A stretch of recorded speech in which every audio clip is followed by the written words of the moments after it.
Welcome to the Hawks Nest live stream draft coverage, day 2. We're coming at you today with the second and third round of the NFL draft after a wild little first round by our Seahawks. Certainly unpredictable. Unpredictable. Not many of us had the prediction of it going where it went yesterday, and the players that they did pick didn't make them bad picks, just made it a wee bit of a surprise, didn't it? But I appreciate all the folks that jumped in last night. We had an excellent turnout, unbelievable amount of donations. You guys hit the like button like I was asking you guys to, so thank you to everybody out there for all the support in last night's stream. It was a fun show. I know that the emotions were definitely running high last night, that's to be sure, but it was encouraging in that respect. Is my camera's dying. One second.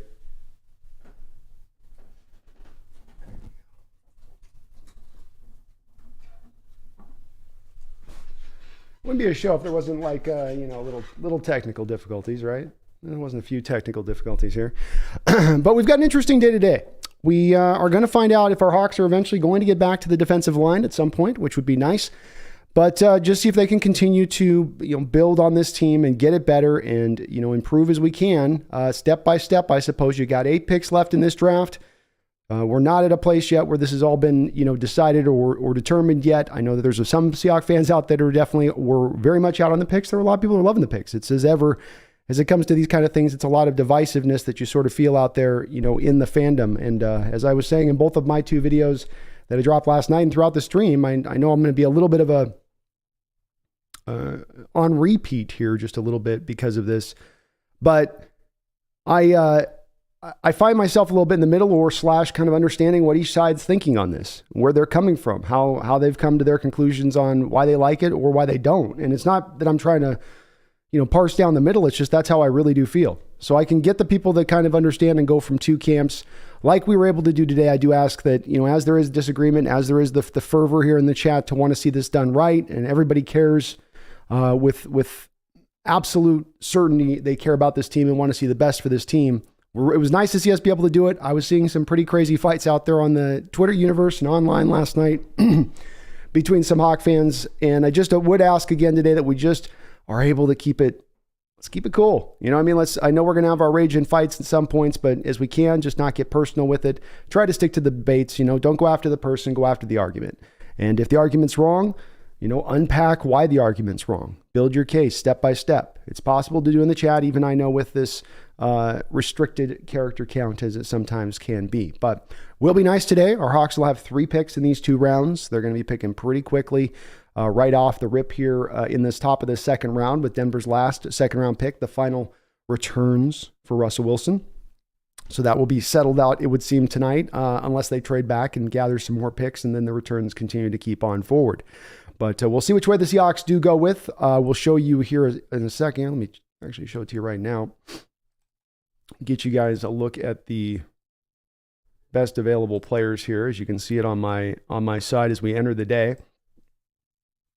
Will Levis is obviously at the top of the stack. Michael Mayer, a tight end out of Notre Dame, is there. Darnell Washington, another tight end that a lot of you guys like, is also sitting there. Brian Branch, a guy that I had a first-round grade on, is looking like he still very much has slid further than I thought he was going to. That's been very interesting to see. I don't think he's a target for our Hawks, but interesting nonetheless. Not as big on Luke Musgrave as some others are. Not a lot of production coming out of there of Oregon State. It's a lot of, look at the build. Hendon Hooker, quarterback, maybe a possibility for the Hawks to look QB here, especially if Levis is gone. I think they'd go with Levis first. You got Steve Avila, a solid guard option they go to. Keanu Benton, who's the guy that I've got my eye on here, is the 8th rated player on this particular big board. I would love to get Keanu Benton to start this day off. It would certainly settle down the waters, I think, in the Seahawks fandom as far as the defensive line, at least just a little bit. Doesn't mean it's all said and done, finished up now. Everything's been determined, but you're starting to now start to take actual steps towards improving what was the weakest unit for you on the football field last year. Joe Tippmann, center, along with, we've got also, let's acknowledge too, we have John Michael Schmitz. So center options are still looking fantastic. Not one center taken yet in this draft. That does bode well for us to potentially get a good center later in this draft now. So that's another name to kind of keep those names to take a look at and keep an eye on here. Some receiver targets are now off the board fully, so we're not going to look at Jaden Reed or Jalen Hyatt. We certainly know if they wouldn't receiver again, that'd be insane. Say nothing of Mingo. BJ Ojulari, edge is certainly possible. They met with him. Keon White, another guy that can move, I think, inside, play a little bit outside more often at Georgia Tech, but will be at his best inside. Adetomiwa Adewari as well, another guy that I think is very similar in certain respects to Keon White, and a guy that, when you go Keon White, Keanu Benton, that's my kind of stack of let's get one of those three guys. If we could just pull one of those three guys and come back to the position later on, I think we'll be okay. You still have a couple of really good linebackers, Trenton Simpson, Drew Sanders, Deion Henley, all still on the board at this point. Cody Mock, very good offensive lineman, a little bit like the poor man Skoronski in this draft. You can get him in, give him a little bit later, but a guy that offers you a lot of versatility and flexibility along that offensive line. As we go into the second page here, certainly don't think they're going to be looking safety. I would not think. Maybe it's a possibility. Zach Charbonnet as a running back would maybe be on their radar here as we're into day 2. They have met with Byron Young out of Tennessee, so another edge to maybe be worth considering in there. I'm not a big guy in Gervon Dexter, but he certainly has been high on a lot of people's boards. That could be a possibility that they jump for here too, I think. There are a lot of really good names, though. This is not a draft that has had the talent totally taken out from under it at this point in time. It has gotten leaner in certain spots. That is to be sure. It has gotten leaner. But that does not mean that there isn't still some really good talent out there to go grab.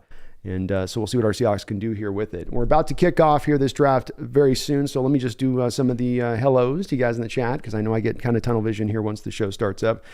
Tony Borges Silva says, let's go Hawks. Let's go Hawks. Tiago, how you doing, man? Space is in the house. Hello, Space. Go Hawks too. New Blacks. Yo, yo, yo, yo.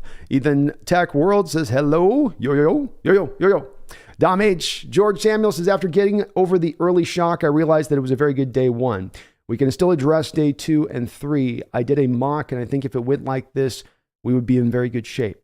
I agreed on that, George. I don't think that it was a bad day. I think it was a fine day. And last year had us just all dancing in the streets like David Bowie and Mick Jagger in 1985. But while we're not into that point, we're not to that edge here. Still very, very good. And I think most people, the longer they had to sort of sit and turn over the draft, a little bit better than it felt, as there was definitely a little bit of an initial shock of what the hell, but you got good players. It's the bottom line on yesterday's events of whether you have needs in other places or places you'd like to address more. You got good players. You didn't go out there and grab guys that, in my opinion, have almost just about any chance of busting at all. They are going to be good players in this league. George has got to Trent Simpson, Keanu Benton, Israel Abakanda, John Gaines, Emil Ekior, Mike Morris, Deuce Vaughn, Jalen Redmond. Sign me up, George. You walk out of this draft with that would be awesome. Awesome. New Black says, let's go, Levis, all in. Just kidding. I know you had to put 2 JKs on the back of that New Blacks just because you knew you started that energy out into the world right now. And then you had to pull it back. And you were like, well, 1 JK is not enough on that. I got to let the universe really know I was just kidding on that. I know that energy, man. I'm very familiar with that energy. I do that often myself. New Black says, hopefully defensive tackle in round 3 and not press the issue at 37. You don't have to go 37 defensive tackle here. You don't. I think when it comes to getting a guy that has a potential to be a difference maker in this league, I'm not saying special, star, whatever, but could have some difference making attributes to him. Keanu Benton might, for me, it's kind of, Keanu Benton, those other 2 guys I mentioned, Adewari and Keon White, and then, maybe you could slide in maybe Zach Pickens into that group. But he starts getting lean. Casey McCracken is going to be interesting to get go here. It's going to be very interesting. Empower Code, thank you for the $5 donation, starting us off on the donos right. We set a record last night in donations. You guys were amazing. And thank you, Empower Code, for the $5 dono here. It says day 2. Let's get it. We know what it is. Go Hawks, baby. We know what it is. We know what needs to get done. We know how we got to handle this. We know what's required, right? We know the work ahead of us. So let's grab our shovels. Let's get to digging. Let's get to digging. Let's get this pool dug out. Thank you, Empower. I appreciate you, man. Jason McEwen in the house. What's up, buddy? Jason says, I'm excited for 2 days of Xmas 2.0. Hey, we have the Hanukkah kind of Christmas here when we get the draft Christmas, right? The one that lasts multiple days. You get the UDFA afterwards, just like the final gifts. Christmas 2.0 is right.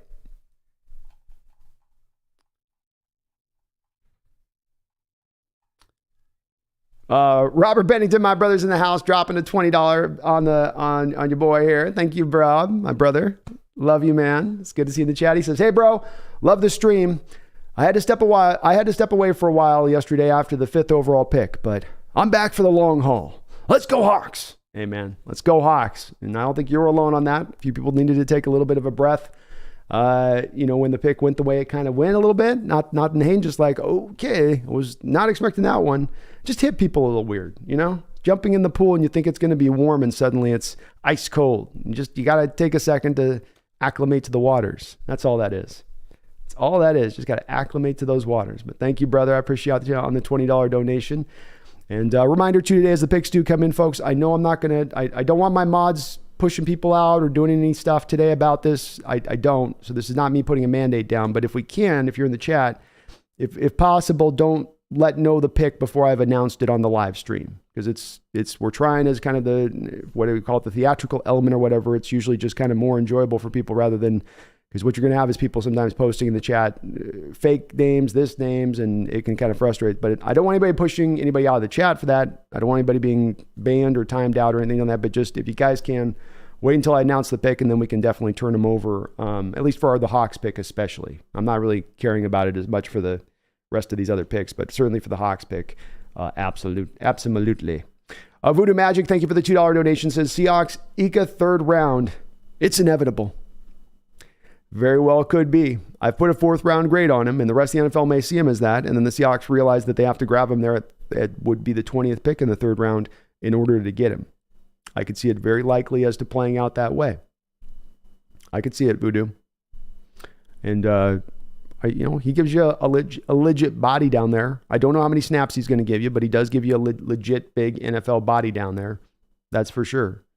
Appreciate the $2 donation, though. Flag Sabbath in the house. How you doing, man? It says supposedly Washington and Ika failed multiple physicals during their top 30 visits. Ooh. Well, that's not good, Flag. Thanks for the drop in that, though. That's interesting information. AGM says, Brando, want to hear a good joke? Of course I do. I always like a good joke. John Robinson in the house. What's up, John? Gervon Dexter's the best run-stuffing 3-4 end, and he doesn't have much pass rush potential, but we don't really need that with Draymond. Well, we're going to be in pretty quickly here. Beggars can't be Choosersville, too. That's as well. Save the Geese with a $5 donation. Thank you, Save the Geese. I really do appreciate the dono. He says, I hope the draft goes well for Seattle today. Load up on the trenches and don't reach. Thanks for the awesome draft coverage. Well, thank you so much, Save the Geese, for the $5 donation. And indeed, I think it was the thing that I hoped maybe I could put a silver ring, a little bit of a, whatever they call that, around a situation that might be tough for some. Some were really celebrating it. Some were really happy on the fan base. And I don't have to tell them, enjoy these picks, like these picks. They're already on board. But I think for the people that didn't, just the fact that you do have a team, I think still from a philosophy standpoint, operating so thoroughly in that mode of trusting the value of their board. Whether we agree completely with the value of the board or what their value board should be with the number one guy at their particular pick when they're picking, that's kind of another argument for another day. But it is noteworthy because I do think it is a change in these last couple of years from where they had been in 2015 to 2019 type drafts. But thank you, Save the Geese, man. I had a great time with you guys yesterday. We're gonna have a fun day, a fun couple of days now here rolling through here on this draft, and we're gonna getting real geeky with it here now. By the way, Steelers are on the clock at this point. They've got 4 minutes and 15 seconds to make a decision on this one, as they're gonna kick the draft off here in the top of the 2nd round. Ika and Dexter, not the worst options at this point. I'm not big on either guys, but at this point, it's understandable. John, some of my favorite players are gone. Wasn't a lot of reaching, John, in that first round. When you look at when I basically give you guys this mock draft that I put together of my first round yesterday, I think I had 2 or 3 guys was all I missed out on. And now it's really when you look at my mock, it's not I knew all the exact players that were going to go there. That was just kind of pooling together the consensus of what you were hearing out and about.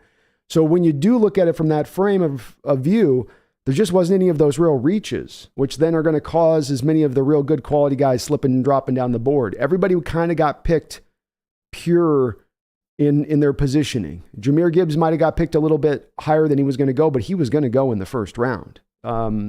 Campbell was probably going to, I think even possibly goes, I had him in my mock to Buffalo if the Detroit Lions hadn't jumped on him when they did. Certainly Emmanuel Forbes was the one that was a little like, what the hell? But it just kind of played out, John. Yeah. It held serve, so to speak. William Leonard, thank you for the $5 donation. I appreciate you, William. He says, after the smoke has cleared, I'm feeling a lot of optimism about our picks yesterday. In John, we trust. And John, indeed, we do trust on this one. And if you do run your drafts in the way I described there, where I'm not watching you reach every bit which way but loose, and then I can see you just, operating from a standpoint of trusting your board. And there's certainly going to be evidence of that when you're doing one or the other. And from my standpoint, what I'm seeing is a man who is trusting his board over the last couple of years. And I'm going to, at the end of the day, support that. And I think it was understandable. People had a little bit of shock. Nobody was kind of seeing these two picks coming back to back. I will say, I did have in one of my 5 mocks us taking Jackson Smith and Jigba at 20. So it wasn't completely out of whack that it happened, but it definitely was a little shocking nonetheless. And the more you think about it, the better you like. I do have a theory that I'm going to get into a little bit deeper on this show today as we get through the picks. In discussing a little bit of, I think as I thought, maybe I'm trying to go too deep with it, as to why some people were a little even more so down on it, and what I think a little bit of that feeling is reverberating from. And so I've got a little bit of a theory. I'm starting to develop on this a bit as I was thinking about it. And I think I can kind of get to the heart of what it is that people are feeling on these picks when you're seeing some of the pullback. And I don't think it's necessarily just the hating of the picks.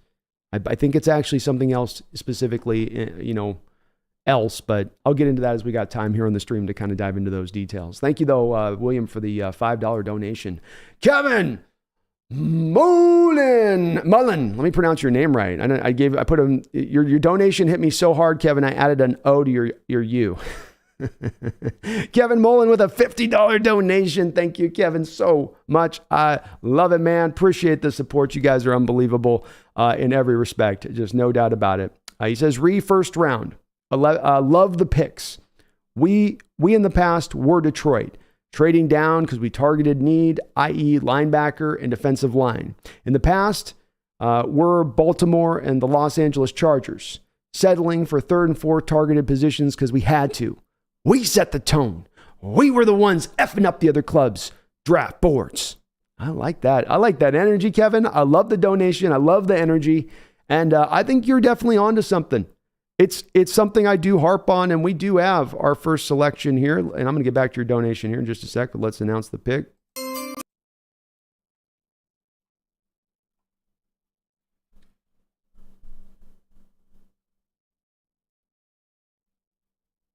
Shoot, my sound broken on this thing? There we go. With the first selection in the second round of the 2023 draft, the Pittsburgh Steelers go back to the family well. They bring in a legacy hire. That's right, Joey Porter Jr., long connected with this Steelers team, indeed, does go to the Steelers at the top of the second round. Some great value for them. And hey, how about that? My mock draft board looks a little bit better from yesterday. So I had the Steelers taking him at 17 in the first round, but they end up coming back and getting him. So I did have the player connected. Obviously not hard to see this one, as Joey Porter Jr. had his father, Joey Porter, play for the Steelers. You guys, of course, remember him very thoroughly around these parts as he trash-talked one Jeremy Stevens during the week of the Super Bowl, and he was very much a in-your-face kind of guy in that area of things, I guess you could say, just a little bit, just a wee bit. But this is a great pick for them. He's got that Steeler mentality to him, how he plays too. You can tell that he's the son, as I've said, of a former edge player that played with some nastiness. He brings that to the corner position, and he's going to help that Steeler defense out quite a bit. He's just going to maul some guys out there in that AFC, and I love that as a pick for the Steelers. So good to see as well for our Seahawks. We weren't going to be looking at targeting. If we get more corners going in these first couple of picks, right? Couple receivers, that would be ideal for us. But Kevin, I love your energy. Thank you for the $50 donation, and I think you're on point with this. You're getting to the same spot I am with it, where you go, okay, Witherspoon could have been, if I really boil this down, the highest value on board for me. If we're throwing Carter out and saying that the character concerns just are too much, you could have ended up landing there. So that's feasible. Same thing's feasible about Jackson Smith-Njigba, where I had him on my board as the top receiver in this draft.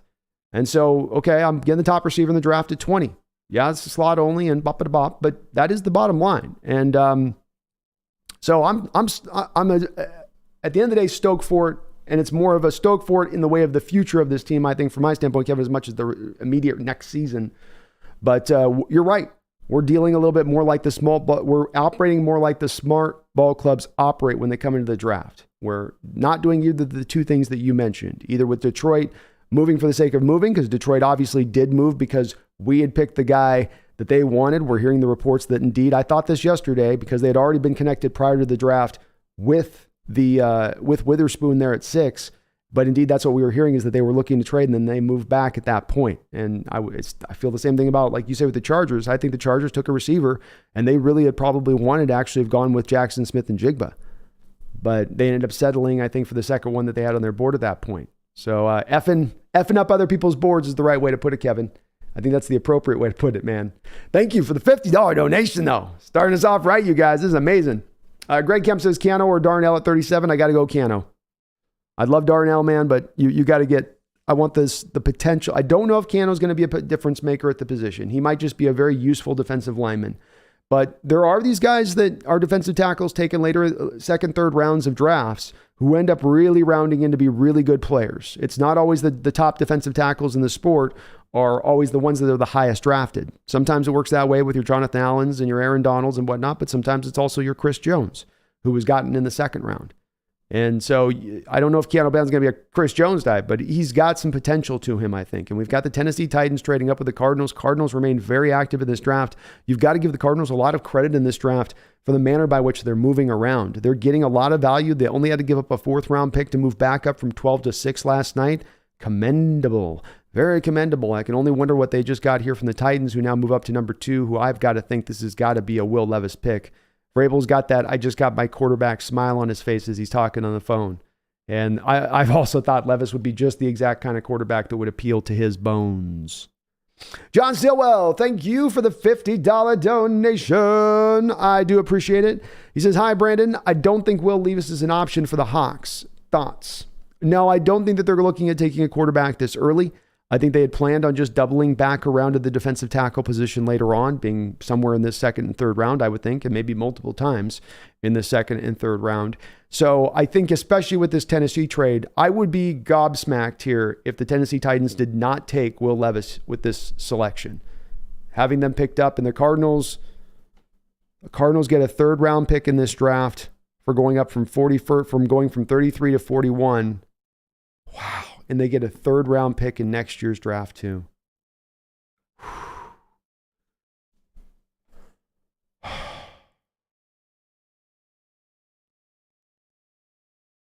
Cardinals are having a kind of good draft. I was kind of starting to enjoy beating up on the Cardinals. Those are some good trades. John, thank you for the $50 donation. I do appreciate it, man. So I don't think Will Levis is going to be he's got to be the pick here. Now, if he's not the pick here, I think it's a possibility they could do it because the value could be just so tremendous. And they are right now letting their value drive the board. We can say that absolutely without a doubt that is what is carrying the day at this moment. So we'll see here in a sec. The Titan selection is in. We'll find out very soon which way it's going to go here, John. Which this may just make it null and void. So we'll see what happens here. But I think it would have been an option if he was there. I do. I don't think they would have leaned on it. I think there could have been other players that they liked even better than him, like a Benton at that point. But they would have been tempted. Yep, here it is. There we go. It's all irrelevant now, John.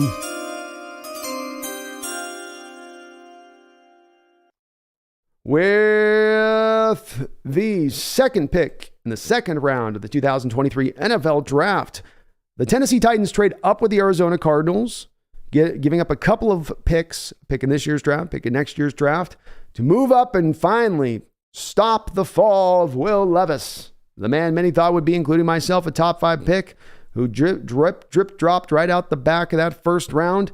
some real sad moments out there, memes out there online. His girlfriend giving some very, very tough looks to him as he's sitting next to him. Like, you just, her eyes were saying, "You told me you were going to be a first rounder." She looked out on my guy there. I was feeling for him. I was like,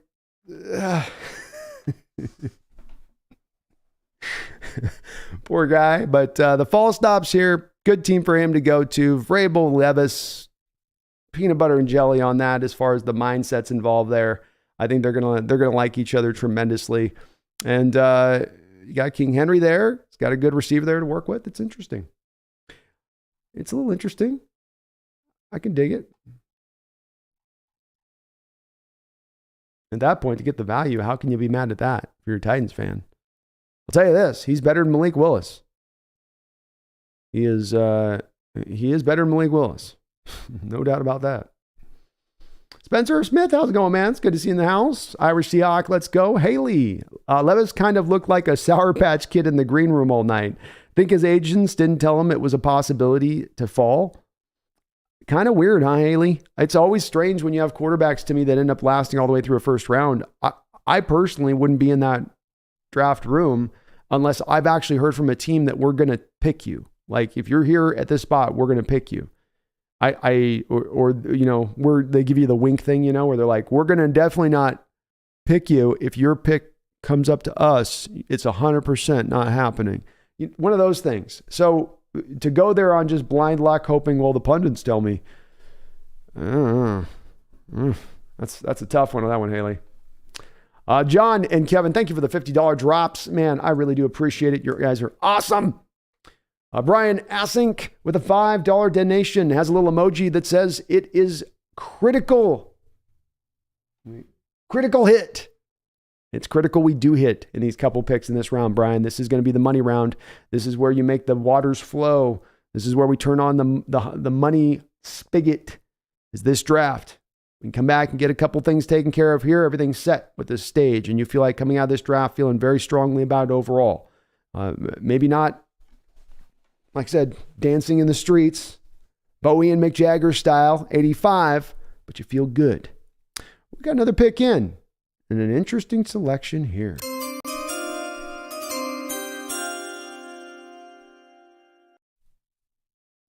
With the 34th pick in the 2023 NFL Draft, the Detroit Lions select Sam Laporta out of Iowa, tight end.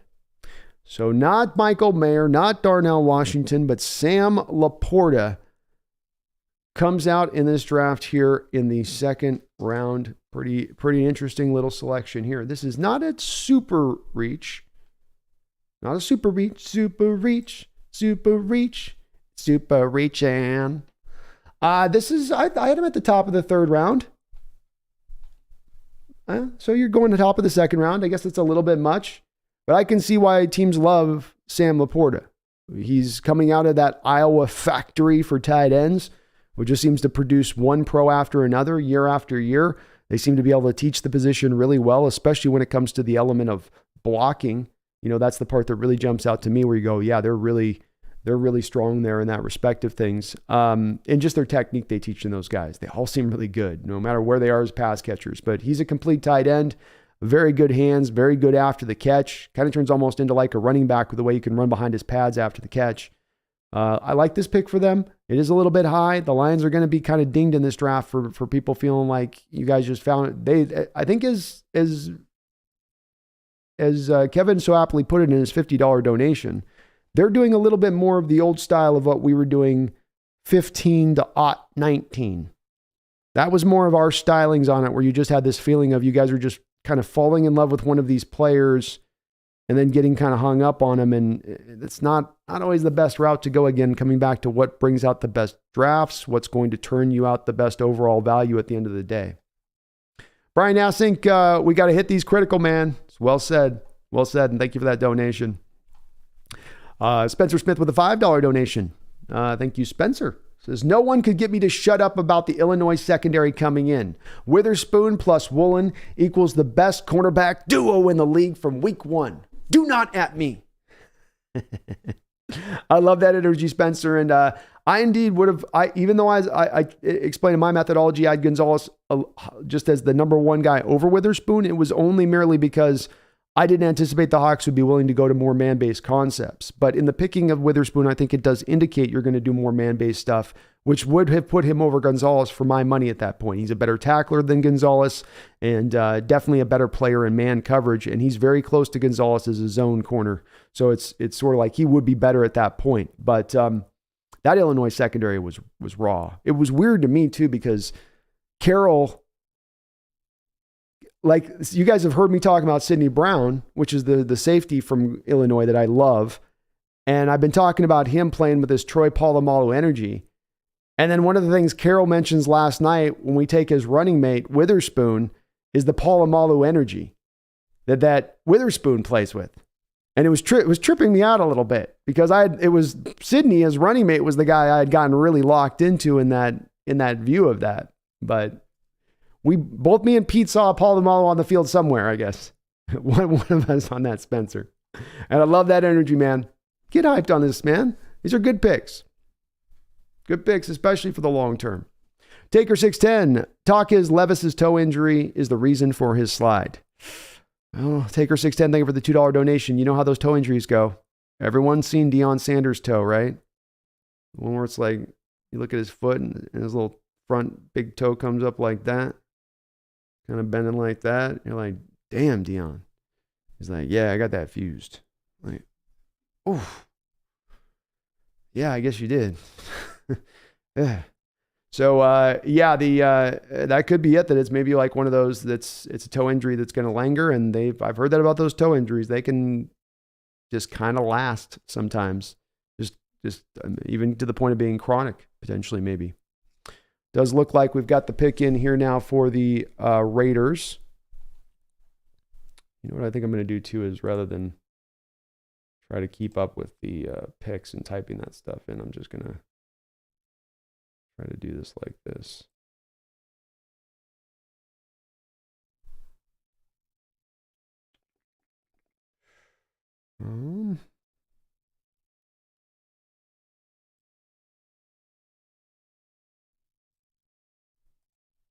So this way you guys can see what's going on here at the second round at the same point in time,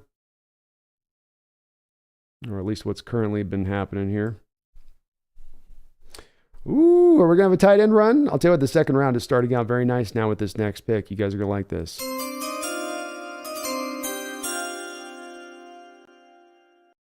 With the 35th selection in the 2023 draft, the Las Vegas Raiders select Michael Mayer, tight end out of Notre Dame. So 2 tight ends going back-to-back here in the second round. Joey Porter at corner, Will Levis. So far, for our Hawks, we're feeling pretty good about this situation as far as this is lining up for our next pick. You're very happy about the way this is breaking down right now. We can just keep LA's grubby little mitts off Keanu Benton, then we'll be okay. Then it's all going to be fine. Then it's going to be A-okay. Telling you. Roxanne is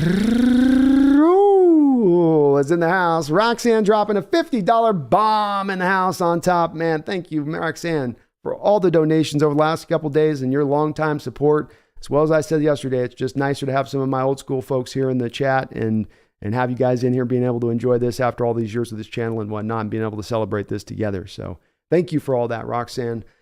She says, this is the day these Hawks have hit some home runs and some RBIs. A few mess. This is today. I got to look at the film on yesterday's picks. I now appreciate Spoon and Jackson. Thanks for the perspective, Brandon. Go Hawks and go Kraken. Well, go both of those. Go Hawks and go Kraken on their surprising playoff run as they're running through right now. Keep it going, Crack. Keep that crack going. And I'm glad to hear you warmed up as well a little bit, Roxanne. You're hearing it as kind of a common refrain placed here in the chat a bit of, I'm kind of starting to warm up on these picks. I'm starting to kind of understand it. I'm starting to kind of get it a little bit more. It's starting to make a little more sense to me. And I think that is very much the case for all of us a little bit. I feel like it does come back to a little bit of people are looking a little bit in the view of, What is the returns next year for us? What's the big improvement next year to help the next year's team, to give us, that chance to really get over the top and to be a real team of that can compete, not merely compete to get to the playoffs, but compete to truly try to go out there and get to the Super Bowl. And that may be where there's the two different things clash a little bit, where for the long term, these moves are very good, but they may not bring the instantaneous returns for that Super Bowl-like run, which is where, in my opinion, Roxanne, where some of maybe the initial bristling might have come from on the pick. That's where I think it may have caught people a little bit like, But the players are good, like you said. And as you also said, second round in recent years, you've had Paul Richardson was had a couple good years here in and out. I know the injuries were bad, but Tyler Lockett, tremendous. DK Metcalf, tremendous. Jaron Reed was a pretty good player for you in the second round. Frank Clark, guy that you got in the second round. They've done very, very good with the players that they've tended to target here. Certainly, I think in a lot of respects, if you talk about Roxanne, their hit rate at the end of first rounds, as they've picked so many times in the 20s, versus their hit rate in the second round over the years, I think they've actually done better in the second round than that end of the first round period. For whatever reason, it just seems to be more of a hotspot for them. But Roxanne, thank you for the $50 donation. I appreciate you. Right now, all the donations too. You got me up yesterday as well. So thank you so much for that. It's very kind of you. Corey Olson with the $2 donation says, I feel better today, bro. We took BPA. Can't be upset. Me either, Corey. I think you're like me. You land in the same spot where you say, there's some other guys I would have liked. There's other guys I might have had on my personal individual little board as my number one guy, but can't get caught up in that. The pick does scream not one of reaching for need. It does scream of one of our particular board, how this particular guy up at this particular spot.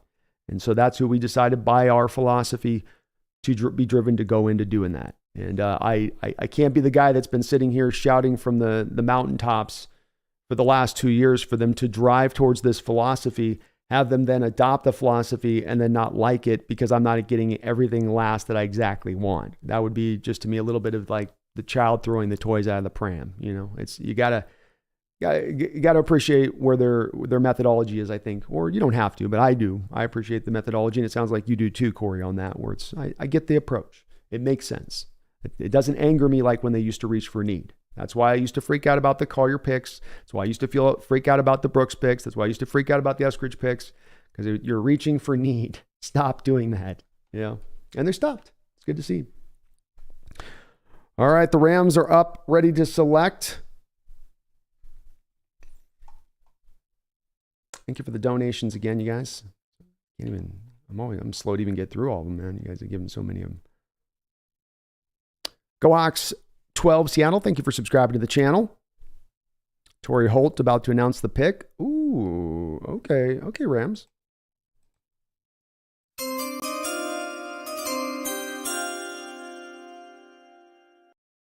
With the 36th selection in the second round. What was that? The Los Angeles Rams, with their very first selection in this draft, will take Steve Avila out of TCU. Solid meat and potatoes type pick here for the Rams. Can't get mad at it. Solid meat and potatoes, I would say. This kid can play guard. He can play center. The one thing I worried about him, like with Osiris Torrance, is that he's not necessarily a pure mover at the position. This has been a Rams team that has leaned into that movement ability of their offensive linemen and really desired that as far as for the run blocking game. And the Seahawks pick is in, folks. We've got the Seahawks pick in. They did not waste any time. This has got to be Keanu Benton.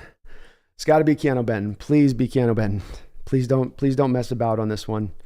Please let's not mess about. Just thank your lucky cards. You got Benton in here at this spot. We'll be good. Everybody will be happy. Nobody will not love this pick if this is Benton. I guarantee you that once you guys watch the film on this kid. I should not be saying his name. Kitty, I need your luck. Can we give your luck? Here.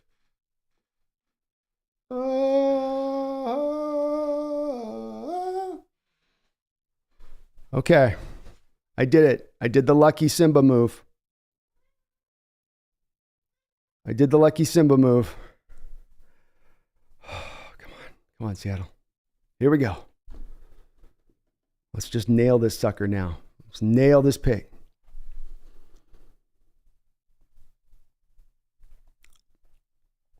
Can be anybody here. It doesn't have to be Ben.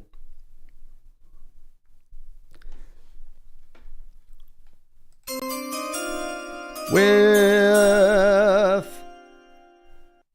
the 37th selection in the 2023 NFL Draft, the Seattle Seahawks select Derrick Hall, edge out of Auburn.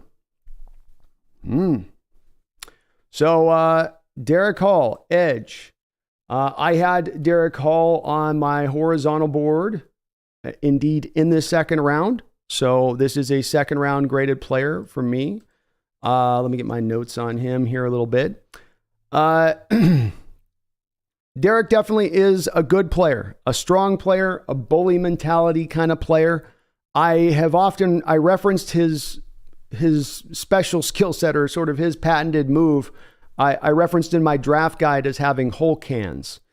He's just got those kind of real powerful mitts when he gets him on a tackle and gets on top of him in that way. So he's a very fun player to watch, both when you watch the defensive Owen Popoe there in Auburn and you watch this kid. Those guys were fun players. He was 6'3", 256, 4'5", 740, combine, 162, 10-yard split, which is a little bit of the issue here we've got with him as far as him playing off the outside, is he's not necessarily a bursty guy in that range of things. 33.5-inch vert, 127-inch broad jump, so he is explosive. 34.5-inch long arms, so tremendously long arms. As I said, I've got his patented move as Hulk hands. My player comp for him in my draft guide was Terrell Suggs. He's a little bit, maybe a little bit slighter of build than Terrell Suggs. Maybe not quite as good as that player as Terrell did when go back in the first round back in the day. But still a player that can play in this league, who's going to play in this league, who's going to be a good player. He is a power edge that I think can offer some inside, outside versatility at the next level. It's that strong punch that he sustains and accentuates by more than often winning the leverage war. So he gives you the strong punch, and then he's going to win the leverage war on top of that. That's the way he goes about what he does. His pass rush consists of a bull rush, a long arm bull rush, and a filthy counter inside bounce off the jab step. So, he goes up into you with the bull rush first, right? And then what he does is he uses the long arm.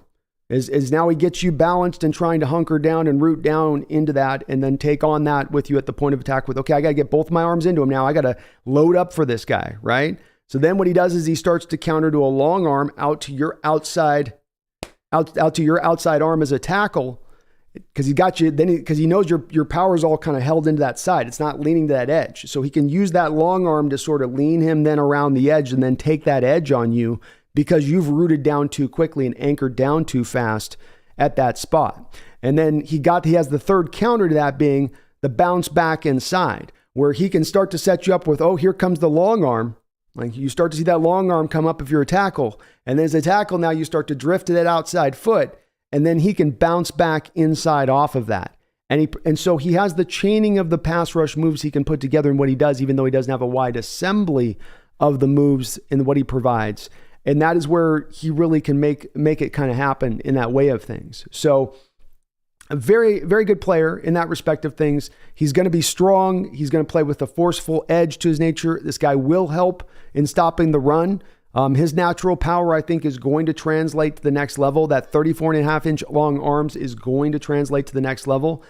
He is even capable of still, I think, giving you some of that edge stuff if you want him to stand. I mean, I think his next level will be doing more of, probably operating inside. I don't know how much they're going to have him standing up, but maybe they will. It'll be interesting to hear what Schneider and Carroll look at him, because that was where I was wondering where does he go exactly at the next level.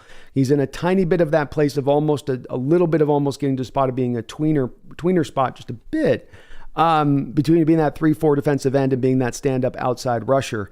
But I like this guy's game. There's not the first step quickness, not much of a bender, but he can dip and rip with authority. So of my sacred three that I like to have as far as for a pass rusher goes, being that this first step quickness, dip and rip, or dip and dip and bend. Those are my three main ones. He's not going to have the bend. He's not going to have the first step quickness, but he can rip and then he can get low. Rip and then get low. So you're getting a guy that is not super raw, super rough, that has a lot of good elements to his game and plays again with a real mean streak to him, a real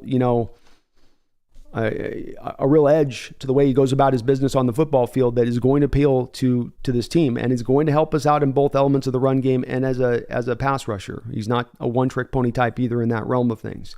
So I know this isn't necessarily Keanu Benton, but this is a step towards helping this pass rush. If you were to go to more of the 4-3 looks, you could have this guy as your 5 tech early downs on one side of the football field, and it's going to be very hard to run at him.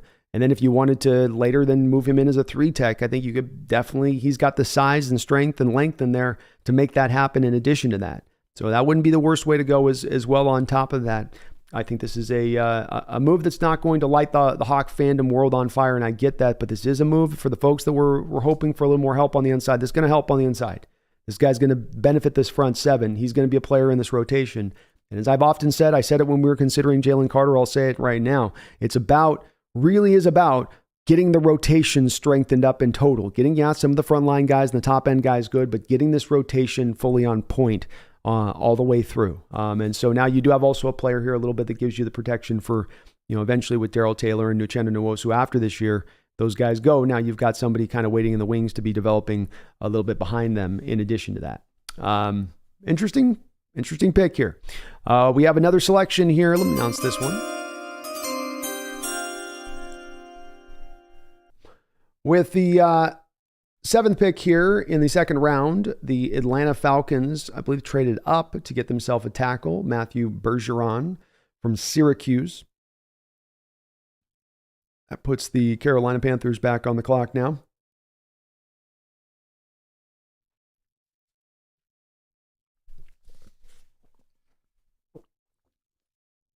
And I know I'm really behind on my donos, so I'm sorry about that.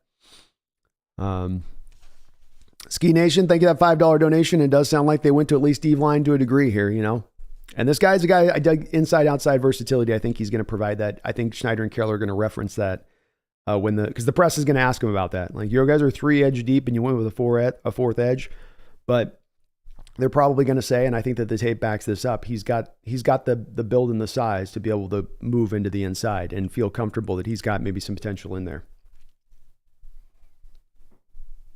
Many of these college teams don't try these guys inside just because they're so valuable to them off the edge. Derrick Hall had a little bit of a lesser degree going on with him of what you had with Keon White and Adetomiwa Adewale, where they were really utilized more to the outside through their career than they probably should have been at college, where they really been given a little bit more of a chance of a run at the inside.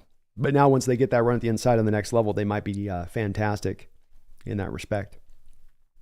Thank you, though, Ski Nation. I appreciate the donation. Don Mata, thank you for the $5 donation. Sorry I'm a little late on acknowledging it, but I do appreciate it. He says, welcome to the Reek Spoon Island. Love that pick.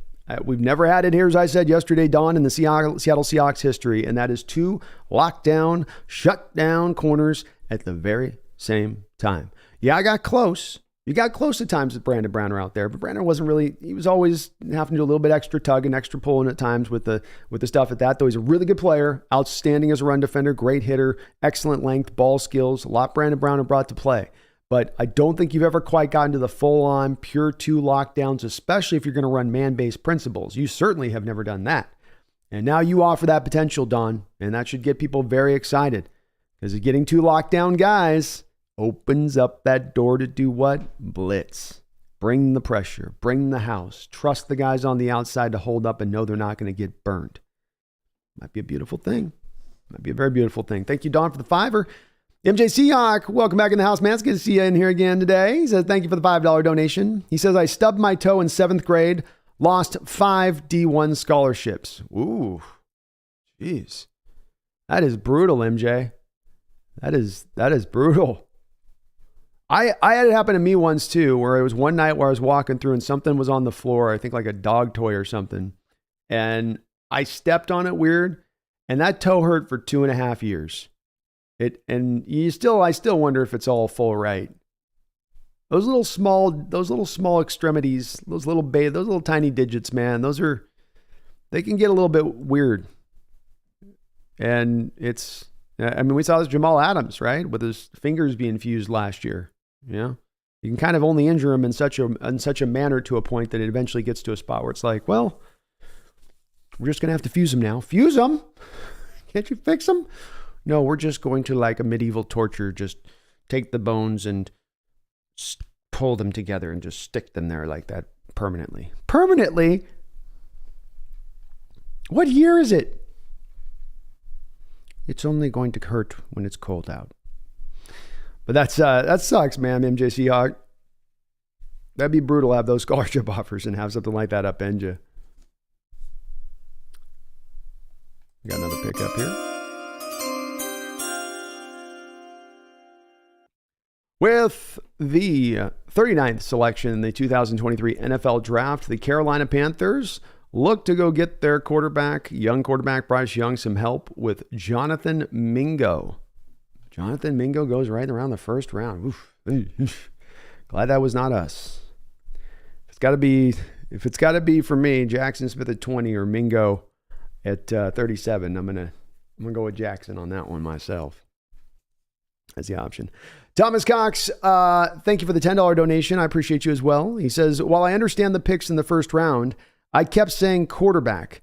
Seattle will never trade since Schneider was GM for over 10 years, and I'm out on Hooker.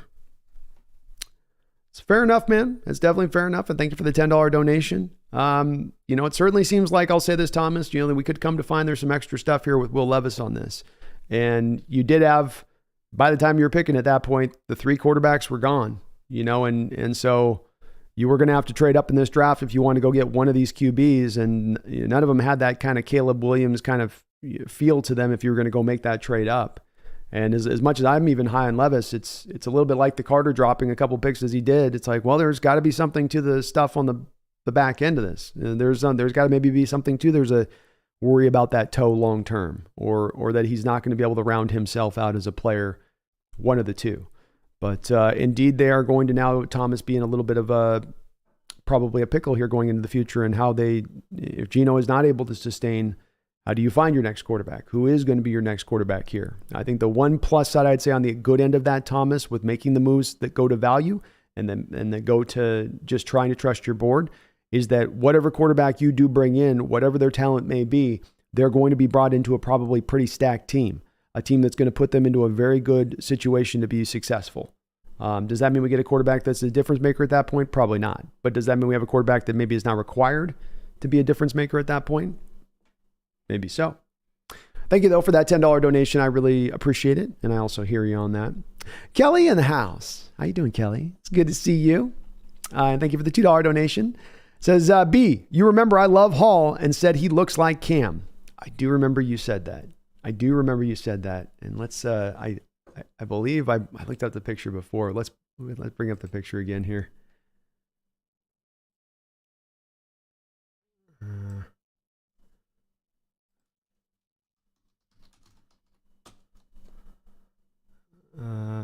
Auburn. You guys are going to laugh when you see this.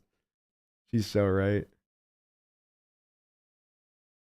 Now, you guys, Kelly, thank you for the donation, but thank you for reminding me to do this.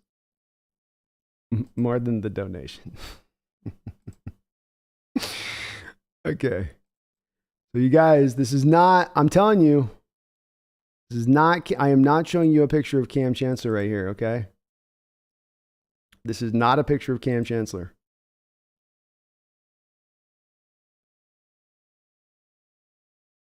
Bring him over here. That right there is your new, that's your new edge rusher. That's not Cam. I swear to God, but Kelly is so right. Cam's got a cousin. Cam's got a cousin that plays in Auburn.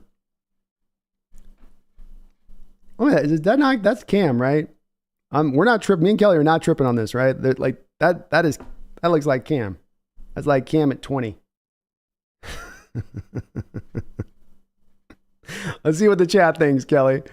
Will Valdez, thank you for the $2 donation. Says the theme song of the draft, Spoon Man. Spoon Man.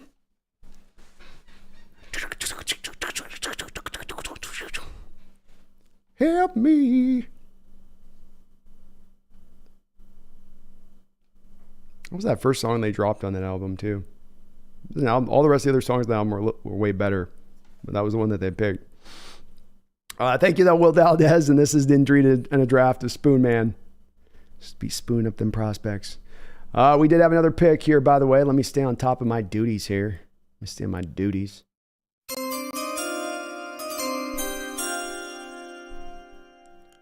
With the 9th selection in the 2023 NFL Draft in the second round, the New Orleans Saints select Isaiah Foskey.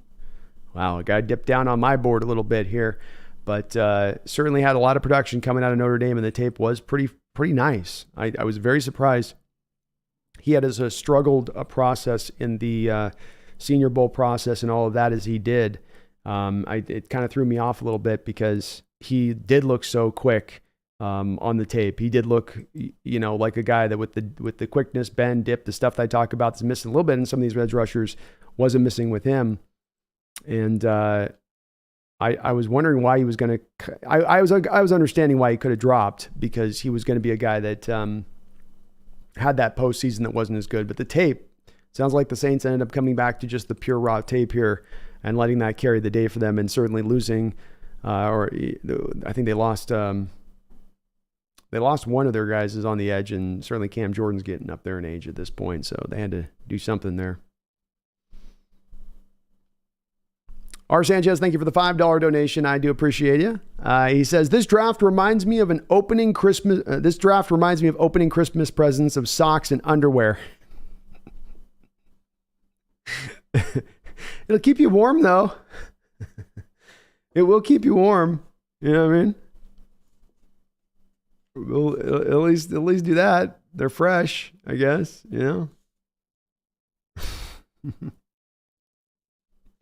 Good way of putting it, Sanchez. A very good way of putting it. And as you look up, your mom says, but you need socks. I need a PlayStation. I can just put a blanket over my feet. Thank you, Sanchez. Appreciate the $5 dono, though.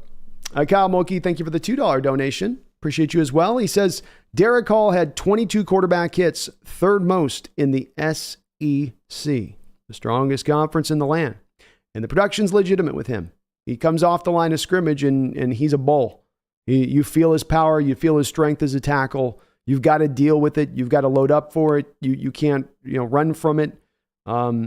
He is a guy that is worthy of being this second round guy. If you guys see on my big board I put up on my description section on the last video with that, I've got him right there in the second round. We're picking him right to value at that point. All of these picks have been picked to value. We've not had one of these draft selections where they have reached over a round where I had the player, or really far off where I had the player. All of these picks have been within 7 selections in that regard of things. So we've got the Cardinals coming back up now after having traded back in this draft, and really, I think, kind of doing a good job of moving around here as they are. They've got their pick in with Paris Johnson already being their first selection here out the gate. But Derrick Hall is a good player, and he comes in with those quarterback hits, Kyle, and as well, good run defender too. Both of those two things he brings, which I really like. Cardinals going edge here, huh? Okay, Cardinals.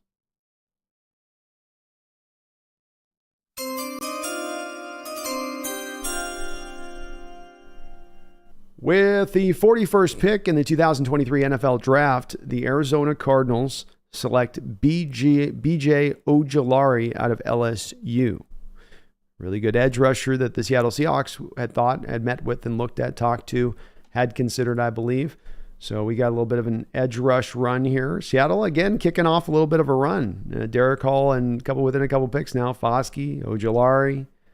We'll see if we get another one here on top of this. But they've certainly been a little bit they saw this with receivers, right? Where we had a run of 4 receivers after you took Jackson. I like BJ Ojulari. I just didn't think he was as far along as his brother was coming out. Certainly young, so there's a reason for that. It's a good pick by the Cardinals, though. I did have a second round grade on him. NFL teams right now are really on this draft. Everything's fitting to the grades I had with guys for where I came to on it. Like, these guys are all going in the rounds that they should go. I had Mingo going 4th, so I had him with a later grade. But Bergeron,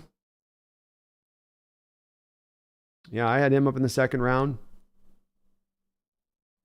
Avila, second round. Mayer, second round. Laporta I had 3rd, so I guess that's a little bit of a bump. And Levis definitely had a little bit earlier. But the value's about right here for these teams. Man, Green Bay, the pick's in. They're not messing around here with these picks here, these teams. Thomas Cox, thank you for the $10 donation. I do appreciate it, Thomas. The double dono. Says, last year, everyone kept saying that in 2020, that the 2023 class will have a lot of talented quarterbacks, and now 3 quarterbacks were drafted top 4. Year from now, Caleb, the North Carolina State quarterback, I believe that's a Rattler you're talking about, could be worse than what's predicted. Yeah, I think doing this a couple years now, Thomas, and starting to look at quarterbacks, because when we had Russell here, there wasn't really much point of looking at quarterbacks all that close with this stuff. But I think that is definitely very true now at this point where yeah, it's one where it's harder to predict out what really the class is going to be by the next year. And you can think that it's going to be a stack loaded class, but stuff happens. Things don't always seem to quite play out as you think they might with that. And we have to end up just letting the full year, especially with QBs, let that just kind of play out and go before you can kind of make your final determination. You can have a guy like Jackson Smith who has the one good year and has a hamstring this year and can still be a first round pick. But when it comes to the quarterback position, that's where you need those couple of years of productivity to really get your good read on the player and how good he is and maybe what he is. So it remains to be seen. You're right, Thomas, on where that quarterback class will be, what it will be. It's hard to know exactly on that. There's talent. There is talent. It could be tremendous, but it also could be just Caleb and nothing else. And even Drake May could fall down a little bit and suddenly become much worse. And like people are like, wow, we overrated him. All right, we got another pick here on the board. I guess I should probably put it on. With the 42nd pick in the 2023 NFL Draft, the Green Bay Packers select Luke Musgrave out of Oregon State, tight end. So another tight end, the 3rd tight end to go in the second round now here at this point. The New York Jets pick is already in. So we will we'll go through these and see where they're at here with this one. Interesting though.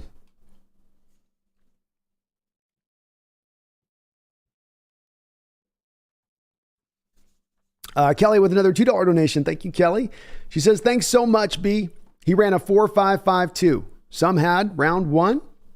I could see some people putting him in that range of things. I really could. He is, he's a tremendous player, and I did not have a hard time putting a second round grade on him. The other edge rushers in this draft, there was a couple of them that I just took a little bit longer to kind of figure out how we get to the point of them being second round grade guys. Keon White, BJ Ojolari, even kind of a little bit to, if we're talking up at the top of the second round, Nolan Smith. I was struggling a little bit at that, but I did not struggle with the Derrick Hall grade on the second rounder. I felt very strongly at putting him right there in that second round spot. And I could understand somebody saying, hey, even at the back end of the first round, I like him. The production's there. He's playing in the hardest conference there is to play out in the land, so he's going up against the toughest competition week in and week out. He's got the size, arm length, and power that is legitimate, that's going to translate. You talk about a guy like this versus a guy like LJ Collier that you took in the first round a couple of years ago, and the skill set and ability and upside, it's night and day. It's not even close. This kid's got some juice. So you're right to be excited for him, Kelly. I am excited for him. I like this pick a lot. I'm glad they went back now and they're starting to get back on those trenches a little bit somehow, some way. And I do trust, Kelly, I do really do trust that he's got some inside-outside flexibility to him. He's not just simply a guy you've got to put on that one spot. Ooh, we got a center going off the draft here. Oh, goodness. With the 43rd selection in the 2023 NFL Draft, The New York Jets select Joe Tippmann. Tippmann's going out to help out Aaron Rodgers. Good little pick there for them. A lot of you guys, in talking to you guys in this process leading up to this, seems like some of you really did prefer Tippmann even over Schmitz. That he was a lot of people's, I think, favorite center in this draft. So not surprising, I guess, from that perspective of things that he would go here at this point in this round. Oh, wait. Let me get this down a little bit so you guys can see what's going on here. Not altogether surprising at this point that they go in this direction of things. So I'll just get the full second round list here for you guys. So Tippmann goes here at 12. That has our Hawks now 1, 2, 3, 4, 5, 6, 7, 8 picks away here from 20. Let me show you guys the best available on the board here as it stands right now. Let me give you a view on that. So you got Brian Branch as the number 1 guy. Hendon Hooker as your number 2 value. Keanu Benton at 3. Darnell Washington at 4. Tyreek Stevenson at 5. Osiris Torrance at 6. Julius Brents 7. Keon White at 8. Jaden Reed 9. John Michael Schmitz at 10. Jalen Hyde 11. Sealy Ringo, Adetomiwa Adewari. You've got some interesting names in here. I don't think you would go back to defensive end, edge kind of here with Keon White and Adewari, but I guess it's in play potentially. You've got a couple center options here with Wilper and John Michael Schmitz. Zach Charbonnet, Zach Pickens. Definitely some names that are going to be available on the board when they're picking at 20 who would be fits. And certainly the value could be there for them as well. Be interesting to see how far Brian Branch drops. It's been very odd. Very odd to see. But yeah, Kelly, you don't find guys going 6'3", and that length he's got on top of it, the 34.5-inch long arms. And, on a 6'3", 256 build, it's just, he's always going to win the leverage war, and then he's going to have the longer arms than the tackle in addition to that. Snap after snap after snap. And he's then powerful, and he's explosive. He's worthy of it, Kelly. I think he is worthy of it. Thank you, though, for the donations. Daniel Bailey, thank you for the $5 donation. Do appreciate it from you as well. Very kind of you, man. So I hope you're doing well out there tonight. It says, Woolen and Witherspoon are lockdown corners, even on an island. I'm calling the new dominant secondary the Bermuda Triangle. The ball goes in, nothing comes out. Oh, I love it, man. I love it. We're gonna have to think of something here, Daniel. They're gonna be good enough. I think it's going to be one that they derive a nickname from what they do. And so Bermuda Triangle, the Puget Triangle, we got to get creative with it. We got to get something that's phonetic, that rolls off the tongue, but you're on the right track here. You're absolutely on point, on money with, they're going to need a nickname. We've got to get a nice nickname out there to these guys. Imagine they go out and just have like 15, 16 picks a year between the two of them. Just can't throw anywhere over there at all. Thank you for the donation, though, man. I appreciate it. You guys are very kind, as always, on the donos, so thank you so much. I just did catch up now, about an hour in here. The pick is in here for the Colts. They could go so many different directions here. I think maybe Darnell Washington would be a bit of a pull here, potentially, if the medicals aren't bad like some of you guys are saying that they might be. Colts selection is in at this point.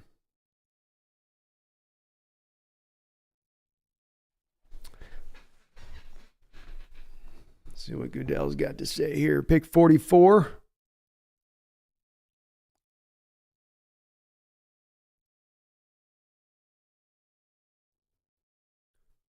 Okay.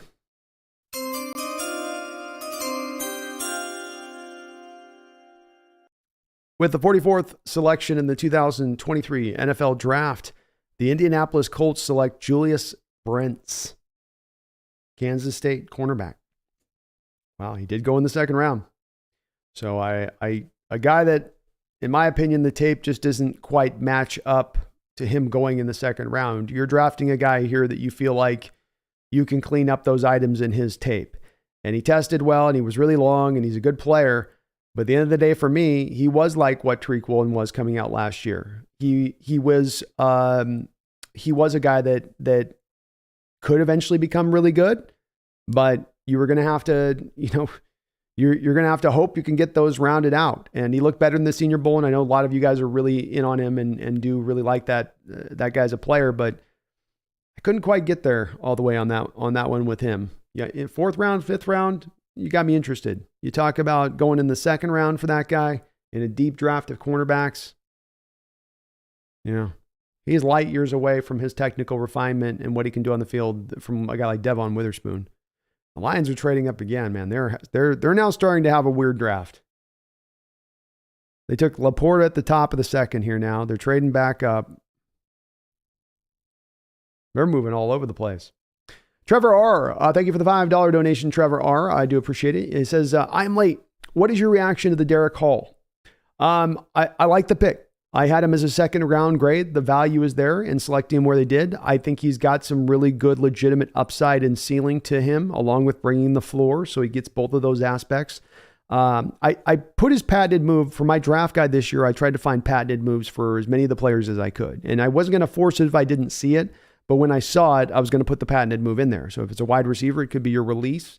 If it could be a quarterback, it could be you throwing on the run to your right. It could be something very specific. I was trying to kind of lock in on that stuff, Trevor. And the one thing I locked in with Derrick was the Hulk hands. He's got these, just imagine like an NFL player put on the field and he's given the Hulk hands like you had the Christmas that made the noise when you knocked them together, but they're like the Hulk hands from Hulk in the movie. And that's what it's like. It's like he's strong throughout the rest of his body, but it's just hands feel like Hulk hands when they grab onto the guy. It's like he's about to, ragdoll Loki across the floor a little bit when he's coming across the tackle on the other side from him. So just incredibly strong, excellent against the run, excellent against the run, excellent against the pass, excellent against the run. He's not star quality in that level of what he's done at college, but really well, close to exceptionally well in that respect of things. He tested really good, 4.5, 740. 127-inch broad jump, so very explosive. Not necessarily got the first step quickness or bend, but he does have some dip and rip. He's got a tandem of 3 moves that he works off of where he goes from pure bull rush to the long arm bull rush to the jab step back inside. And that's his 3-1-2-3, 1-2-3 a little bit. And he can cause tackles to have to start to get into a guessing game between those 3 moves that he works off of. But he performs them well. And he's a guy that will help out in this rotation, on top of which Trevor, I feel like he offers inside-outside flexibility to his game at that point. He can do some stuff inside. You want to go to a 4-3 defense and have him flexed into the 3 tech? He can do that. You want to go 3-4 defense, have him flexed into a 3-4 defensive end position and be, a penetrating guy from a 4-eye? He can do that. So I think he does offer you a guy you can kind of move all the way around the line of scrimmage. Don't be surprised today if you don't hear from the press conference of Carroll and Schneider them saying he's a guy that we're able to kind of move all over the place. We feel very good about wherever we kind of set him. Thank you, though, Trevor, for the $5 dono. I do appreciate it. Joe Strew, this could be Ringo pick, no? Sealy Ringo. Oh. Yeah, let's take a look here.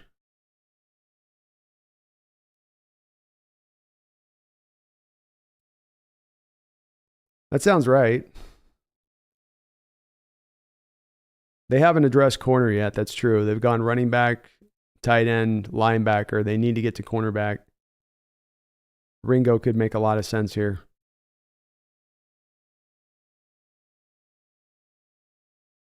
Fifth round pick to move up 3 spaces for the Lions.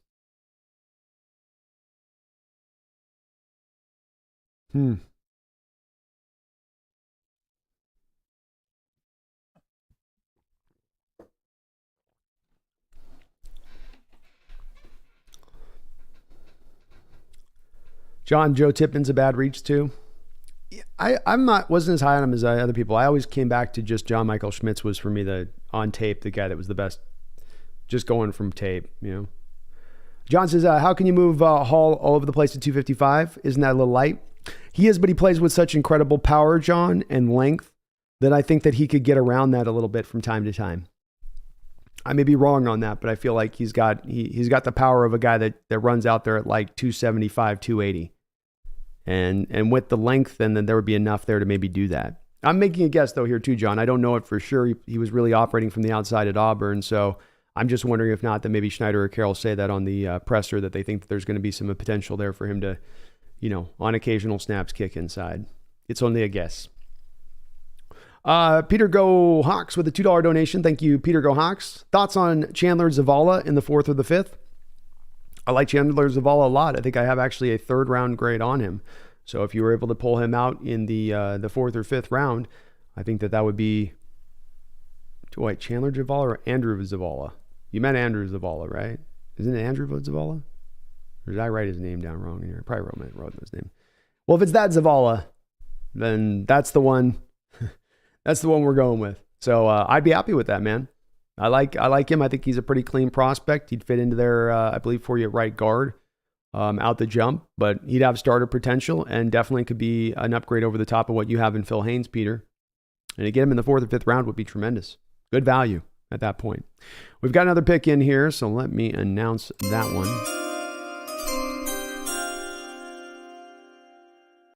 With the 45th selection in the 2023 NFL Draft, the Detroit Lions select Brian Branch. Brian Branch, Alabama slot safety extraordinaire. So he had quite a little bit of a dip here in this draft. Some thought, including myself, that he's one of the top 10, top 12 players in this draft. I really did like this kid a lot. I loved how he's tackled. I loved how he played out of the slot. He's got just the certain kind of mentality to play out the slot. You got to just stay after it, just keep every play on top of it. And he really did that. Really complete football player, a pure football player. Lions are getting themselves a really good one here. Question, though, of course, with this one to me is the Chauncey Gardner that they brought in for the 1-year deal. I mean, that's the role he would be asked to come in and play. Or, are you asking him, did you come in now and just sit on the bench for a year? If that's the case. But he'll help the Detroit defense out. I like this kid. He's nothing he can't do on a football field, really, outside of playing outside corner or linebacker. But he can put him in the slot, put him at free, put him at strong safety. He can do good in all those components of things. But at the slot especially, he's got the potential to be one of the best slots in the league when it's all said and done. Peter Go Hawks, thank you for the $2 donation, though, man. Appreciate you on that. And I like me some Zavala. Andrew, Charlie, Chandler, whatever his first name may be. Thomas Cox, thank you for the $5 donation. I appreciate you as well on that one, Thomas. He says, Hall may be good. The season will show a lot, but still don't understand why Seattle drafts edges. Don't know why they've got an unwillingness to go after defensive tackles as well there, Thomas. It's a bit odd at times, their approach in how many edges that they tend to attack and go after. Darrell Taylor that you gave up a 2nd or a 3rd rounder to go move up for. You've Alton Robinson the 5th round. The money that you've spent on Uchenna Nwosu, coming back with Boye Mafe last year in the 2nd round. I know that they're definitely trying to stack up a crew, but it's definitely getting deep, to your point on that. And there's only so many snaps for edges on the football field at the end of the day. So it's a little bit strange. It's a little bit strange. Yeah, I definitely feel you on that.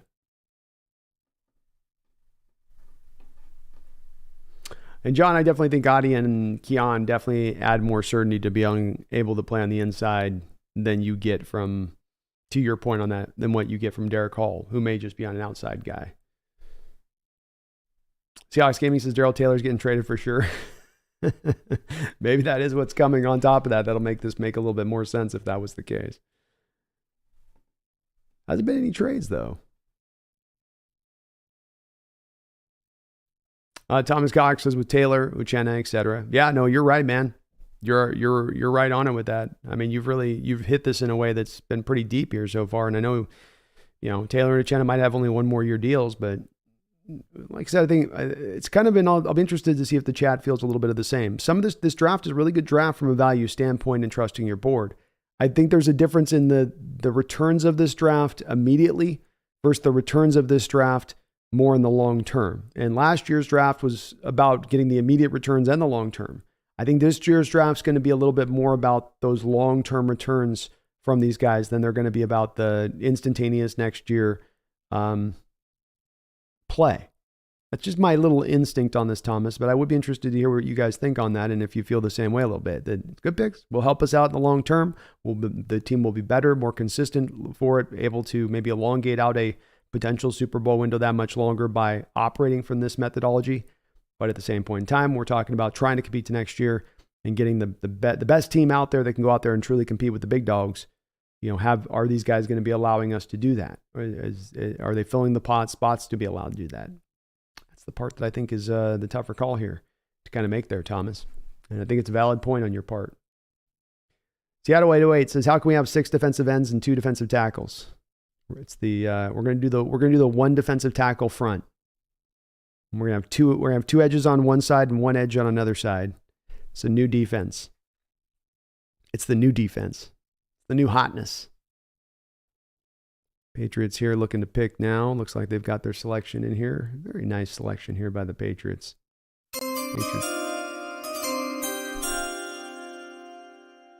With the 46th selection in the 2023 NFL Draft, the New England Patriots select Keon White, Georgia Tech edge inside guy. A really good player. Many of you would have, like John was just saying, would have maybe even liked this pick for our Hawks. Like the draft so far that I'm seeing from the New England Patriots, Keon White. They got Gonzalez with really good value in that first round. You've got to like what the Patriots are doing. And as a Patriots fan, you're not always liking what they're doing draft day. Let's be honest. But a guy that I think should have been probably throughout the course of his career, Keon should have just been operating from the inside from day one in that defense. Whereas he was more of an outside guy more often there for them, where I don't think he's going to really be an outside guy at the next level. It's really going to be probably more inside. But good game, good play, good player, a good potential with him. His best days still may yet be ahead, not just from getting older and more mature, but just in sliding into the natural, pure position and having it roll at that point. So one more defensive end off the board, which dings our little Hawks a little bit on this one as far as what we're looking at for our pick.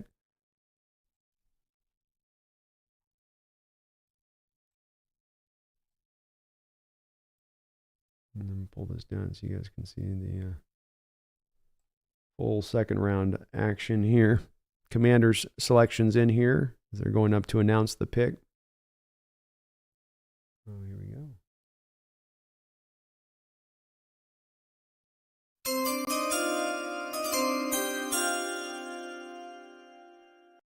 With the 47th pick in the 2023 NFL Draft, the Washington Commanders select Jartavius Martin, cornerback out of Illinois. All right, well, that Illinois secondary is starting to get plucked here. We obviously took Devon Witherspoon yesterday, and they go back to this here. We like to see this if we're Seattle now, as we find ourselves 1, 2, 3, 4 picks away here now. Tampa Bay already went defensive tackle in this draft, so they're not likely to go that route again here. Steelers are a little hard to say where they might go with their pick. Green Bay is gone.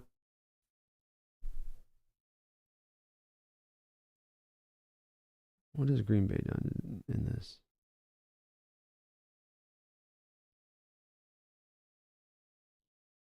They just went with Musgrave. They need a 0 tech, so Keanu Benton to Green Bay is certainly possible.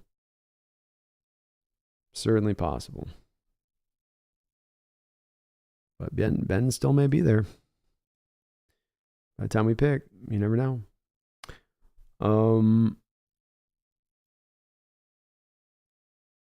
Peter Go Hawks, thank you for the $2 donation. Says, who's next? Torrance, Wilper, or Simpson if they're? Man, it's any number of guys. We still got Benton on the roll here. Don't forget him. John Michael Schmitz is there. I think John Michael Schmitz over Torrance, and Wilper for Seattle. And I think Deion Henley maybe even over Simpson. So I would guess one of those, I suppose, would be my pick. And Tampa Bay's pick is in, by the way.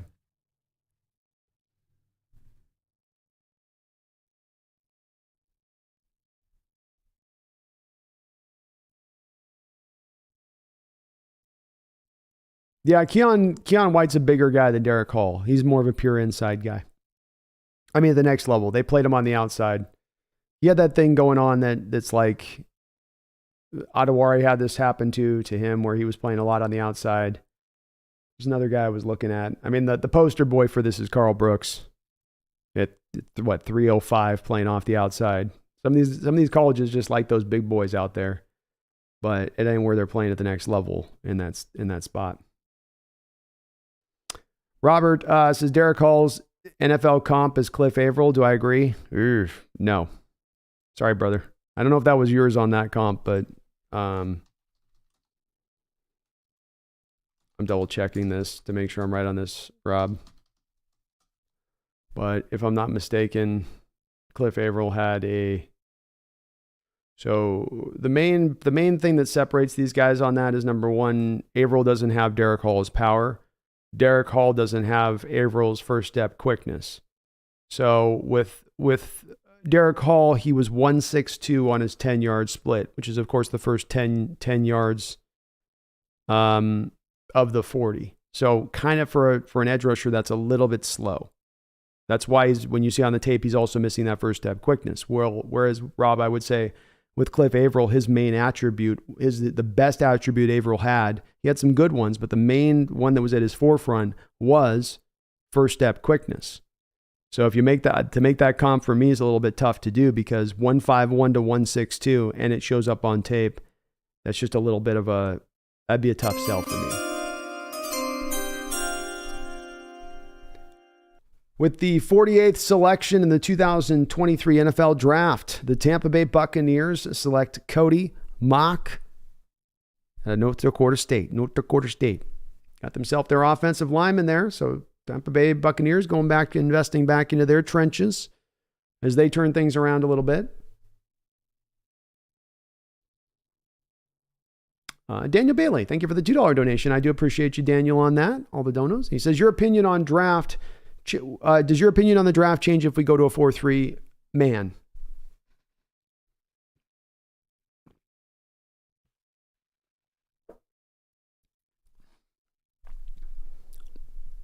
I'm giving it a lot of thought, Daniel, so bear with me. Yeah, I think it does, Daniel. I'm not trying to ding him too much for missing out on defensive tackles at this point. I'm trying to remain pretty patient with that and sort of see where it all lands at the end of the draft. But if you were to go to more of a 4-3 instead of the 3-4, and being that you needed to find such specific parts for the 3-4, and you kind of already have the parts you need for a 4-3, it definitely makes not going after 3-4 personnel in this draft a little bit more easier to swallow, I would say. So yeah, I mean, to your point that, yeah, if it was in that, if they are truly writing back to more of that scheme, that does have me maybe reevaluate this thing, because I am still operating that they're going to try to be running 3-4 somewhat. And, right now you don't have a zero tech. You got a starter at one of your 3-4 ends, and you don't have a starter at your other 3-4 end. Really, Jaron Reed should be more of a rotational guy in there. So, you're missing starters and depths right now as it goes through. They can still address it. So it's all good. It ain't now we should have addressed it. Now you can still go find some help, but it does remain that hole that's there if you're still going to run the 3-4. You guys are feeling the pain on some of these picks. I feel you. Delicate, can we convert extra offensive linemen to defensive linemen? Well, only if.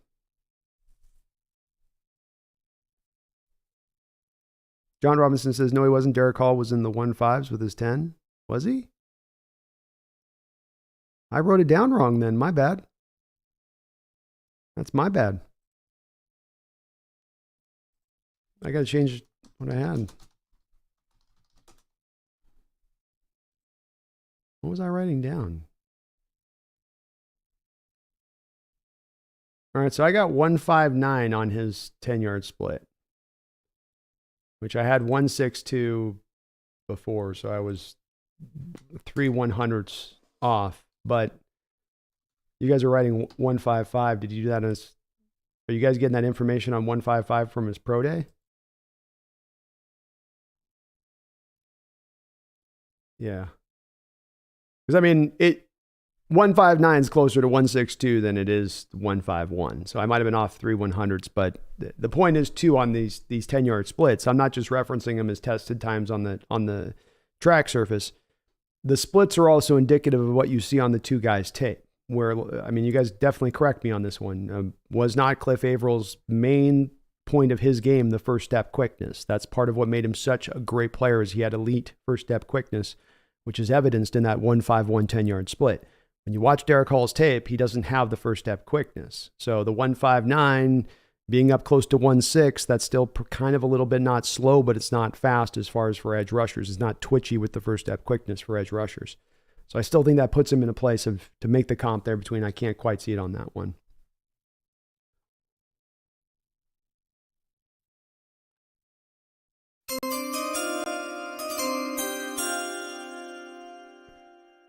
With the 49th selection in the 2023 NFL Draft, the Pittsburgh Steelers select Keanu Benton, defensive tackle out of Wisconsin. Steelers know their defensive tackles, man.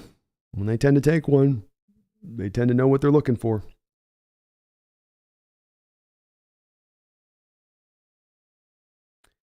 And it's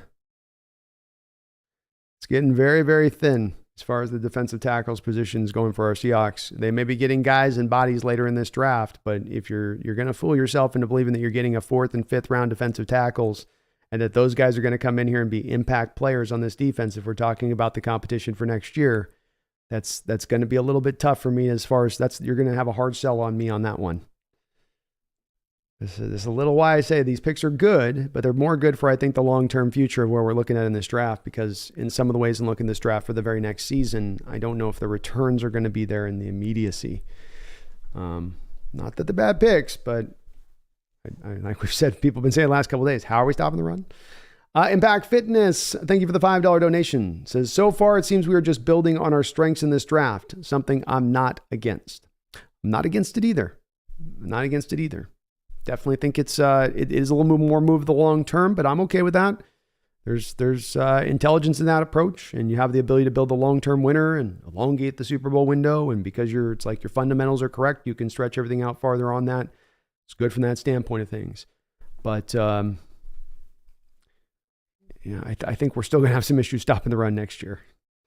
That's still going to be kind of at the forefront here as far as watching some of what you've kind of let drift through in the talent in this draft so far. But I'm not against it. I'm not anti it, Impact Fitness. I think that's a good way of putting it. Thank you for that donation too. Appreciate you. Thrill House with a $10 donation. Thank you to Thrill House for being a member of the channel as well. Can you explain the rationale behind Witherspoon? I saw your take, but no Jalen Carter. Is the league just too pass happy? Is the league just too pass happy for you to have to solidify that? It's a great question. Number one, thanks for that, Thrill House, on the dono. We do have the pick in here for the Dolphins, so I'll announce that in just a second, which I then think puts us up on the clock here. So I also think if they pick, I'm gonna take off the tracker. And if Seahawks are on the board, do please, once Seahawks go on the board, I know people are announcing the picks in the chat. You can hold off announcing the picks in the chat, just at least on the Seahawks pick if possible. Mods, I don't want to time anybody out or kick anybody if somebody does present it, so it's okay if it happens. It's not a big deal. But if just possible, it'd be great. Here's what it comes down to for me on this Thrill House, and this is where my rationale goes behind this, is not actually that I'm trying to build the super unit as far as cornerbacks go. It comes down to that there's obviously the character concerns there with Jalen Carter. And John Schneider had set on his desk, and I'm sure in some manner or another, if it's not in a folder like I see it in my mind, he has some sort of information set on his desk saying, all of the stuff that you're hearing about Jalen Carter, having coaches having trouble teaching him on the field because he's hard to get him to listen. The racing off the field and having those issues going on, the lack of the training, the lack of the conditioning, all of that, according to probably the report that John Schneider was looking at, Thrill House, was the tip of the iceberg. That was where it all was just starting to begin as far as the issues that were going on there with Carter. And he walked away from that saying, I don't want to take that risk. And a lot of other general managers didn't want to take that risk. And so I can support that on that standpoint of things, because Thrill House, I don't have that information to go off of, right?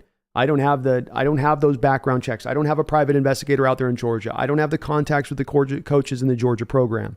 And we heard enough out there that there definitely could have been that information presented out into that report. And if that was going to be the case,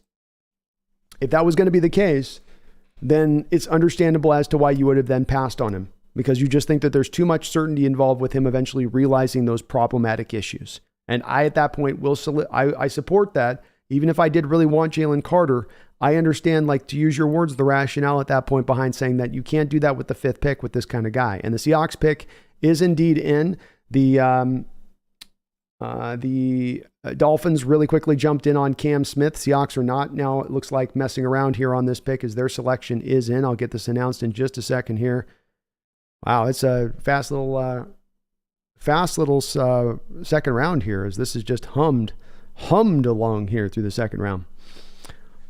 So then you go through the other things, Thrill House. Tyree Wilson, he's not near his potential. You don't know if he's going to get near his potential. Kalijah Kancey's got some short arms, and maybe the team just wasn't as high on him and didn't think that he was going to be able to get around those short arms. It's like we got KJ Wright announcing the second round pick, trying to get all the 12th man up on their feet. It's good to see KJ in the house in that respect of things. All right, let's see what the Hawks do here at 52. John Michael Schmitz. I'm going to go with John Michael Schmitz as my guess. Come back to the offensive line here.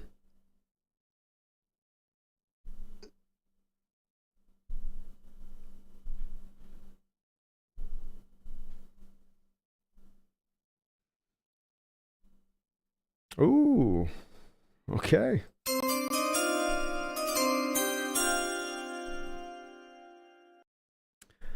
With the 52nd selection and their final second round pick here, the Seattle Seahawks select Zach Charbonnet, running back out of UCLA, in the second round. So your Seattle Seahawks are deciding, we are going super offense. Who needs a defense? We go offense here. And so get ready for the fireworks to take off this next year. Zach Charbonnet, a really fine running back in this draft. Pretty much a consensus out there would be that he was somewhere between being the second or third best running back in this draft, depending on where you stood on Jahmyr Gibbs. The value here is very good. I had a second round grade on him, so there's no reaching at this spot at 52, starting to get him to a little bit closer to the back later half now of the second round. That's okay value from that standpoint of things. This guy, get my notes on him. If I was to try to describe him as a runner, I originally thought he was 6'2" on tape. And so I thought, man, this guy's just like Steven Jackson, a guy that used to give us a lot of problems here in Seattle, but is -2 inches. So I guess even to go beyond that as far as kind of a weird comp, but a comp to apply here nonetheless, is if you want to think about Zach Charbonnet, think about Steven Jackson -4 inches and 20 pounds. He is a nifty runner who also has a lot of power traits to his game.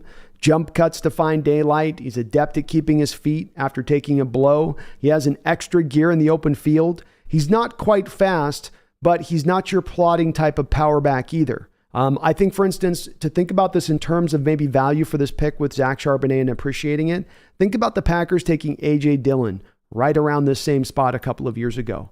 And if you go back and watch the tape of A.J. Dillon in college and go back and watch the tape of Zach Charbonnet in college, Charbonnet is so much better. Way better production, way better runner. And so you're getting a guy that got that, but who's just, this guy's actually got some starter potential traits to his game. If he has a chance to set you up with a move in the open field, he will shake you. He's always moving his legs. He's always pushing the pile forward. He's a home run hitter. If you guys want to think about this kind of a baseline, a home run hitter who can also hit for average. So he's a 300 hitter who can pop 30 home runs for you as well. He might juke you or he might run over you. It just makes it doubly hard for defenders to determine what to do with him. It's also why, if you want to draw maybe another comp for the modern game and what you could look at as a guy that's kind of equivalent to him out there that's playing right now in the NFL, how about Nick Chubb? Kind of a Nick Chubb sort of similar back to him and how he goes out there and does what he does. He came in at 6 foot, 215 at the combine, 4.5, 340, 1.54, 10-yard split. So very good burst to him. That's one of the things you will think about with the running backs that you're looking at. And this is followed up by the 37-inch vert, the 122-inch broad jump. So he's got that explosiveness to him as well. He's going to be a good power back for you now in those short yardage runs. So this now frees Kenneth Walker up of not having to maybe run as many of those A-gap runs up the middle like he was having to do last year. Many I know don't like taking a running back in the second round. Many right now are going to hate the fact that we didn't take the defensive tackle. I do offer once again that this is a pick that is more evidence to the Seahawks trusting the value of their board and not reaching for need. If we're going to go and take a look at those defensive tackles that are available at this point, honestly, all of my second round graded defensive tackles are gone. They're gone. They're off the board. Now, all of my running back, second round running backs weren't off the board. Zach Charbonnet was there. And so if we want the team to pick for value and we want that to be what's driving the day, that is driving the day here. And while you may say, and I know I'm going to hear it probably a million times throughout the offseason, we already have Kenneth Walker. We're fine. We got Kenneth Walker. We're fine. Well, are we for sure fine with just Kenneth Walker and DJ Dallas? Are we for sure fine with those guys? Because when I look at it, I say, look, Kenneth Walker even last year had an injury. Every year since Marshawn Lynch has left in 2015, you've had what I've called the beast mode curse, which is that you cannot seem to keep your starting running back healthy any given year. Chris Carson couldn't get through a full year. Thomas Rawls couldn't get through a full year. Eddie Lacy couldn't get through a full year. DJ Dallas has been beat to hell here, and he's barely played. Same thing was true of Travis Homer. Last year, Rashad Penny, a guy who was one of the cleanest prospects that they've ever evaluated coming out of college, once again, had another injury. You know, whether it's luck, whether it's curse, whether it's happenstance, whatever the reason is, year after year after year, your running back room gets decimated. And so to just simply count on the one bell cow back and then DJ Dallas as the backup is not going to be good enough. Not for a team that wants to be balanced and run the football. So I'm not going to be anti this pick in that respect of things. The value's there. You need that help in this running back room. Yes, you could have waited a little bit later on in this draft, but as much as I do like the overall talent of this draft at the running back position, third, fourth round, when you get past that, probably all the names of really good value are going off the board at that point, of guys that really could have some kind of impact on the football field. So it is a one that's going to, I know, strike people where they go, defensive tackle. Well, at this point, defensive tackle, you're reaching for Zach Pickens, who I've got a third round grade. You're reaching for Colby Wooden. You're reaching for Gervon Dexter that I've got a fourth round grade on. You're reaching for Saika Ika, who I've got a fourth round grade on. So that's when you go, why aren't they going defensive tackle here? This is why I was barking so loudly about Benton with the second round pick. It's because that you had to go grab it there if you were going to go grab it. Otherwise, you sort of were committing to move yourself through the second round period at that point and not do that. And I know that's going to disturb some people, but it is what it is with that, you know. It is what it is on that. Let's see what you guys think though on this one. Oh goodness, this draft's going to be a divisive one. I'll tell you that. I think people will like it overall, but I know there'll be some divisiveness.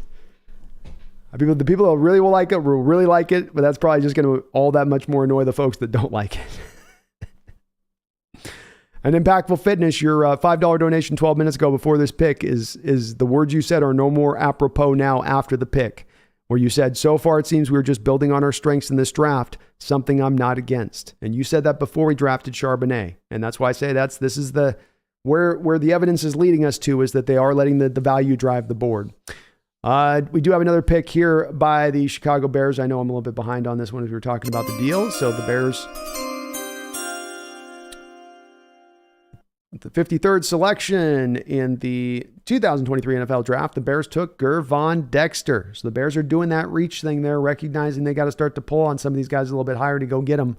Something I'm glad the Hawks didn't do with the second round pick. I would have liked to have seen Benton with the first, but once you passed on Benton and Benton got took by the Steelers in front of you, now you got to pivot a little bit at that point, in my opinion. So I'm okay with them taking the alternative route there on that one.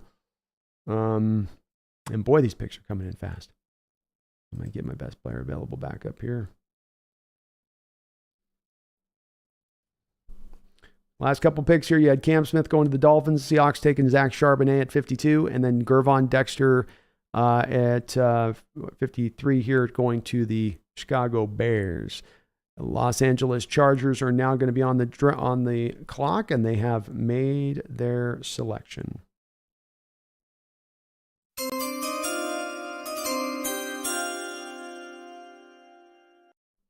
With the fourth pick in the 2023 NFL Draft, the Chargers select Tuli Tuipulotu out of USC.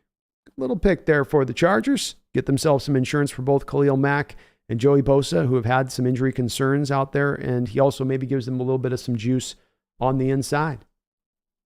Not bad, not bad, not bad. Joe Strew loves the pick. All right. We're going to score some points, folks. I don't know what we're going to do defensively, okay? But we're going to score some points.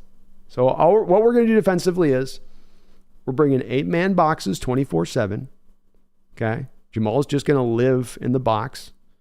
He's going to go get himself a little double wide, set it just to the side of Bobby, at the linebacker core, okay?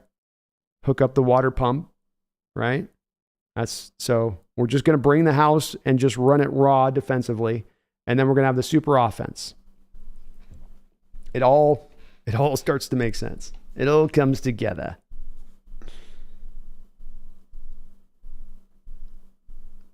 Thomas says, I will take Charbonnet. He was the one wanted so badly. He's a good player, man. All these guys they're bringing in are good players. I can't pick it apart. I can't get mad at players when you're adding really good players.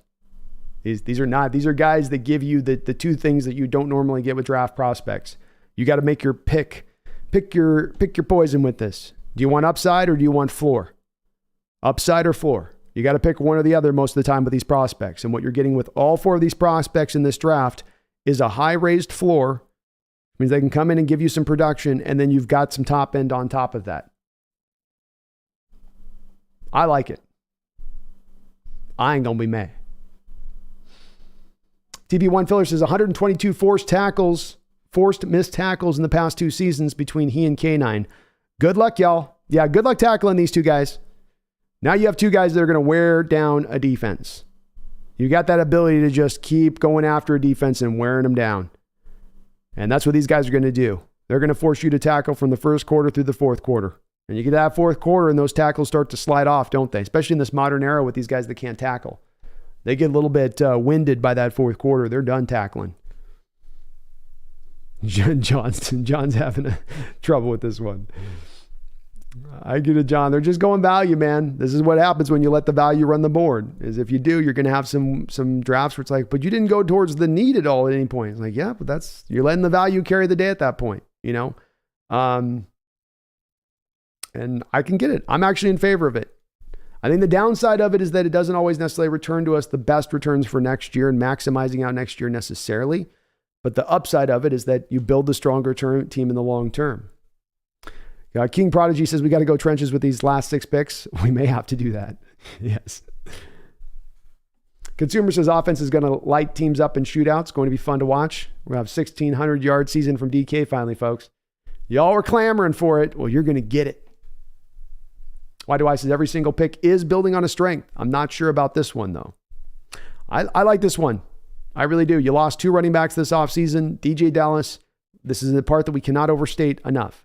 DJ Dallas has not been able to stay healthy on very limited duty. Very small amount of carries, very small amount of time on the field. He gets injured at a very high rate. So you're running right now with basically Kenneth Walker and not a whole hell of a lot else. And in a guy like this, you got to run a rugged running back who should be a guy that can eat a lot of carries if he has to. I like it.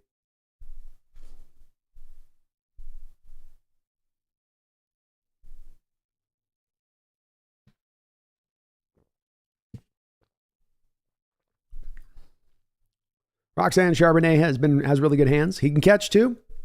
Complete player, complete running back. I even think he's a pretty good blocker, I believe. If I'm not mistaken. Greg Kemp says Ken Walker and Zach Charbonnet in 2 running back sets is going to be nasty. And Zach can catch. He can. Imagine if we do a little bit of Zach Charbonnet at a fullback with Kenneth as your tailback. And then now what you got is, let's say it's a 3rd and 1 and you got the defense pressed, or a 3rd and 2, and you got the defense having to press up on the A gap for the fullback run with Charbonnet up the middle, or you can kick pitch it out to Kenneth Walker out to the edge. And now you're going to test the edge discipline of those defenders, of those edge players. and let the player read it. Maybe even let the quarterback kind of read what he's seeing pre-snap as far as Geno goes on that. And they did a little bit of that with Ken Walker and Rashad Penny last year, but of course Rashad got injured, so we didn't get to see a lot of the two running back sets. But I'd love to see a little bit of that. Joe Strew says, what about all that talk from John and Pete about wanting to beef up the trenches? Oh my God. Yeah, they're waiting. They're just patient, I guess. Dylan Beck says, very good pick. Kenneth Walker as a partner. He does have a partner indeed. And folks, if you do like what you're listening to today, do me a favor and smash that like, subscribe on up. We're trying to get up over 12,000 subscribers here over this draft. We had some great movement yesterday. I think we picked up a good about 65, 70 subs. So if we can get a couple, keep them going this day, I'd really appreciate it. Hit that like button, hit the sub. It won't cost you anything. You help the channel out a bunch. Andrew says, I thought we had a running back. We have a running back, man, but remember on this with the folks looking at the running back room, remember, this is not a 1-year problem. This is not a 2-year problem. This is not a 3-year problem. Going back since 2015, since the very moment Marshawn Lynch left, every single year your running back room gets decimated to the point that almost every single year you've got to go hire a guy off the street who was just bagging groceries. So you want to try to avoid that if you possibly can. And one way to do it is to better stack the running back room up where you're not just putting bodies in there. You're actually getting some legitimate talent in there to make it go. And I think that this is a step in that direction. Mr. Allo reminds me of Jamal Lewis. Big body with sneaky wiggle and solid speed. I like that comp, Mr. Allo. Megan says, love it, love it, love it. Love it too, Megan. It's a good pick. Moose says, this is a weird draft. What the hell are Pete and John planning? I'm super excited to see what they have planned. They've got some kind of thing they're looking to go out with this. It's not clear to all of us what exactly they're doing, but they seem to have a purposeful path they're going at this, and I don't hate it. I'm just kind of still figuring it out, but don't hate it. James Hughes, we're drafting Seahawks. I like it. I like it too, James.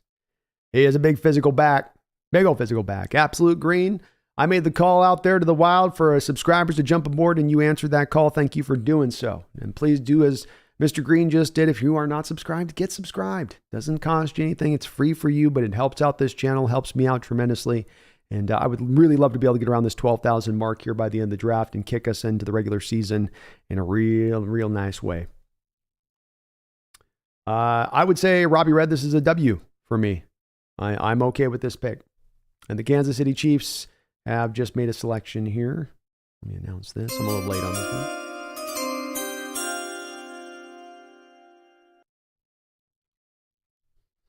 With the 55th pick, the Kansas City Chiefs select Rashee Rice out of SMU. I like this pick for them.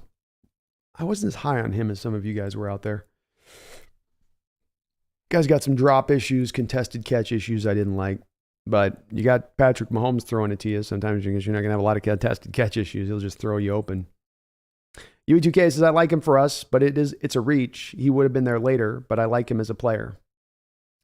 I don't know if he would have been there later. I don't. I think he was probably going somewhere in the second round, but I guess it is hard to say exactly where. I don't think he would have lasted to the 20th pick in the third round, Huey. I think somebody's taking him inside the third round at that point. Mike Skinner, I hope this running back can stop the run. SC Wolverines, people always loves the 1-2 at running back. People should know that now. Not surprised at all. No, makes sense. He has had all that going back to the USC days.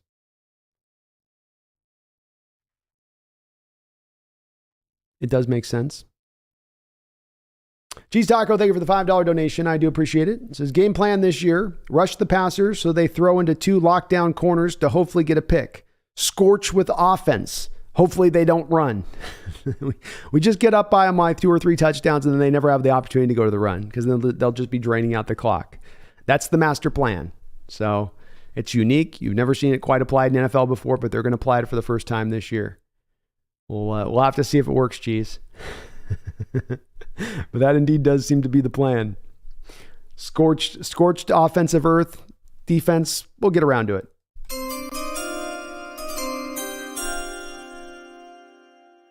With the 56th selection in the 2023 NFL Draft, the Chicago Bears select Tyreek Stevenson out of Miami, a cornerback.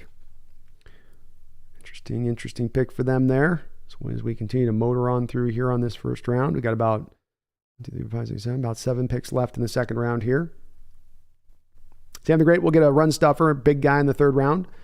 You still got on the board Jacqueline Roy, Dante Stills, Saiki Ika, Jared Clark, Zach Pickens, Colby Wooden.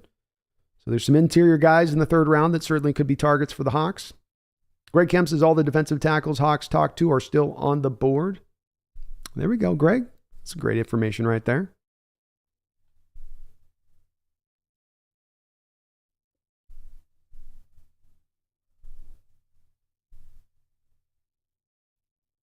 Stephen Donovan says, I love running back picks all day. Could be pick 5. I'm so biased. I love watching film. They're fun to run. He's a fun player to watch on film too. He's a fun type of back to be able to kind of break down. So I'll be definitely doing some video breakdowns on him as well for the channel.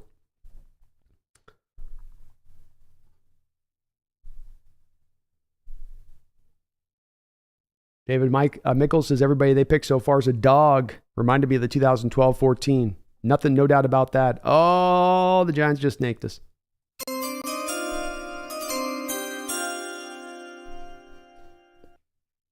With the 57th pick in the 2023 NFL Draft, the New York Giants select John Michael Schmitz, center out of Minnesota. So my number one center's off the board. I think they made their peace with that one. Going Charbonnet, I guess, but okay. Yeah, go watch Charbonnet's tape. Don't watch it right now. I want you to stay on the stream with me, but eventually go watch his tape tonight. It's good. It's good tape. Robbie Red, Torrance is dropping. No science, Torrance is dropping. Interestingly enough, I think there's just his tape wasn't. I wasn't blown away. I'm not surprised the NFL kind of was meh on his tape. I was sort of the same way. Cheese Taco, thank you for that $5 donation. Appreciate you, man.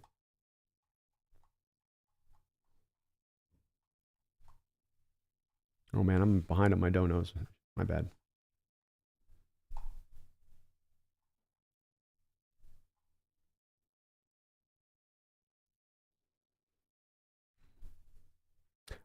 Paul III, thank you for the $2 donation. Says it should have been Washington.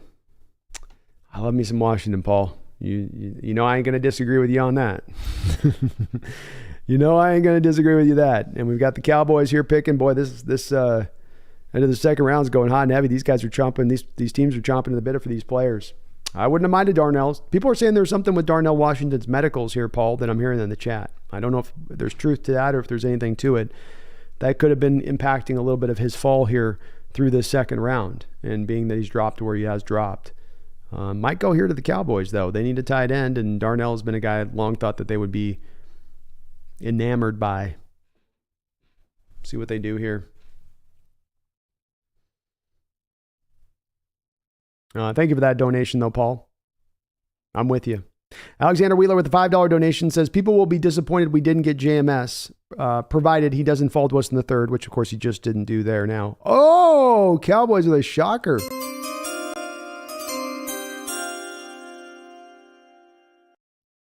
With the 58th pick in the 2023 NFL Draft, the Dallas Cowboys select Luke Schoonmaker, tight end out of Michigan. So, Paul III, to the point on that, there's got to be something with Darnell's medicals at this point for Schoonmaker to overtake him. I think I had 4th round grade on Shoemaker. So I had a 4th round grade on him. If you're going at this point to Shoemaker, then there's got to be something wrong with Darnell Washington. It's got to be. Gotta be. Alexander says people will be disappointed we didn't get John Michael Schmitz, provided he doesn't fall, which he didn't fall. But we have someone good there. We don't have to be. We don't have a good running back too. That's true. And you're going to need a good running back too. This is not. This is the part of the evolution of football, and I think many of us fans fall into this trap of you're used to something going in the 80s. You're used to something going on in the 90s. You're so used to something going on in the early 2000s.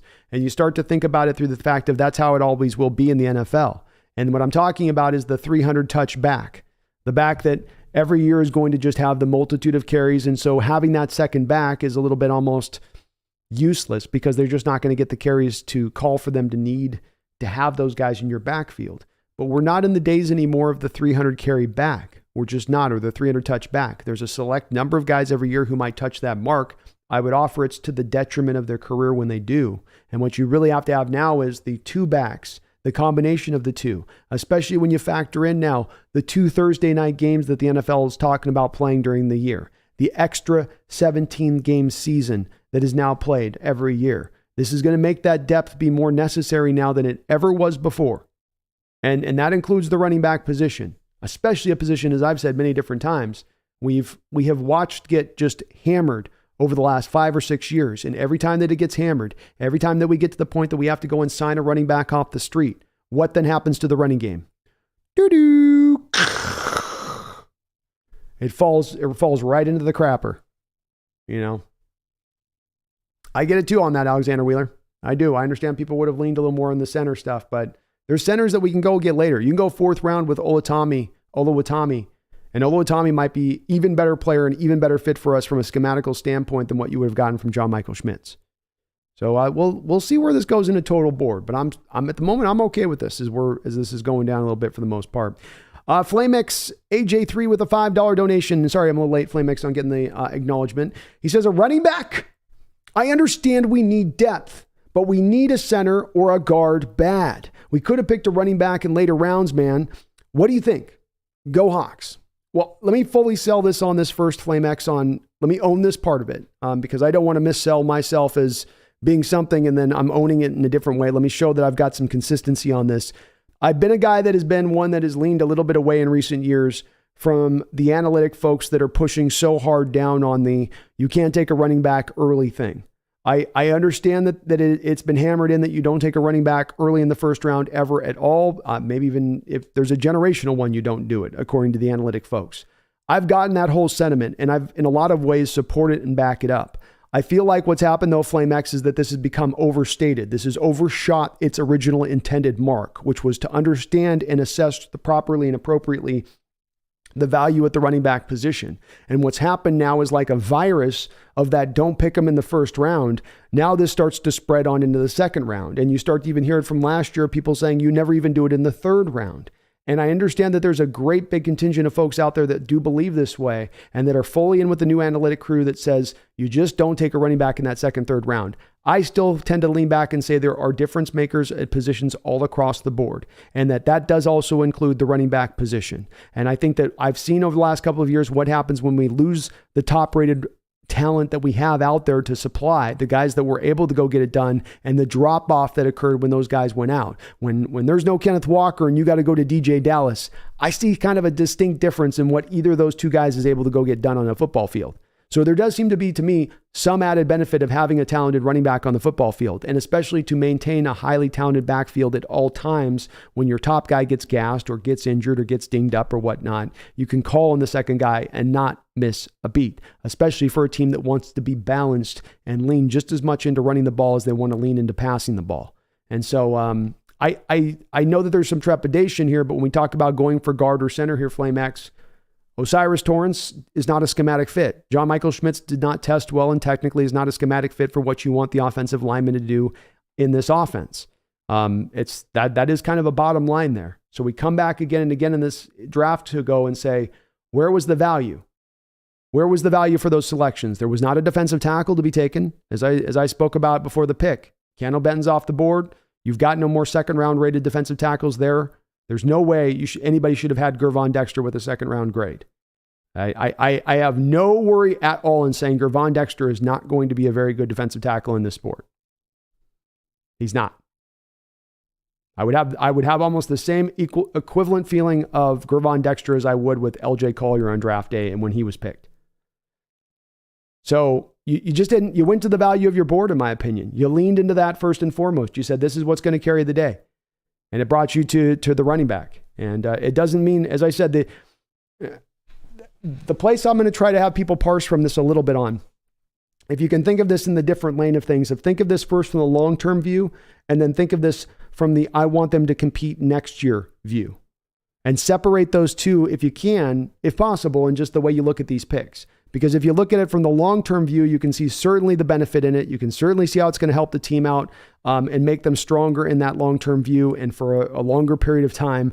But it does also mean that in the short-term view, when we're talking about the defensive line being up to snuff, when we're talking about the offensive line being way more talented, those things are going to be missing in the interim for next year.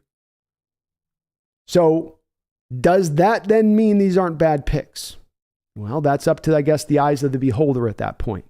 I would offer from my standpoint that if I'm diving towards value as a general draft philosophy, and I'm saying that when I come to my pick, on average, I'm just going to look at who's ever at the top of my board, and that's who I'm taking. Whoever I've got is the highest rated guy I've got put out there.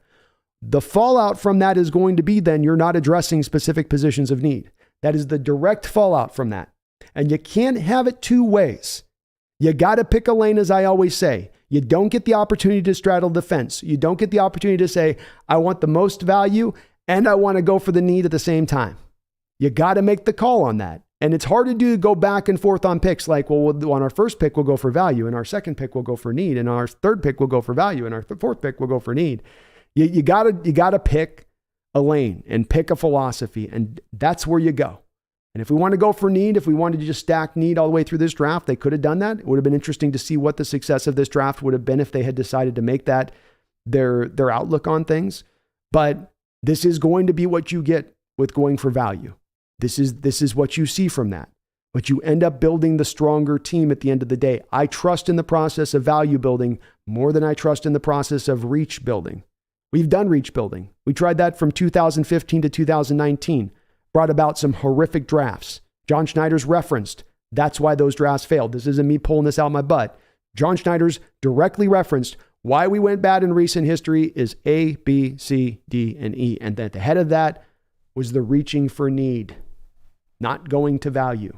So they're going to value, FlameX. And if they do that, even if it doesn't bring out the bottom line end results that are crystal beautifully placed in all the right manner and sets the team up perfectly for this next season, it is still what is best for this team. It is what is best for NFL franchises to run themselves in this way to eventually bring out the most dominant football team, in my opinion. Mumbles, thank you for the $5 donation. I appreciate it. And thank you, FlameX, for that $5 dono. People are so upset. Why does this surprise anyone? Have you all seen the past years? Haikus are fun. If you need clarification, I could give you another. Thank you, Mumbles, for the $5 dono, man.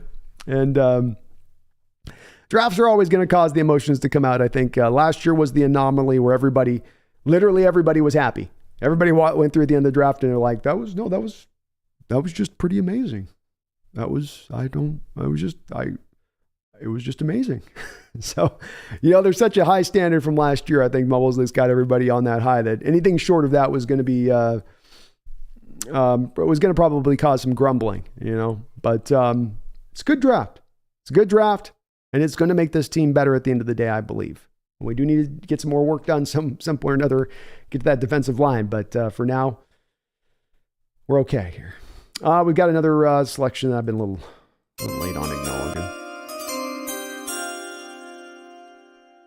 All right. With the 29th pick in the second round, the Cincinnati Bengals went for DJ Turner out of Michigan, a guy that I'm not sure if he's going to be able to play consistently out on the outside, but really twitchy guy, ran like a 4.2 40. Very, very, very, very fast. He's got a little bit of size to him at 6 foot plus, but short arms. Not sure if he's going to be able to hold out on the outside. He's an okay tackler, though. He's a good player for Cincy. He'll help them out.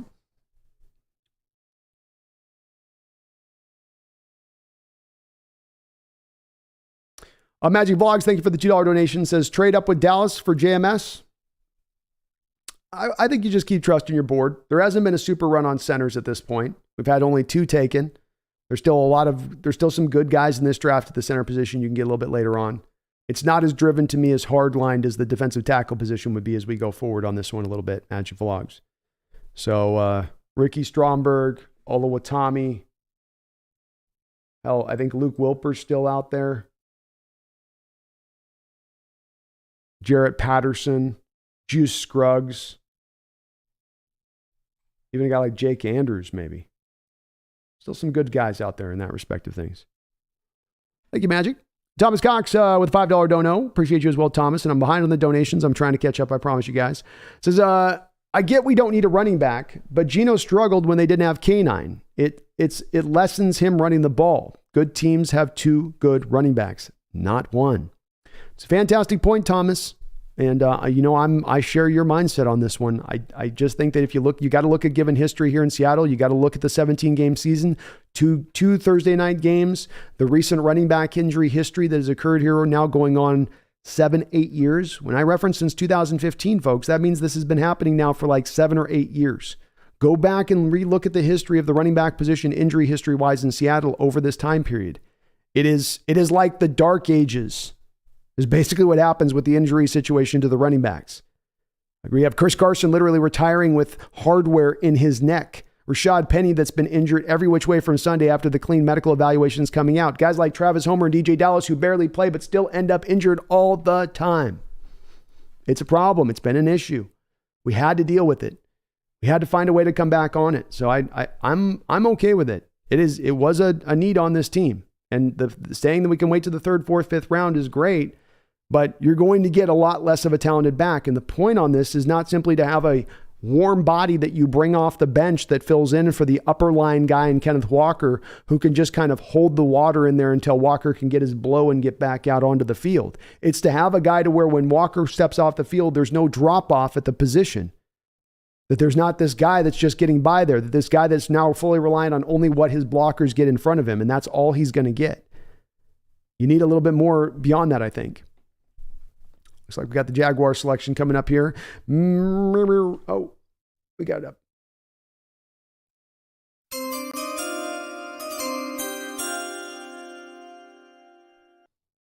The Jacksonville Jaguars with the 61st pick in the NFL 2023 draft have selected Brenton Strange out of Penn State. We may have my biggest reach of the draft here so far outside of Emmanuel Forbes in the first round. I was not a big Brenton Strange guy. Yeah, this would be my biggest reach so far of the draft here. Look at how he runs just on the highlights. Like he can't get up the field. Eesh. That's a brutal pick for the Jags. I'm not loving that pick if I'm the Jaguar fan. Like, ugh. So we go from, then they just trade that guy to the, eesh. Yeah, that's a weird pick.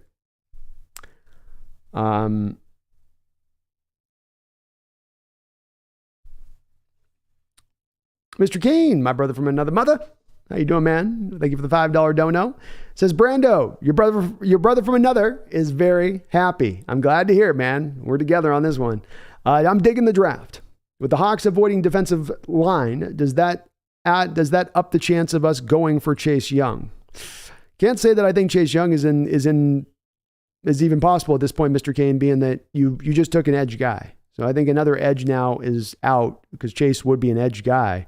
You know, you'd look more, I would say, something more likely here is that you try to reach out to maybe the Colts after the draft and say, hey, what about DeForest Buckner? You know, will you take a future second round pick for DeForest Buckner? Will you take a future second and third for DeForest Buckner? You know, maybe you're looking to do something like that would be more of a likely, maybe possibly a possible attempt there at that point.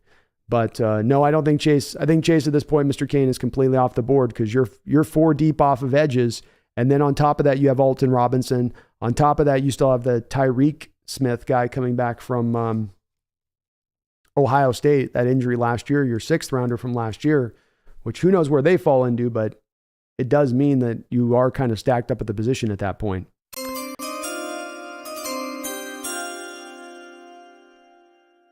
With the 62nd selection in the 2023 NFL Draft, the Houston Texans select Juice Scruggs, center out of Penn State. So Penn State guys going back-to-back in this draft right here. Another center off the board, so that does get a little bit thinner for our Seahawks to potentially address that down the road. Thank you, Mr. Kane, for that $5 dono too, bro. Appreciate you. Taker610 with another $2 donation. Thank you, Taker610. Where are Hendon Hooker and Jaron Hall on your board? I have Hendon Hooker with a 3rd round grade. I feel good about taking him in the 3rd round with the 20th pick. I wouldn't hate that pick at all at that spot. I know some Seahawks fans would go overboard if we did that, if we go back to offense here. But the value is there to do that at that point. I'm not as big on Jaron Hall as a lot of other people are. I have kind of a mid-5th round grade on him. is where I saw him. I just don't see a whole lot of upside to his game as some do. But a lot of other people liked his arm, it felt like, especially when I was talking to Brendan about this.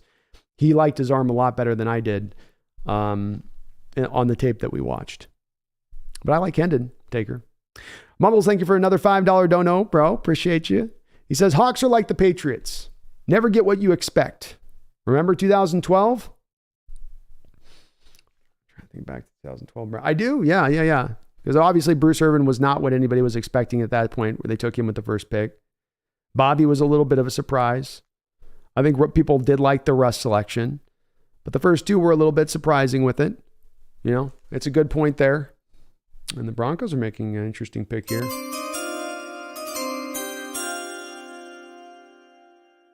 With the 63rd selection in the 2023 NFL Draft, the Denver Broncos select Marvin Mims, wide receiver out of Oklahoma. Getting Russ some help on the outside out there. Does make a lot of sense, and that will finish us off in the second round. So, fast and furious second round. We started at 4, done in 2 hours. Bing, bang, boom. It's good to see on that respect of things.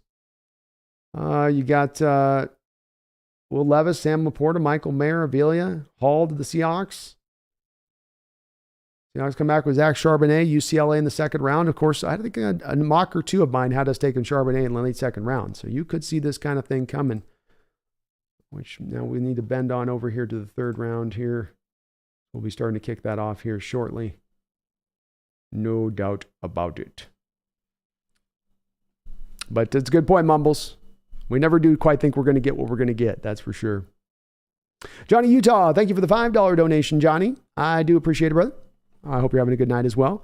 He says, if there was one prospect we could take in the third or fourth that will totally tie Seattle's draft together, who would it be?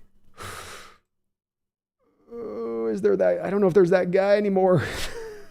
I would have said that if there was a defensive tackle you could take that would be really that guy. And I don't know that there's really that guy. I think Adewari is still on the board at this point.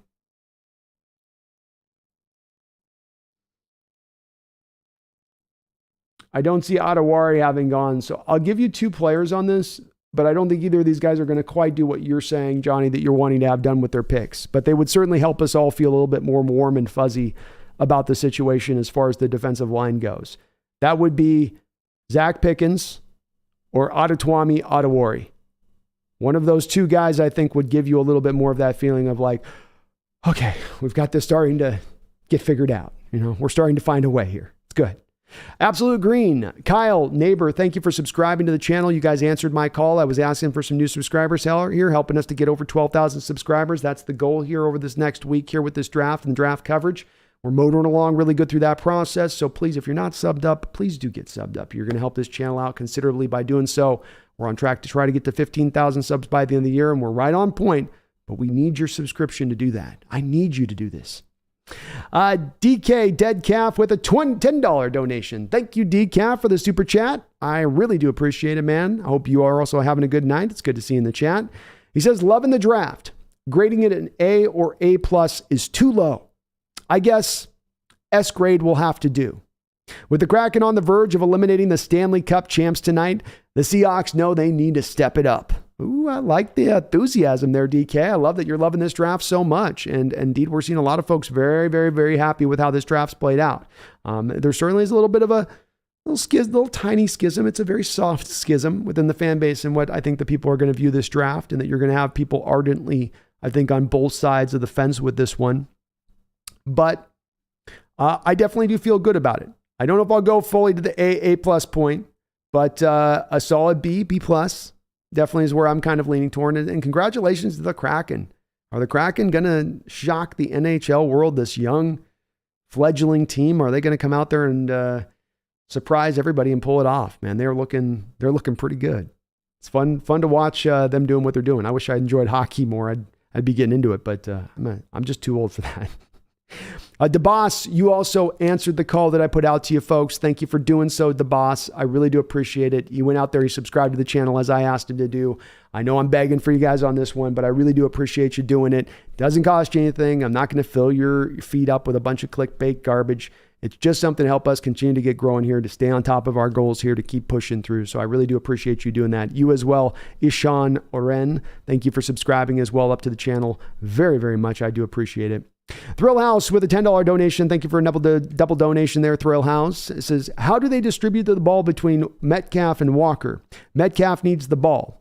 I fist bumped him on my flight to Dallas, and how many years do we got Lockett? The Lockett question's a tough one, because Lockett, I think in many ways, because of the way he preserves his body and has done so over the last couple of years, is going to set himself up well to maybe be able to play that elongated extra 2 to 3 years past, let's say, where Doug Baldwin got in his career by the time, because Doug really got wore down with his body. So I think Lockett still has the chance to still play at least 2 to 3 more years of good football. I do trust in that. There are only so many balls to be thrown around on the field, Thrill House, but the good news is that you don't have much of a defense right now. So you'll give up a ton of points, which will require you to have to throw the ball and produce that many more yards. And then Metcalf gets his touches, Walker gets his touches, and everybody's happy. And we score a bazillion points, and the fans love points. And Chicago Bears just took another defensive tackle.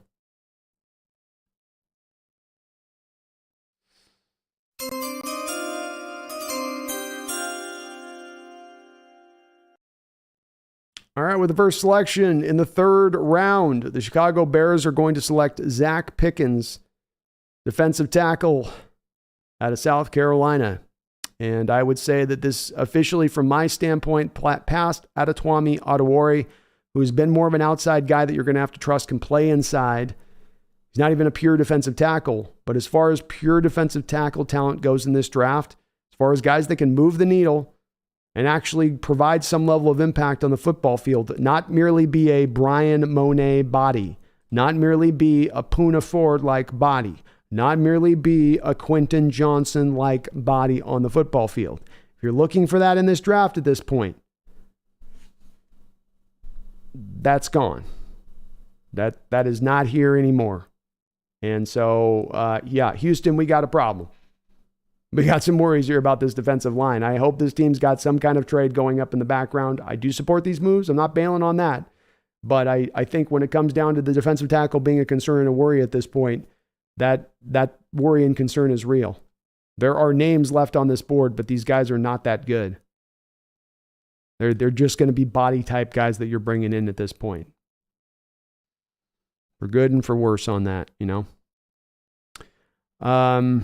But Thrill House, I think they'll find the way to get the touches to those guys. I think as well, it's more about having the depth of the running back position of regardless of whether Walker's getting his touches. It's more about your running back ends up getting injured and you end up needing a backup, and you want to have a quality backup and a guy that can do some damage when he comes in there. And now you have that with Charbonnet, and you really didn't have that with Dallas, and you didn't have that with Homer, and Penny just couldn't stay healthy enough to provide that last year for you.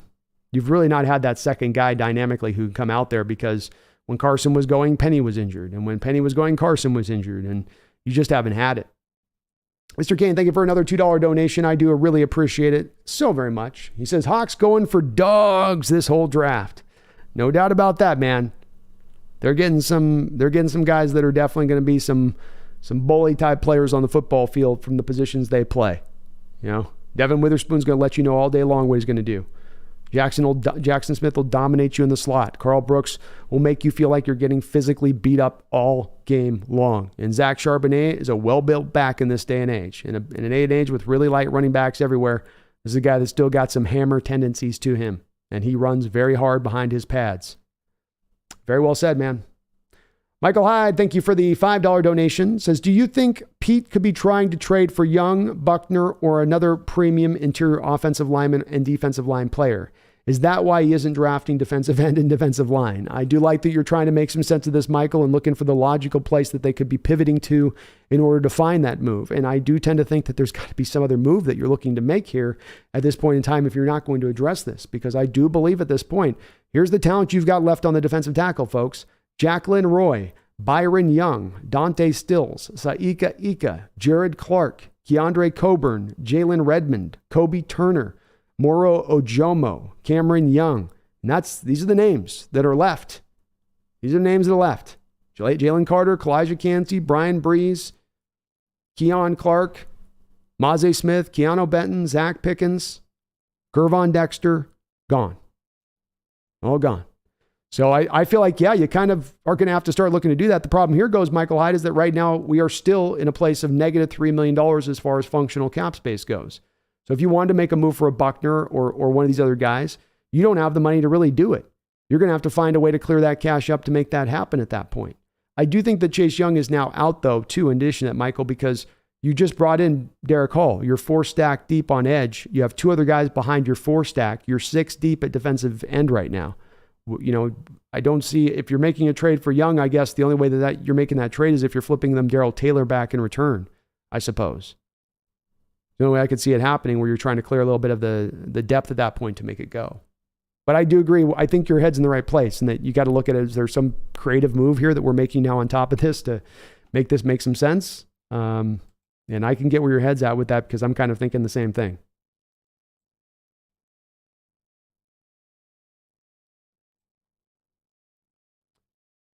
Okay, so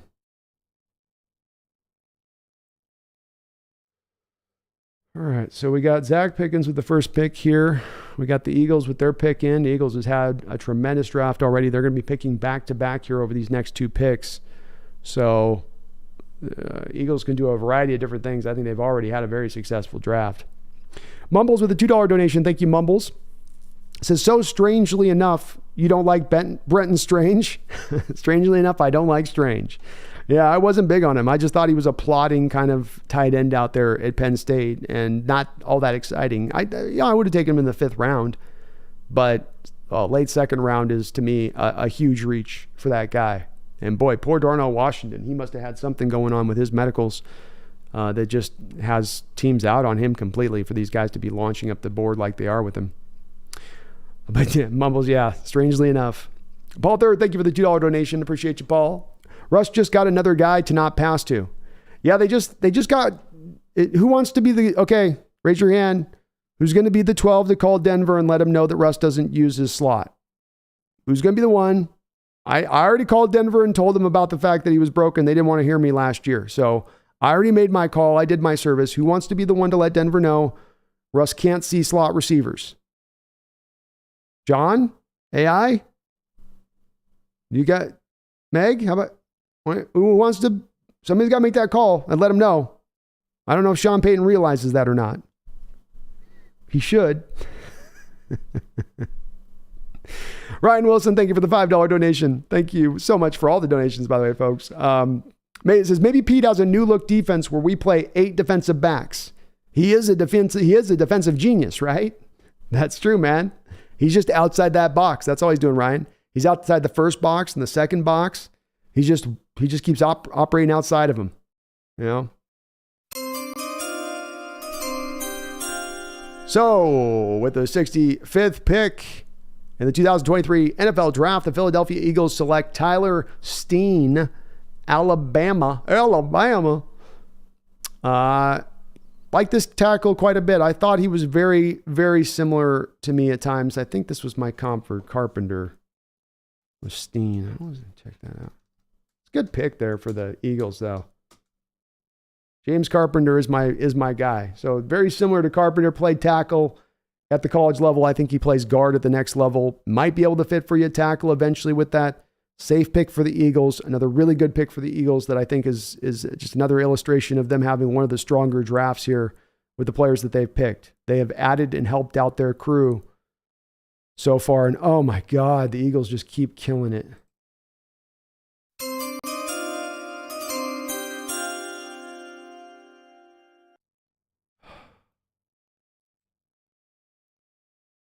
The Eagles with the 66th selection in the 2023 NFL Draft with their back-to-back picks select Sidney Brown out of Illinois.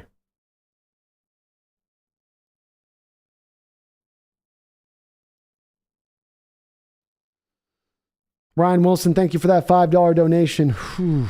One of my favorite players in the draft, Sidney Brown, and I've got the Eagles winning this draft right now by a exceptional margin. The Eagles are starting to reach a place in this draft where I'm starting to feel like everybody else is playing checkers and they're playing chess. This is a wonderful pick for them. This guy's got star potential that you get in the third round. He's going to fit right into what they want to do. Chauncey Gardner-Johnson out of there. He'll fill right into Chauncey Gardner's spot. He's not going to miss a beat. Kid plays with an edge. Would have loved to have had him on our team. It's a great pick for them. Darn. And Ryan, maybe it is the 8 defensive backs, man. We'll just go with 2 defensive linemen, 8 defensive backs, maybe 1 linebacker. It's the new front. We're creating the new hotness here, man. That's all we're doing. Thrill House with another $10 donation. Thrill House, thank you for the triple dono drop today on the channel, man. You are very kind. Hell, you got a 4th drop above there. So thank you for all those donations to the channel. Who needs the ball more this year? DK or Walker? I already read this one. So I think you do moderate the carries to Walker here, Thrill House. That's what you're really trying to do, more than it's about with Charbonnet coming in here, pulling away carries from DK, or even pulling away from carries from Walker. It's just that you're going to balance out the carries from Walker, rather than thinking of Walker as a 300 carry guy or as a 310 touch guy throughout the course of the year. Let's think of it like this. We want to get Kenneth Walker 200 touches on the year. And then we'd like to, on Charbonnet in his rookie year, get him 125 touches. So 325 touches between your 2 running backs. Does that then adjust or alter or do something differently then to the production of DK Metcalf on the outside? Not necessarily. Now, maybe does Jackson take some of those catches away from DK on that outside? Maybe some of it is that you're not asking Tyler Lockett to shoulder as much of the burden on the outside, to be a 90 catch guy, to be now more of a maybe 60 to 70 catch guy as he starts to age. So those 20, 25 catches go off of his rack, but they go on to Jackson Smith and Jigba. So I think there's the balance of the touches that are out there, Thrill House, to where you can still get a mighty amount of production out of DK at that point. He can still get a lot of catches, a lot of touchdown catches, a lot of targets, even with bringing in Charbonnet. A Thrill House with another $2 donation. Thank you, Thrill House. Is Kobe Bryant just not the guy? Oh, I was like, huh? Kobe, you spelled with the K. Yeah, I think that this is definitely indicative of the fact between the Julian Love signing, Thrill House, which maybe Julian Love, you're just looking to play him in safety and then Jamal comes down to the box. We'll see on that one a little bit, but it could mean this. But it certainly means that they don't look at him as an outside guy taking Devon Witherspoon. In the case of, I would believe that in the case of Trey Brown and Kobe Bryant, which many of us had an outlook of some hope for some top end on those guys, doesn't mean that they're bad players, but it means that this team doesn't have a lot of view of their top side of being that fantastic when it comes to either of those 2 guys. And so they look at him as being probably more closer to league average players where they're going to fit to if they can hit that top end. And if that's the case, they go for Witherspoon, who's got the star potential. So from that view of things, there's value in Kobe. There's value in Kobe on a rookie deal with the ability to play both in the slot and on the outside from a depth standpoint. Hell, he might still be your starter in the slot when all things are said and done here at the beginning of this year. But yeah, I don't think that he's got a future at this point with the Hawks on the outside. Those days are done absent there being an injury. Brian Myers, thank you for the double donation. Thrill House, thank you for all your donos as well in that. But Brian, appreciate the double donations. He dropped first a $10 donation that didn't have anything it said into it. And then Brian dropped a $2 donation. And he said, did you get to check out Joey Fisher? I believe I did. Hold on, let me see my notes, see if I got my notes on this.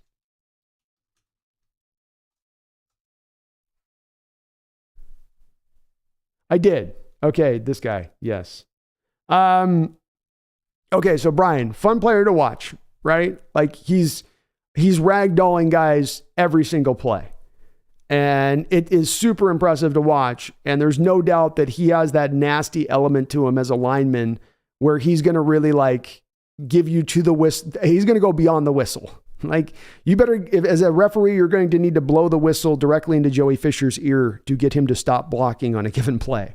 But I love that he is so nasty and just throwing guys around, and he'll pancake you and do that move like it's almost the equivalent of MMA where they get the guy knocked out and then the guy comes in with the hammer strike fist for one more good solid punch when he knows the guy's knocked out. He knows he's no longer awake. He knows that guy doesn't know what time it is. He just wants to get that one last really good, shot across the face there before the ref pulls him off.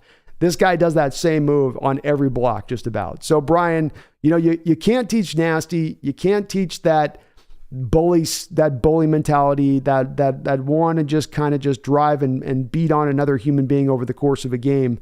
That's the hard thing to sometimes find in linemen, even when you have the physical skill set that matches that you do like, where they can move and they're strong and they're long and they've got all that you like as far as to check all those boxes. He's got that to his game in so many ways, and it did stand out to me there, Brian. I can't really tell with him mobility. He does look to be a little bit slow on the mobility side of it as a lineman goes. I did like his power, but it is hard too because he's at such a small school and in attempting to try to judge his skill set and how good that is. You know, how that's going to translate to the next level. I won't surprise me he'll be a later round guy, but if you're going to talk about making a 6th round flyer on him or something like that, Brian, I wouldn't have a problem with that. You know, those are all basically, take a chance kind of picks. And we've got a couple of selections here. Let me announce these really quick. And the Denver Broncos with the 67th pick in the 3rd round here took Drew Sanders, middle linebacker out of Arkansas. The Detroit Lions have come back here with the next pick at 68, and they are going to take Hendon Hooker out of Tennessee. So my 3rd round value ended up being very appropriate there for Hendon Hooker, which is good to see. My board's been working out pretty good for the most part on where I had these guys go. Zach Pickens, I had him with a 3rd round grade. He's gone in the 3rd round. Got Tyler Steen. I think I had what did I have for Tyler?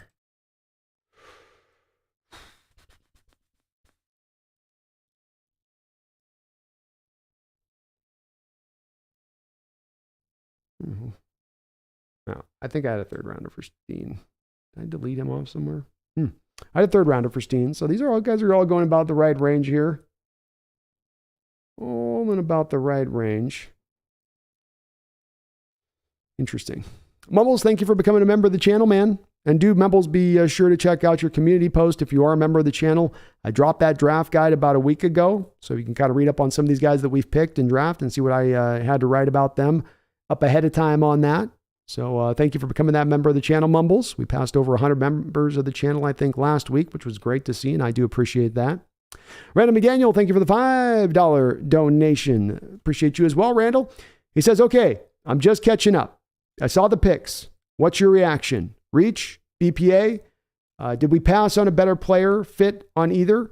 I'm old school. Love a running back. I don't hate the picks. We very much, Randall, as we were discussing earlier today, a little bit about this, you and I, it's very much, I think, what they've done today is very much continuing the same mantra, the same ideology, the same philosophy that they were perpetuating yesterday. And so I think that their board was being driven by BPA. I think somebody was asking my chat how Derrick Hall becomes BPA there. It may not be your BPA guy. My BPA guy might have been Keanu Benton. But I can see how Seattle and their philosophy and their rationale arrived at Derrick Hall being their BPA. And so I do think that that's what was driving that pick, Randall, there, rather than going for the defensive tackle and saying that's the need for us. We have to do that. They may have not been as high on Benton as like I was, for instance, which does, it makes some sense. Benton was a little bit of a late riser through this process with his Senior Bowl, and some people thinking initially he'd be a 3rd round kind of cat. So that's worth, noting for sure. But I think the same thing is going to be true about Charbonnet here, Randall, where the Seahawks very likely or very possibly could have looked at Charbonnet as the 2nd best running back in this draft from their standpoint, and to then get that later in the 2nd round versus going for some of the other positions. Because I think, Randall, by the time you were picking in that late 2nd round point, you didn't have the defensive tackles on the board at that point to validate selecting them there. Benton was gone. Maze Smith was gone. Cansey was gone. Miles Murphy was gone. All the names were gone. All the guys that were going to be worthy of being selected there were off the board. So they went back to value. And it has been, as this draft's been driven throughout on this, the value is sort of carrying the day a little bit. And I think it's overall for the benefit. My feeling on this, like we talked about too, Randall, on this earlier, is that the upside, this is the double-edged sword at times of running a value-based draft board, is that it's not going to lead you to need. It's going to lead you away from need more often than not. And that's going to make fans mad because now you're not addressing the things that are the biggest weaknesses on the team. You're building on strengths, as other people have said. But that is that's the price of doing business, I believe, if you're going to be a value-based organization in the way you view the draft. And that is the way that I think that they're doing this here now today, in my opinion, Randall. Thank you for that $5 donation, though, brother. Appreciate you. Hope you're doing well. Snail, thank you for another $2 donation on top of that as well, Snail. So thank you, man. He says, we need to take Deion Henley next. Linebacker is definitely starting to get low. My fearsome foursome of middle linebackers that I thought were going to go around the second roundish area, Jack Campbell, Deion Henley, Trenton Simpson, and Deion Henley. You are seeing some of these guys starting to be pared down now off the board. If we look at it, I think we do still have Trenton Simpson and Henley on the board. So there is still some value there with that. Let me bring up for you guys here as we're going through this a little bit of the value left on the board here as we stand right now. Certainly Darnell Washington is the highest rated guy. The Raiders pick is in. In fact, let me announce this one here as we just had another selection here. With the 69th pick in the 2023 NFL Draft, the Houston Texans select Nathaniel Dell out of Houston, wide receiver. So Nathaniel Dell. Snail, I'm on board with Deion Henley if they want to go that route in the third round. Eventually, you'd think they would have to get at the defensive tackles here somehow, some way, but maybe not. Maybe they will continue to wait on that in that respect of things.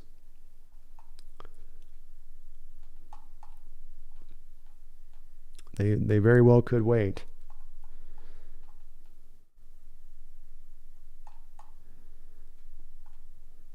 Let me get a little bit of water, one sec.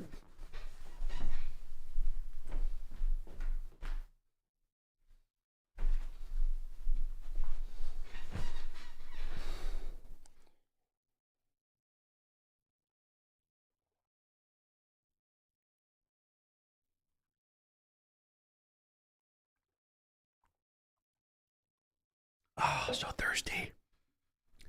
So thirsty. Adewari is still available. Let me get the BPA up here for you guys. I'm sorry. I promised that, and I took it from you. I stole it from you. All right, so Darnell Washington's our number one according to this board. You got Jalen Hyatt at 2, Sealy Ringo at 3. Adewari would certainly be, you would think, if not him, then I would be going to Trenton Simpson or Deion Henley as the guys that would be definitely most appealing potentially to our Hawks at this point. You got DeJuan Jones out there, a player that the Seahawks have met with. I don't think they would take him at that point, but maybe that's possible out there as well. We do have a selection being made here as this third round continues to just motor along. Let me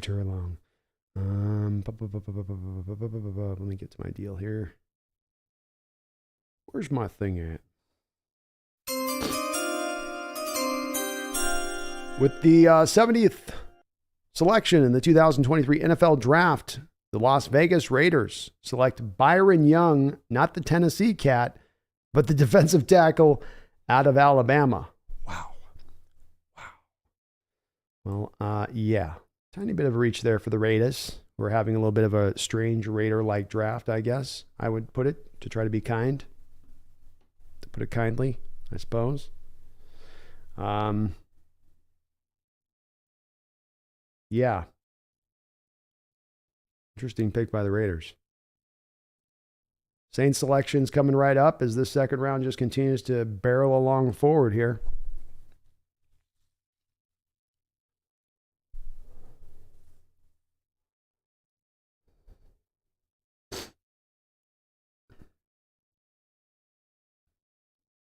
Ooh, okay.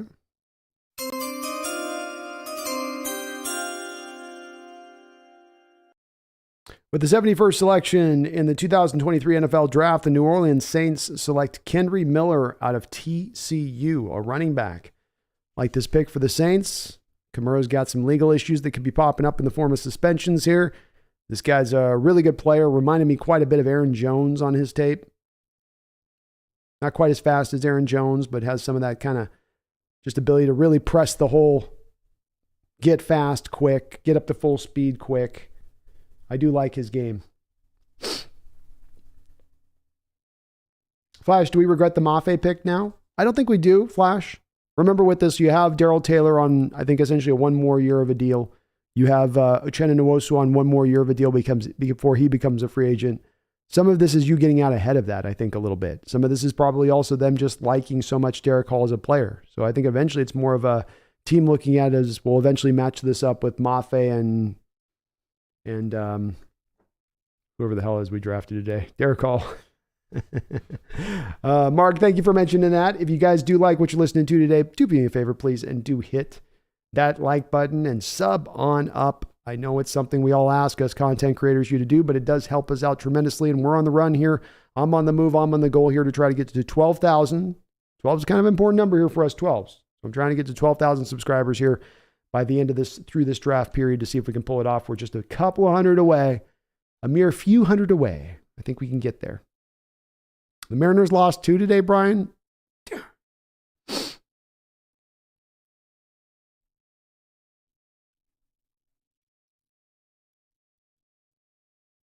Mickey Garden, I've never snorted crack, but this draft may change that. Aaron Hamilton, I agree. I think Mafe is going to have a big second year as well. I still like this kid's upside. I do. I don't think the Derrick Hall selection is indicative of that.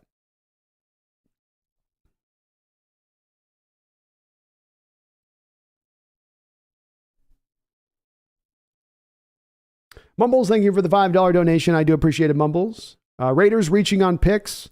Alert the presses. I know. Stop my beating heart. Also, give our fellow 12s, give our fellow 12,000 subs. Give it to the man. Thank you, Mumbles, for mentioning that, man. And I do appreciate you for letting the folks know on that.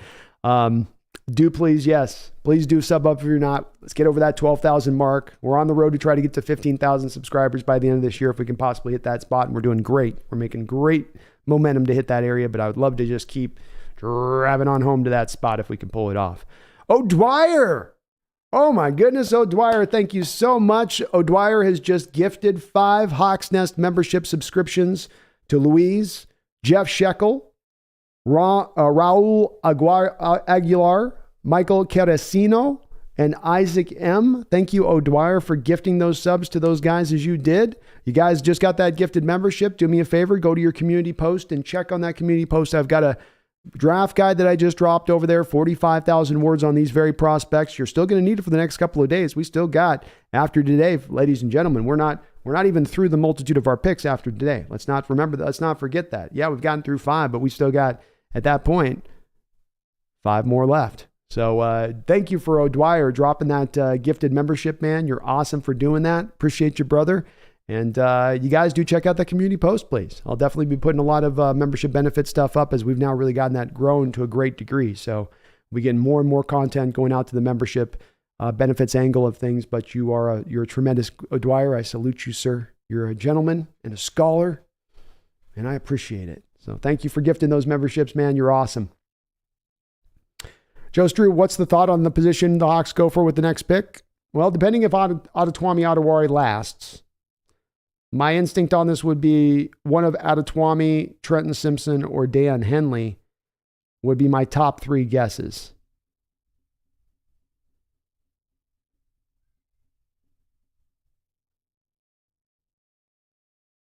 I'm looking through the best available here.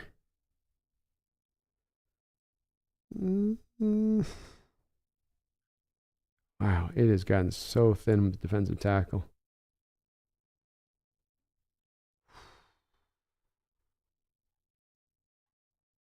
Yeah, boy, is it light. It's a light. It's not the very deep.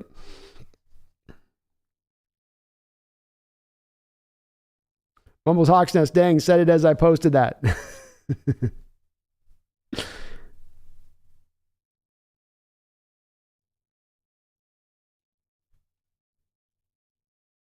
Mumbles, thank you for the $5 donation. Says Brando with the 110 proof water after seeing our picks. Exactly. I just got to get some thirsty water here. Just water hits different out here in Spokane, you know? Thank you for the dono, Mumbles. Appreciate you on the double donos. And yeah, man, the Raiders are not having the greatest of drafts that make a lot of sense to me. They're having a very I don't know if it's full on Al Davis draft, but it's definitely one that I'm like, wait, what? What are you doing?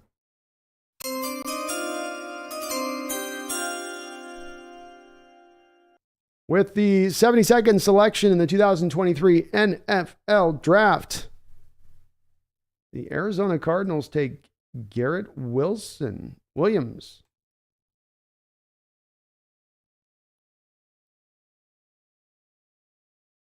Out of Syracuse. Where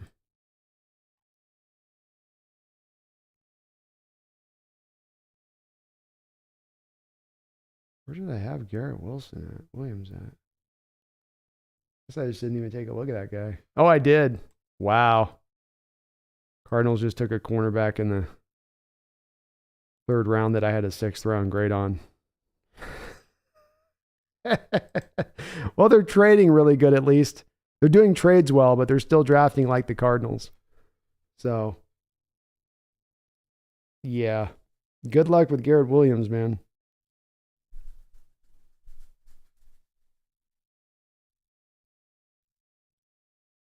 Jeez. What a pick by the Cardinals. Woo! Woo! We got another selection here. 3rd round going fast and furious here, folks.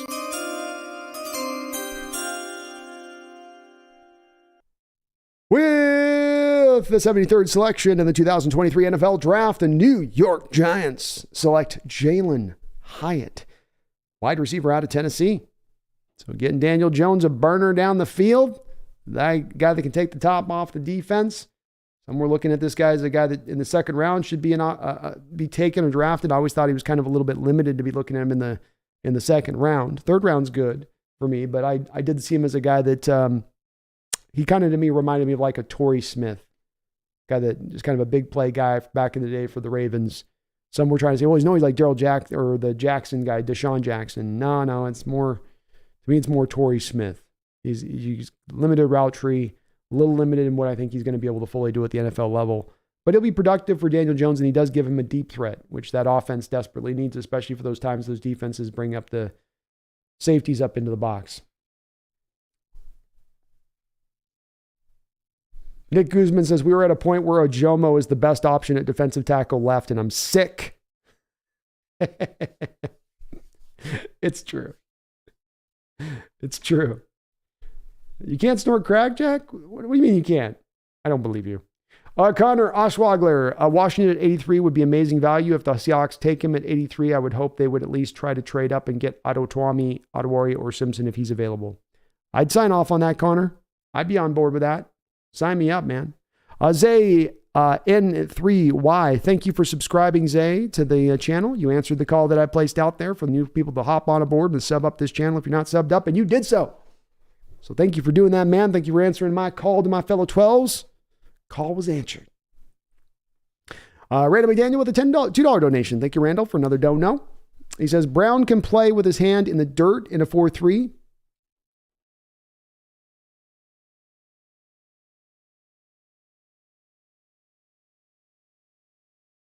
Brown can play with his dirt in the hand. Brown.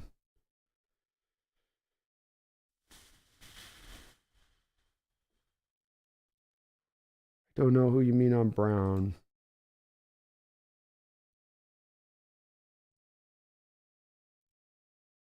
So I'm probably having a brain fart here moment, Brandel. You know, I'm probably having a brain fart moment totally here.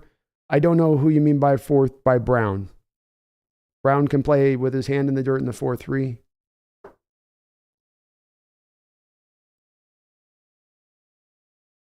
Yeah, so Randall, just post in the chat on who you mean on that in the chat. I'll look for your deal on that. But I'm sorry, I just don't know what you mean by Brown. We don't have a Brown on the team, and I don't know the Brown that we'd be picking. Unless I'm just completely spacing on a Brown that we have on the team. Thank you for the $2 donation, though.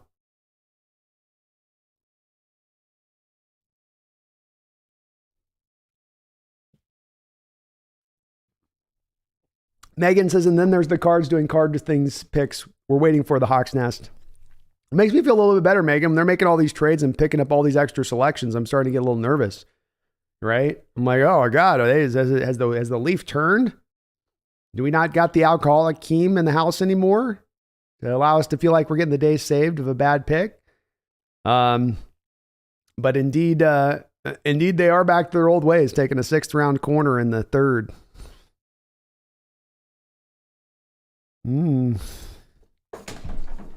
Sorry, AZ fans, you guys are gonna have a lot of picks, but you're not doing a lot with them. Rachel Tangen says a lot of good players still left. Definitely, Rachel. Definitely a lot of good players still left. A lot of damage still to be done. Empower Ika is still on the board. Coming into this draft, I was like, Ika, no way. Short arms, T-Rex arms, rotational snaps. Just a big fat body in the middle. Why would we want that? Now you check in with me in round 3. Ika is going to be one of the most dominating forces in this draft if you really think about it. I mean, if you really start to think, well, I wasn't thinking about it clearly before this draft. Now I'm thinking about it clearly. And Sika is where it's at. He should have been a first round talented grade. I'm telling you that now. Okay. I just didn't see it clearly before. Now I'm seeing it clearly. Oh, he's amazing. BZ, how would you feel if we engineered a trade for Derrick Brown from the Panthers? Maybe Fant or Diggs plus next year's capital? Sign me up, BZ. I love Derrick Brown.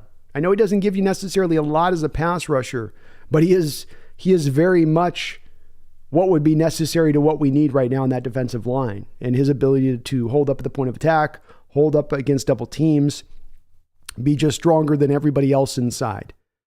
He's not in that dominant level of those top guys like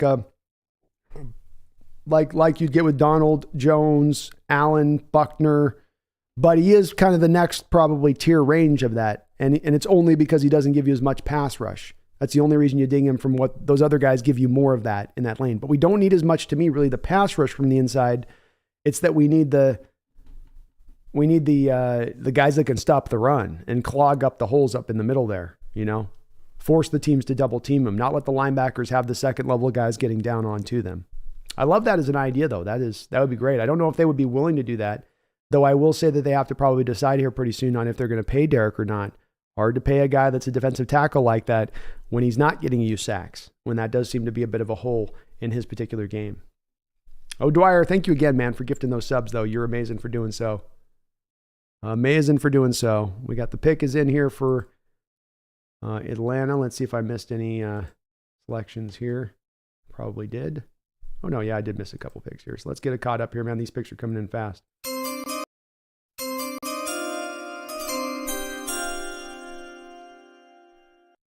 So with the 74th selection in the 2023 NFL Draft, we have the Tennessee wide receivers going back-to-back off the board here as the Browns take Cedric Tillman out of Tennessee in the 3rd round. The Atlanta Falcons have come back with the 75th pick and taken the Carlos Dunlap clone in this draft, Zach Harrison out of Ohio State.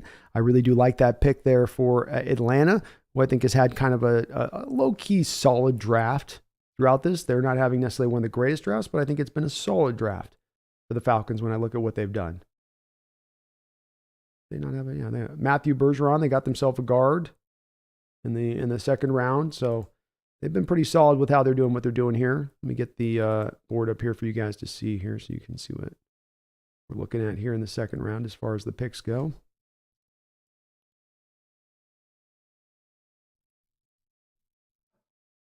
So we can see our Seahawks are about right there. So we got 1, 2, 3, 4, 5, 6, 7 selections to go until we pick. Interesting place we find ourselves at this spot. Randall with another $2 donation says, sorry, Hall. I assume all Auburn D guys' names are Brown. They have had a lot of Brown names, haven't they, come out of there, it seems like. I think that Brown could play some 3-tech. People were pushing back against me a little bit with him being about a 260 guy. Maybe he's missing 20 pounds to be able to operate on the inside in the 3-tech role at that point. But he's so strong, Randall, and he's got 34.5 long-inch arms. And so to me, he's got the length and power beyond having the sand in the pants and the 280 pounds just from a pure weight standpoint. He's got the length and the power and the natural ability to win in the leverage game that should allow him, if you popped him into 3-tech on passing downs, to be able to be problematic in there for guards. It's one of the places I'm going to be most interested to listen to of any of the questions that get asked of John Schneider and Coach Carroll, though, in the press conference, is whether or not they're looking at it as him being able to do that. I think they're going to say that he's going to be able to do that, but I also don't know that for sure they feel like he's going to be able to do that. Wow. The Patriots just went way outside the box. Well, thank you, New England.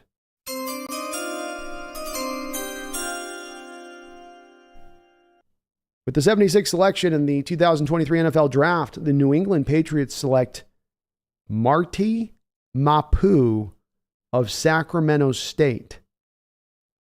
Guy weighs 217 pounds, and they just took him in the third round, linebacker.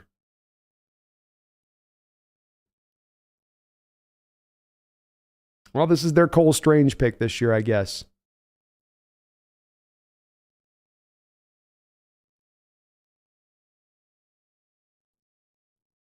And Daniel Jeremiah's like, Marty Mape is one of my favorite players. He can run and he can cover. I would hope a linebacker at 217 pounds could run and cover, right? I would hope you could run and cover 217 pounds. Rams coming right back down here with this pick.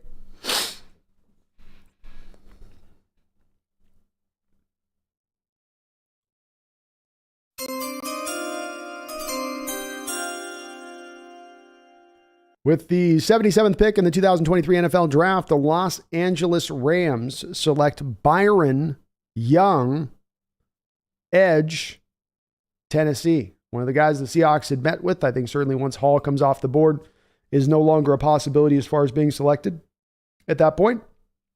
So that makes a lot of sense in that angle of things. For the Rams, it does make sense too, as they've been looking to move on from Leonard Floyd. Of course, they lost Von Miller a while ago.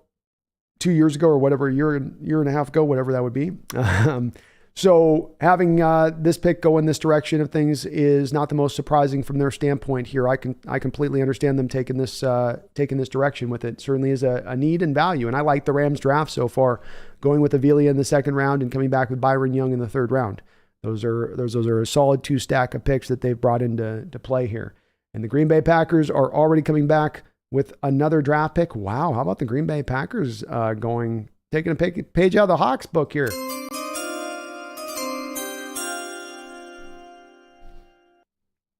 With the 78th selection in the 2023 NFL Draft, the Green Bay Packers, Titletown, selects Tucker Kraft, tight end, South Dakota State. So the Green Bay Packers in the last round and the second round took Luke Musgrave.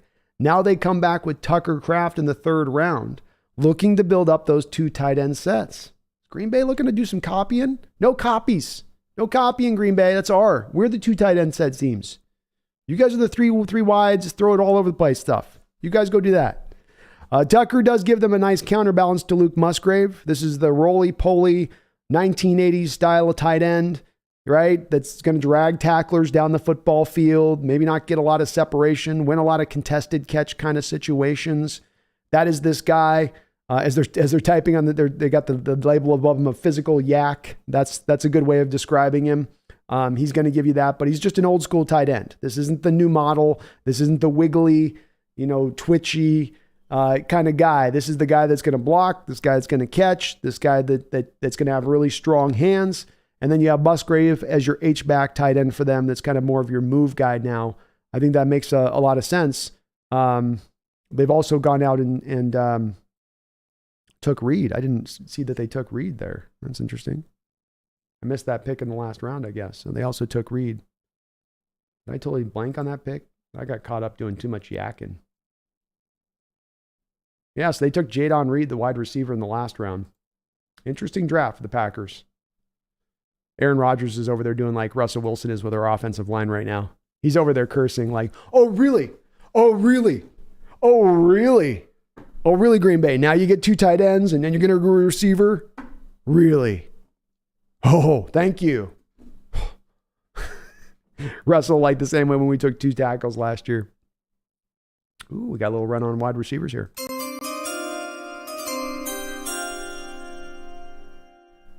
With the 79th pick in the 2023 NFL Draft, the Indianapolis Colts select Josh Downs, North Carolina slot wide receiver.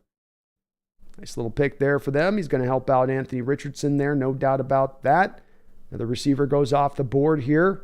I think that's what we got, the fourth in this round, something like that. Fourth receiver in this round alone. That's going to leave the Steelers, the Titans. Well, it looks like we got a trade here. Carolina Panthers have traded up, it sounds like, in front of the Steelers. Yeah, the Panthers, the Titans, and the Buccaneers in front of us in these next three picks. Let's go over to the best available here. Take a look at that. Darnell Washington still on the board. He must have an injury situation at this point. There's just no doubt about that that's causing his value to fall. Sealy Ringo's a guy that I don't think the Seahawks will be looking at here. Adetomiwa Adewale would certainly be a great pick here from a value standpoint if you were to grab him. Trenton Simpson, Deion Henley, you need a middle linebacker of the future. Those guys give you both that. Both give you kind of two different kind of little bits of skill set in what they bring. DeJuan Jones, if you want to move him into guard or move Abraham Lucas into guard, that's a possibility here if they want to look to go in that direction of things. I don't think you go running back here. Chandler Zavala, guard here in the third round, could be interesting for the Hawks if they want to go that realm. I think they would lean more defense. The trouble is that we come here on this spot a little bit, and this is the tough part about passing on the defensive line talent here, is that you eventually get to a spot where you're going to really be reaching on the defensive talent if you're going defensive line. You can see here on this board, look at the names that are being presented here. Guard, running back. You get Ika there, but then it's cornerback, wide receiver, running back, offensive tackle, safety, tight end, safety, quarterback, offensive tackle. The value is not there, right? Let's go back to the first page. Tight end, cornerback, defensive end, inside linebacker, offensive tackle, cornerback, safety, inside linebacker, running back, inside linebacker, cornerback, running back, cornerback, offensive guard, safety, inside linebacker, running back, quarterback, offensive tackle, wide receiver, cornerback, outside linebacker, safety, wide receiver. The next 25 picks of the value chart, if we're just going off this value chart, don't even have defensive tackle as being where the value is for the next pick where the Hawks will be selecting. Do you just have to reach at this point? Do you just have to decide and say, the hell with it? I got to do it. Maybe at this point. Maybe you've reached that spot where you've pressed this as far as you can take it. It'll be interesting to see what they do with the pick. But yeah, Randall, I do think Hall can play some 3-tech inside. I do. I think he could do some. I think he could do some 3-4 defensive end stuff, as a 4-eye alignment. And I think he can even do that if you've got a passing down kind of situation. But you're not going to be able to have him live in there. That's for sure. B. Russ, thank you for the $5 donation. Says, you had me rolling with the Ika cope. It's real, man. It's real. I come into this draft, I'm like, Keandre Coburn, he's like a 5th round rotational 0-tech. Now I'm like, no, I'm telling you right now, okay? No, I'm telling you, Keandre Coburn is going to be the 0-tech of his generation. You haven't seen a 0-tech like this. This is Haloti Ngata. If Haloti Ngata had a son, this would be his child. The cope is strong. Heavy copium over here, B. Russ, on the defensive line right now. Heavy copium. Copium and hopium. All the opiums. George Harmon, thank you for a $5 donation, George. I hope you're doing well out there tonight, man. Says, with the second pick, do you think Seattle will look to trade Tyler Lockett? No, I don't think so, George. Because I don't think that Jackson Smith and Jigba is going to be able to play on the outside at the NFL level, number one. And so he is only a slot-only guy. So I just think that they're looking to more increase. It's more, George, to me, about getting your slot role better. And that they don't trust Dwayne Eskridge to eventually turn this on. That they think, I think probably as a lot of us think at this point, that he just kind of is what he is. He's not really going to develop any further as a player at this point. The issues with the injuries, the issues with the hands, the issues with the route running are all going to remain. So no, I don't think Lockett looks to be moved here, George. He's going to be here, I think, for the next couple of years. I think he's a captain on the team, a leader in the locker room. And an important element on all of those aspects to what he supplies to the team. On top of it, George, I think you would have so much dead money if you tried to move him. So there's no way it kind of happens at all. With the 80th selection in the 2023 NFL Draft, the Carolina Panthers select DJ Johnson out of Oregon. Another bit of a reach here. We're definitely seeing some reachies. I had DJ Johnson in the 4th, so it's not an incredible reach. This is getting closer to the end of the 3rd round here, but holy Moses. All right, we got some good players going to come up the Hawks. The Hawks are going to have a real good player to pick from here. And boy, this is just, to me, this is very interesting to see how they were going to choose to try to play this one just a little bit. B. Russ Harmon, thank you. George Harmon, thank you for those donations. D-Boy, thank you for the $5 donation. And it's great to see you in the house, man. We're going to be D-Boy too. Just want to let you know, I know you're getting hot on the baseball stuff. As soon as we do get through the end of the draft, we'll get a little bit more into the dead period on the NFL coverage. I will be doing a lot more of the live streaming over there on the baseball side of it and doing baseball coverage. So we'll definitely be getting that going here as we go forward a little bit more thoroughly. But thank you for the $5 donation. He says, showing love for UB. IMO. Hawks are not the best with the first round pick, but were great in later rounds. Can you name 3 really good first round picks from the Hawks? Can I name 3 really good first round picks from the Hawks? I would give you Earl Thomas, Russ Okung, Bruce Irvin. That might be it. To your point on that, D-Boy, right? That very well might be it. But I think that those are all really good first round picks. It's been kind of missed other than that, hasn't it? Carpenter wasn't great. Obviously, LJ Collier wasn't great. Jordan Brooks hasn't been great. I only maybe have 3 for you, D-Boy. So I just got your mark, but I don't have anything beyond your mark, to your point on that. So yeah, that's all I got. I can't think of who else they've picked that I've liked in their first round. They have picked so often, to their credit on this, D-Boy, so often in the late 20s. And it is so much harder to get those picks right. They're technically first rounds, but are they truly first round talent at that point? Or is that more like you're taking the second rounders in the first, where their value is? And I think it's more of the latter on that for myself, D-Boy. But yeah, 3s is all as I can go on that. And thanks for showing the love, man. There's been no doubt about it. The love has been amazing from you guys over these last couple of days as far as the donations go. You guys have been just absolutely amazing. We broke a record last night on the donations. Can't believe it. You guys are so amazingly generous in this day and age. I know we're in tough times at times with this economy, but you guys, you always do. I could never ask for more as far as the support I get on this channel from you guys. Every time I go live, it's incredible. All right, the Titans selection is in. So as I said on this, if we just hold off on announcing the pick if you can for the Seahawks pick, which will be coming up here like next-ish, I will announce it live here. Again, to the mods, it's okay if people do. It's okay if people do let it know in the chat. I'm not going to freak out if that does occur, or we're still two away here. So we got the Bucks. But if you can, if it's possible, it's okay if you can't help yourself. I get it. You're excited. But possible if you guys can wait, because a lot of people are just waiting for me to kind of announce the pick for the Hawk pick. If you can, hold off on letting them know in the chat just until I let it know, and then we can fully kind of discuss it and go around through it. Stan Yell says Evan Brown.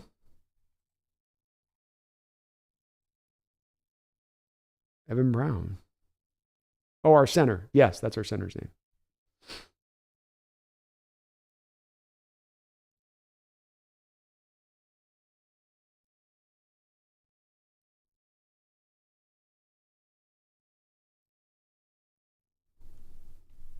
Rob strokes Van Hammer affectionately.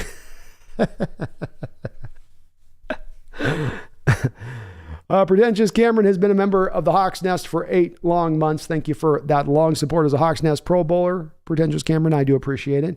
He says, our D-line is worrying me. I'm concerned too. I'm hoping if we're not going to address this thing in this draft, that there is some background trade that's being ready to be made happening after the draft to make this all make a little bit more sense. But Cameron, your point stands. I'm getting a little bit concerned. TP says the dude could talk pumpkin off a fish wagon. Man, he's long-witted. That's for sure.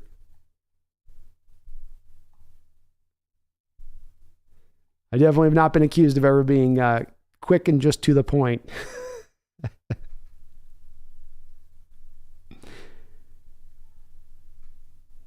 Oh, here we go. Okay. We're going to have a good player available to us.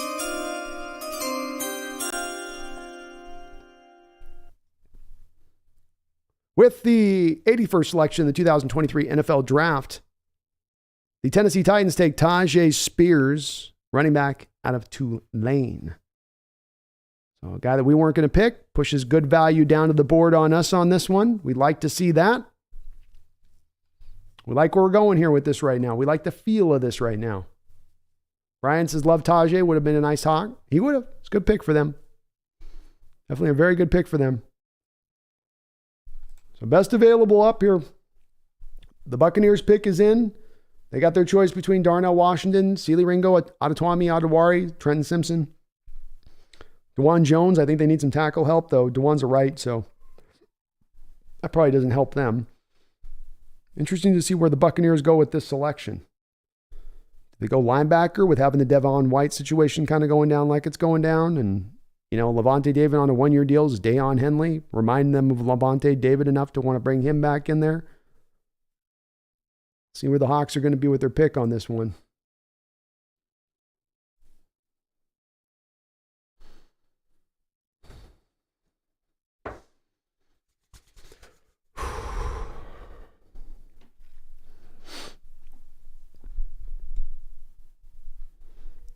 Okay, here we go. Okay. We're in good shape here. Okay. With the 82nd pick in the 2023 NFL Draft, the Tampa Bay Buccaneers take Yaya Diaby out of LSU, an edge for them, a really fun player to watch on tape. Both of those Louisville edges were really fun to watch, quite frankly. I love them both. It'd be like if you went and you had to pick between two puppies at the rescue shop and you just couldn't pick between either of the two puppies. Same, that's the thing with both of these two edges. Just so much fun to watch, so dynamic, athletic. They have a high motor that they operate off of. Really liked watching both of these guys' film. I think there's a good addition for the Buccaneers. Certainly wouldn't have been in play with us with having taken Hall already. He is an edge guy. He's not going to play inside outside stuff. Just going to be at that point an edge. How about the Oilers jacket he's rocking up there? So now your Seattle Seahawks are on the clock, and they have traded with our Seattle Seahawks, have traded with the Denver Broncos. It would appear we have traded down.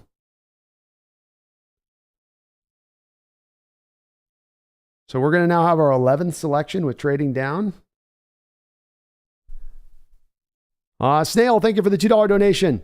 He says, Marcus Trufant, greatest NFL draft pick of all time. Well, you forgot also, if I'm not mistaken, on our long-going tete-a-tete with this, Snail, you forgot to mention local Seattle sports legend, or is it Coug legend? I can't remember where we finally ended up establishing what the final the deal was with Marcus on that. Greatest NFL draft pick of all time. The Cougs are loyal, man. No doubt about the Cougs being loyal. Peter Go Hawks, thank you for the $2 donation. Says, I want Adetomiwa Adewari. I'm so pissed. What the F? Interesting to see if that's who the pick is here for Denver. You know, is that who they go with here? Adetomiwa.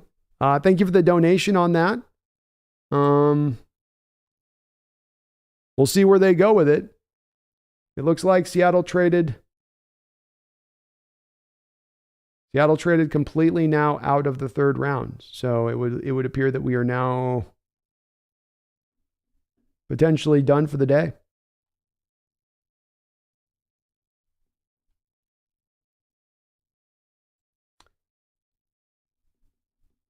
Interesting. Yeah, Peter Go Hawks, you're right to have some consternation about Adewari now, because you're definitely not getting Adewari wherever the hell we're picking in the fourth round at this point. I haven't seen the details on what we got. Can anybody put in the chat what the details of the trade were?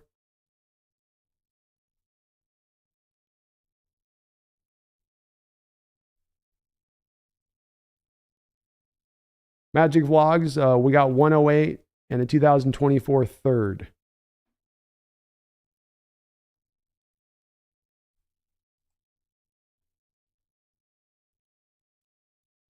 Okay, so you got a top of the fourth round and a future third. That's not a bad pick. And the team needed to figure out a way to save some money. I guess you save a little bit of money by doing this. Now you have a lot of picks tomorrow.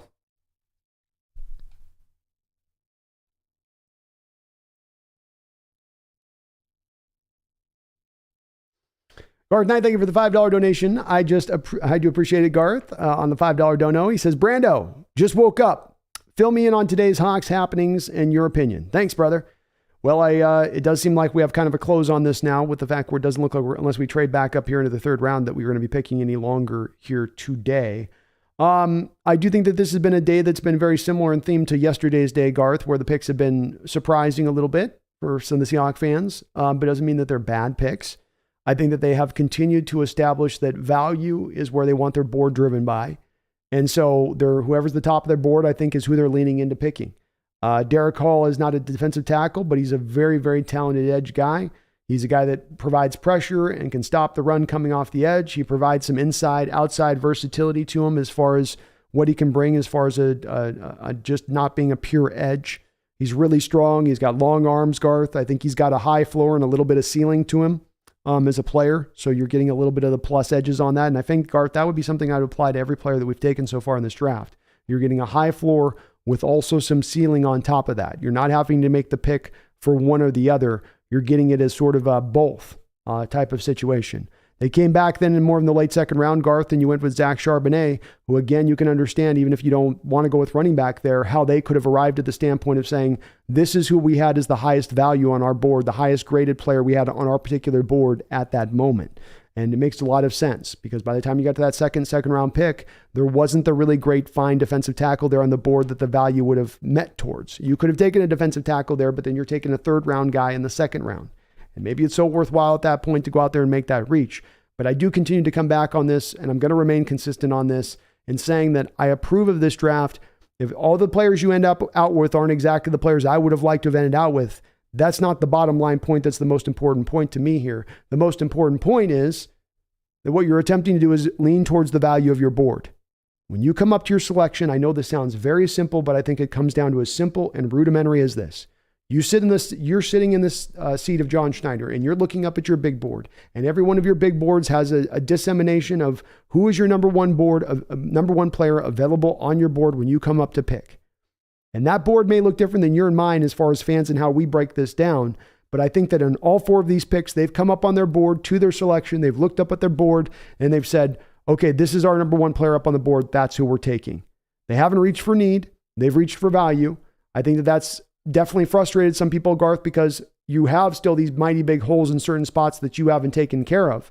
But that is, I think, also the downside to me, Garth, of when you do go for value. Not every strategy is always going to have a plus upside. It's like on a football field where they say every defense is going to have a hole. A 3-4 is going to have its share of natural holes. A 4-3 is going to have its share of natural holes. If you run zone, it's going to have its natural holes. If you run a blitz heavy scheme, it's going to have its natural holes that show up. There is no perfect alignment of a philosophy to apply that's just going to always lead you to the promised land of perfection every single time. You get as close to that mark as you can aspire to hit. And I think the way to hit that mark is by dealing and putting the value at the front of the board. And I think the Hawks have done that in this draft, Garth, and that is going to bring them the best players. So I think it's a good thing overall. It's been a plus side on today's day. I think they've done more of what they did yesterday in building upon that value. And even though it will not necessarily bring the most immediate returns for next year and putting this team over the top and taking this team to that next level from being a sub-playoff team to being now a division favorite to being a team that can get to the conference championship, they're not going to be able to quite get there, I think, on the back of this draft with that. But that doesn't mean it's a bad draft, and it doesn't mean that for the long-term future of this team that our fundamentals aren't really strong and that the base of this team is going to be very deep and very strong. So I'm in favor of it overall, but I understand that there's going to be some folks that have some downsides on it as well. And the Chargers just at 85th here in the third round just took Deion Henley off the board. So one more middle linebacker goes now here at this point, which is tough to see on that angle of things. The Seahawks must really love the depth of this draft more so than I did. I was not in on the depth of this draft, but they must be really liking these guys quite a bit in the depth of this draft with as many picks as they're starting to assemble. This would not have been a particular draft that I would have thought you would have aspired to try to get 6 picks from rounds 4 through 7 because of just how weak this draft is overall. But Schneider seems to feel very differently about this. It seems like he has a very, very, very high opinion on the defensive tackles in this draft, being that they have waited so long to deal with the position now after they have completely bailed out of the third round. Totally. Strange. A little bit strange for me. Random McDaniel with the $2 donation says, trade with Denver will strike gold. I don't mind the trade with Denver. I don't mind trading out of the third round there. It's fine at that point. I know they wanted to. Getting the future third round pick from Denver is good. I don't think they're going to be particularly good next year. That could end up being a very, very high third round pick in next year's draft. So I'm okay with that. I like it for next year's draft. Build up a little bit of next year's draft in this somehow, some way. Thank you, though, for the donation there, Randall. Taker610, thank you for the $2 donation. Says more interior mass, a donut or our defensive line? What kind of donut are we talking here, Taker610? If you're talking maple bar, I'll give our D line the edge. You know what I mean?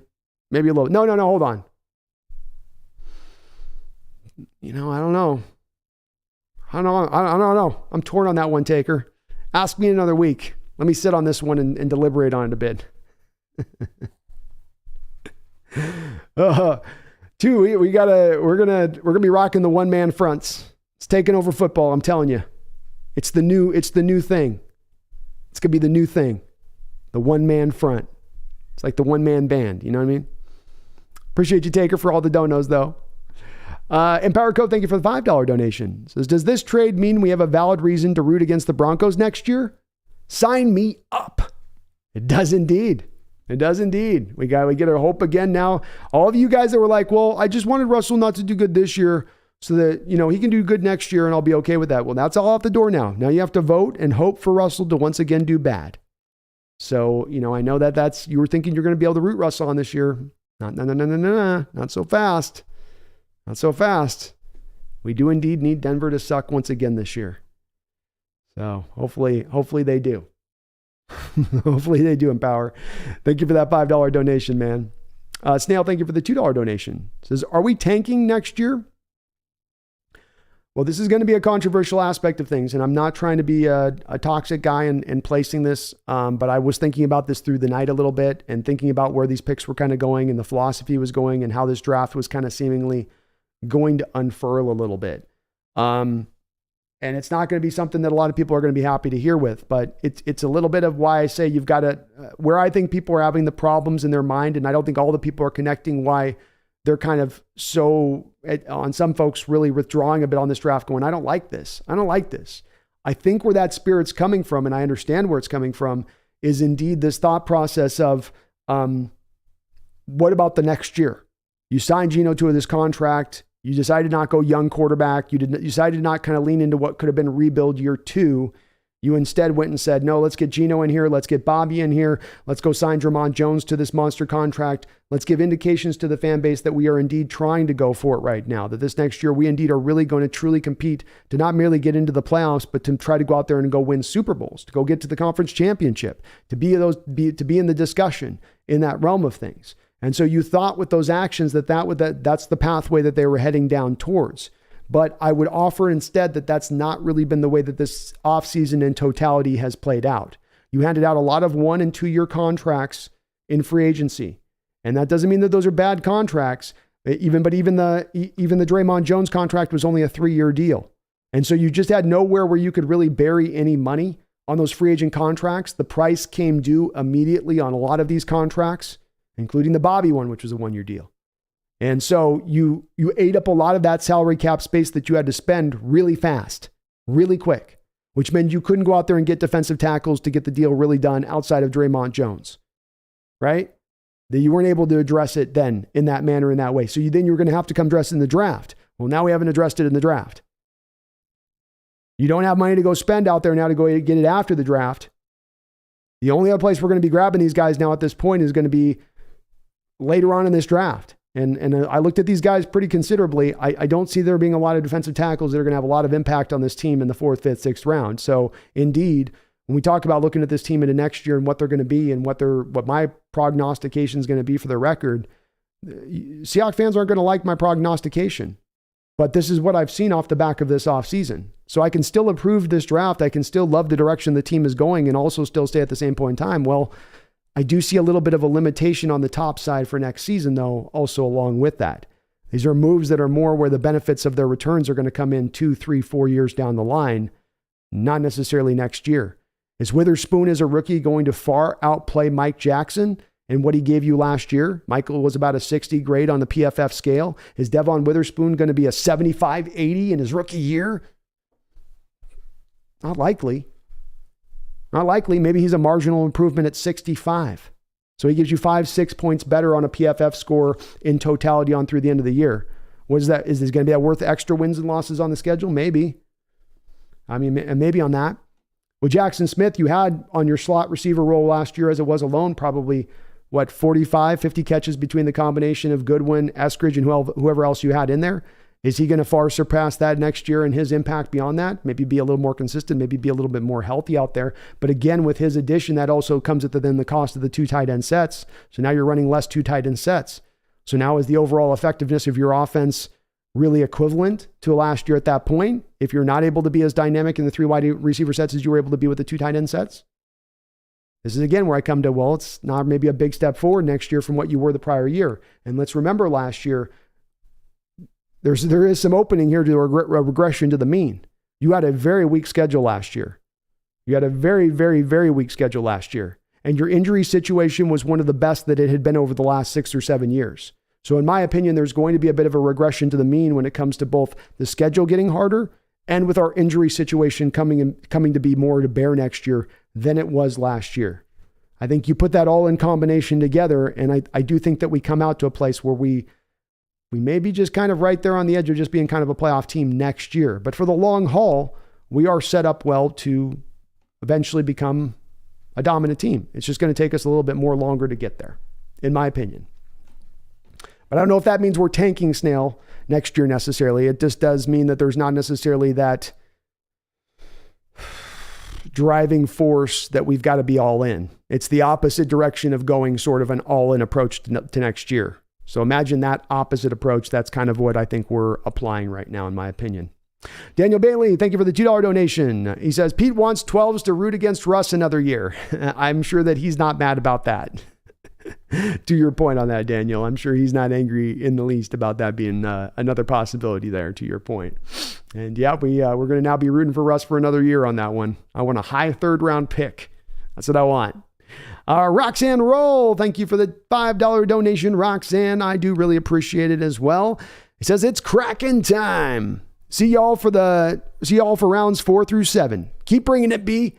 Go Hawks, go Kraken, see Dragons too. But mainly, go Hawks. Always, always go Hawks. You better believe it, Roxanne. No doubt about that. Always go Hawks is where we stand here. No matter whether we like the moves, hate the offseason, we are always bleeding for this team, no doubt about it. I know you are as well. And go see Dragons and go Kraken. Let's see if we can keep all this momentum going. Get the Mariners in on that too. Get them all rolling. Get them all rolling. We'll let the Kraken be the one to kick everything forward off this. You know, we're just all operating off that new young energy off the Kraken there, Roxanne. Thank you though for the $5 donation. I do appreciate it. Robbie Batong, thank you for the $10 donation. Says, let's go 12s. Let's go, Robbie. Let's go. Thank you for the tenner, man. I do appreciate it. Hope you're having a good night, man. And thank you so much for the donations. You guys have been amazing over these past couple of days. I just cannot believe how many donos we've had, how much support we've had. Thank you, all of you, for all of that kind support and those donations here in the channel. It has been absolutely, positively just tremendous. Tremendous. Let me give you guys the update here on what's kind of going on. Last couple picks. We had, of course, the Broncos took Riley Moss out of Iowa. Devon Archain, a running back out of Texas A&M, went to the Dolphins. Deion Henley went to the Chargers. Trenton Simpson went back-to-back to the Ravens. So the linebackers are off the board. Jair Brown, real talented safety, went to the San Francisco 49ers. I absolutely love that pick for them, by the way. Scary pick for the Niners to grab him. Some of these teams making some of these picks, man, when I look at, the Lions have kind of pooped the bed a little bit here, but when it comes to the Niners, haven't had a lot of picks, but that's a good start for them. And I love what the Eagles have done. I think the Eagles have had the best draft out there so far in this draft. They're my number one crew. So the scary get even scarier. That is to be sure. That is to be sure. Jonathan Magana says, maybe instead of the 31st, we're the 32nd rushing defense. Well, it's good to have goals. If you're gonna go hard in one direction, go hard all the way, right? John Chaney says, we've had many zero techs that were UFAs, unrestricted free agents. Well, I think you're probably, John, referencing Puna in there a little bit. You've had Brian Monet.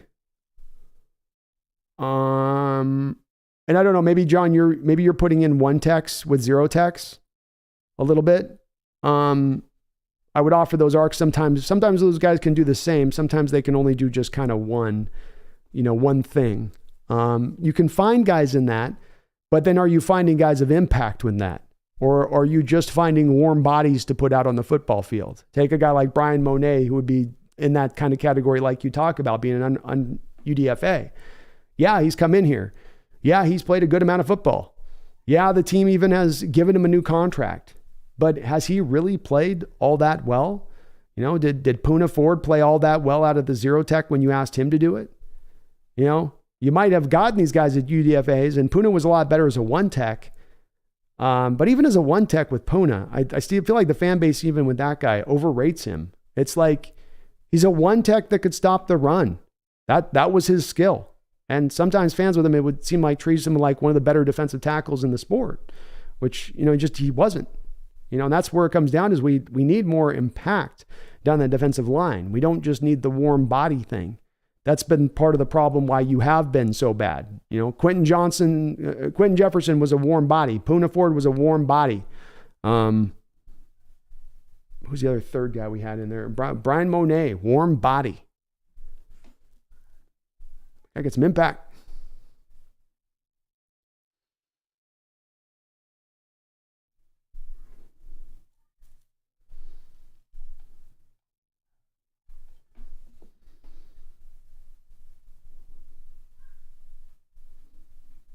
Kamala says Legion of Boom 2.0 and the best receiver in the trio in the NFL. What's this dude talking about? Please don't believe the critics. We always have critics. Well, Kamala, it's always the place that I offer if you can, if you try. And I know that this is sometimes an impossibility of a request in this modern age. It's a black and white age we live into. It's all or nothing. It's if you're either with me or you're against us. I tend to try to offer in this channel that we try to find more of a gray area here where it's not an all or nothing. You're fully with me or you're fully against us. I think the points I present are pretty cogent, are pretty well defined. So if there's somebody in this chat that does disagree with me, I love disagreement, Kamala. But do me a favor and explain to me where the disagreement comes from. You can mention Legion of Boom 2.0 all day long. It sounds great. It sounds wonderful. But remembering with the Legion of Boom, it wasn't that the Legion of Boom in that defense was driven by a secondary. That's all that you had is the secondary, and that they were the ones that were causing you to be able to make it through the day and to become this dominant, legendary defense. It was because what you had on the front seven in addition to what you had on the back end. And so what the modern Seahawks have done here a little bit is it's all been about what you're doing on the back end and not as much of what you're doing on the front seven. And this has been a place that they've been operating in for a very long period of time. Look at the last 7-8 years, the amount of picks, the amount of money that you have put into the safety position has been ungodly. And so when I say, again, I ain't hating these picks, Kamal. I'm not saying I don't like this draft. I'm saying it's a draft for, in my opinion, the long future. And if you think the returns are going to be there next year, rather than saying, well, what's the dude talking about? Why do you think the returns are going to be there next year? Why do you think these rookies are going to come in here and play so much more outstandingly than what we've got? And I think that that's a valid question to ask when, again, it's for positions that weren't positions that were as much of a need, that are going to help us out in the long term, but the positions of need remain. And those positions of need are going to remain unfulfilled in the manner of you're not going to get the necessary impact. And I'm only speaking, Kamala, about next year. You're not going to get the necessary impact for next year to be able to then make that team go out there and be really a game changer against some of the other teams that are out there, even in the NFC, in my opinion. But that's just my take. It's certainly not me being a hater on the team. Certainly not me being a hater on this draft. But it is me trying to kind of find a bit of a gray area here on this.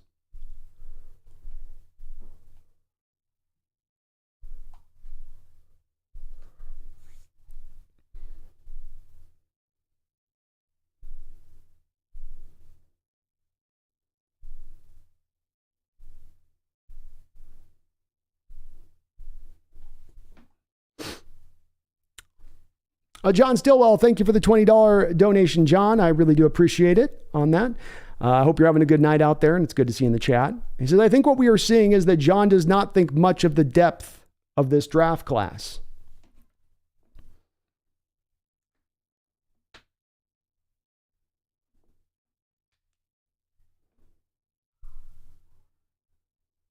I mean, maybe it could be that, John. I mean, the only thing with that, though, I wonder, so if you're going to say, if it's a matter of the depth, he's not liking the depth of this draft class, then wouldn't he be trying to lean into to have less picks on the back of the draft?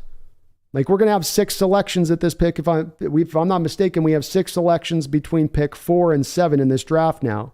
So you have more selections than you even had at the top of the draft, where you had 4 selections in the first two rounds. Doesn't it seem kind of, John, like he's more indicating that he kind of does like the depth when he's gathering up these 6 picks in the back of this draft, when he's moving out of the 3rd round to go more towards the depth of the draft? I could be wrong on this one, but that was sort of my view on it, was that it seemed to me like that's where he's going at with this a little bit, in his approach. I could be wrong. I mean, I'm still trying to kind of make sense of this a little bit in my view of it, but seems like he is a little bit higher to me on some of the depths of this draft than I was. That's for sure. Or what a lot of other people were in describing it beyond me. Just kind of what you were hearing in general about how the NFL was viewing this draft class.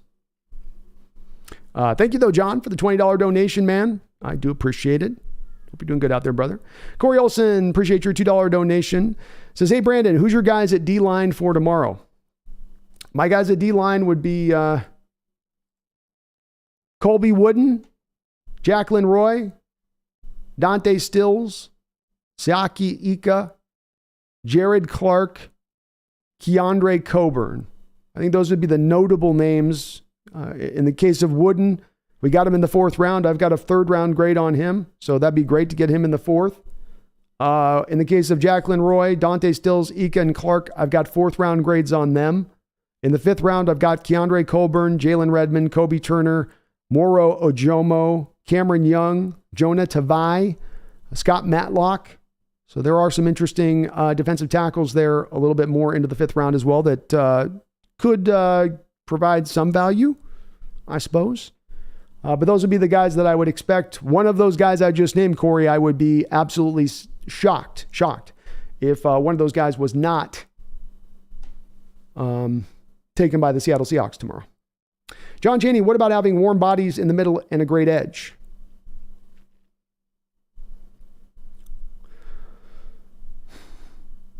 So here's where I would go with that on that, John. It's hard to predict on this what the team is looking to go to as far as the type of defense they're going to run next year, because the Devon Witherspoon trade and the ascent of Tariq Woolen as an outside corner in man-based situations would lead you to believe that the team is going to try to transition to more man-based concepts, which means that you're going to get more pressure-based looks. In which case that changes a little bit of my evaluation and assessment and what I'm about to tell you here in the next minute or two, because I'm going to lean back to the historical norms. Historical norms are that you're going to want to rush a front 4 and then drop as many guys into coverage as possible. This has failed for them in a lot of reasons. Over the last couple of years, this has failed over and over a variety of different times. The reason that it fails is not because Carroll's scheme can no longer work with the front 4, is not because they're just not being complex enough on their coverages in the back end to make it work. It didn't work in my assessment, John, because you weren't getting enough talent. Because what you were essentially trying to always do is we'll get one guy here and we'll get one guy here, and then we'll just kind of get by at the other positions. And then that amounted to not being enough, because now you can single block the weak need guys. You double team up the other guys on the outside that are truly dangerous, and the quarterback's got all day to throw the football. If you're going to decide to be a team that wants to blitz at like the least amount of any team in the NFL, you have to have the front 4 that can collectively get the job done. That doesn't mean just 1 or 2 guys. That means you need all 4 guys to get the job done. This is what we had in the Legion of Boom era. It wasn't about just having Chris Clemens on one side and Cliff Averill on the other and going, we're good. Right? You had Bruce Irvin. You had Michael Bennett. You had Clint McDonald as your 3-tech, just as a pass rushing 3-tech on pass rushing downs. You had Brandon McBain. You had the depth and the talent all the way through to help make it work. It does not just work with 1 or 2 guys down there. And this has been proven out over the last 7-8 years over and over and over again. So I just don't think the two warm bodies up front and then having dominant edges, I don't buy that that's going to be enough, because it hasn't been enough. Now, your edges have not necessarily been as good as they'll be next year with what you're bringing from a talent depth standpoint. I'll give you that. But I still just don't think that that's enough in the modern era to make it go. I think teams can kind of scheme around a little bit of that, especially understanding you'll tend to be pretty predictable in the amount that you're looking to pass rush and blitz. Jack Glastra, it says, if only there would have been a guy, laughing my ass off.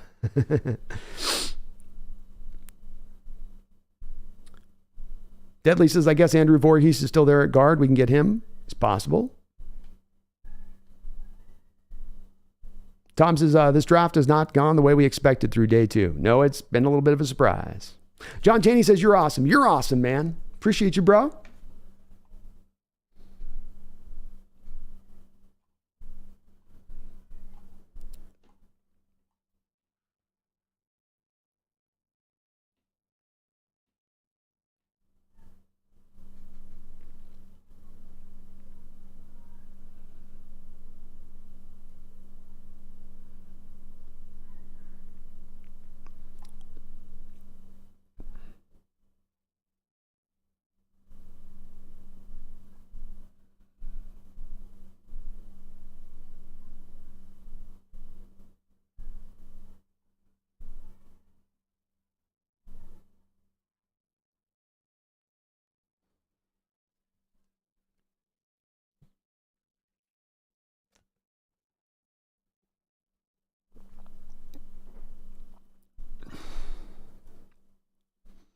The Snail, thank you for the $5 donation. I do appreciate it. It says, the Legion of Boom had Red Brandon Mabane, Cliff Averill, Michael Bennett, 3 awesome linebackers. This team has none of that.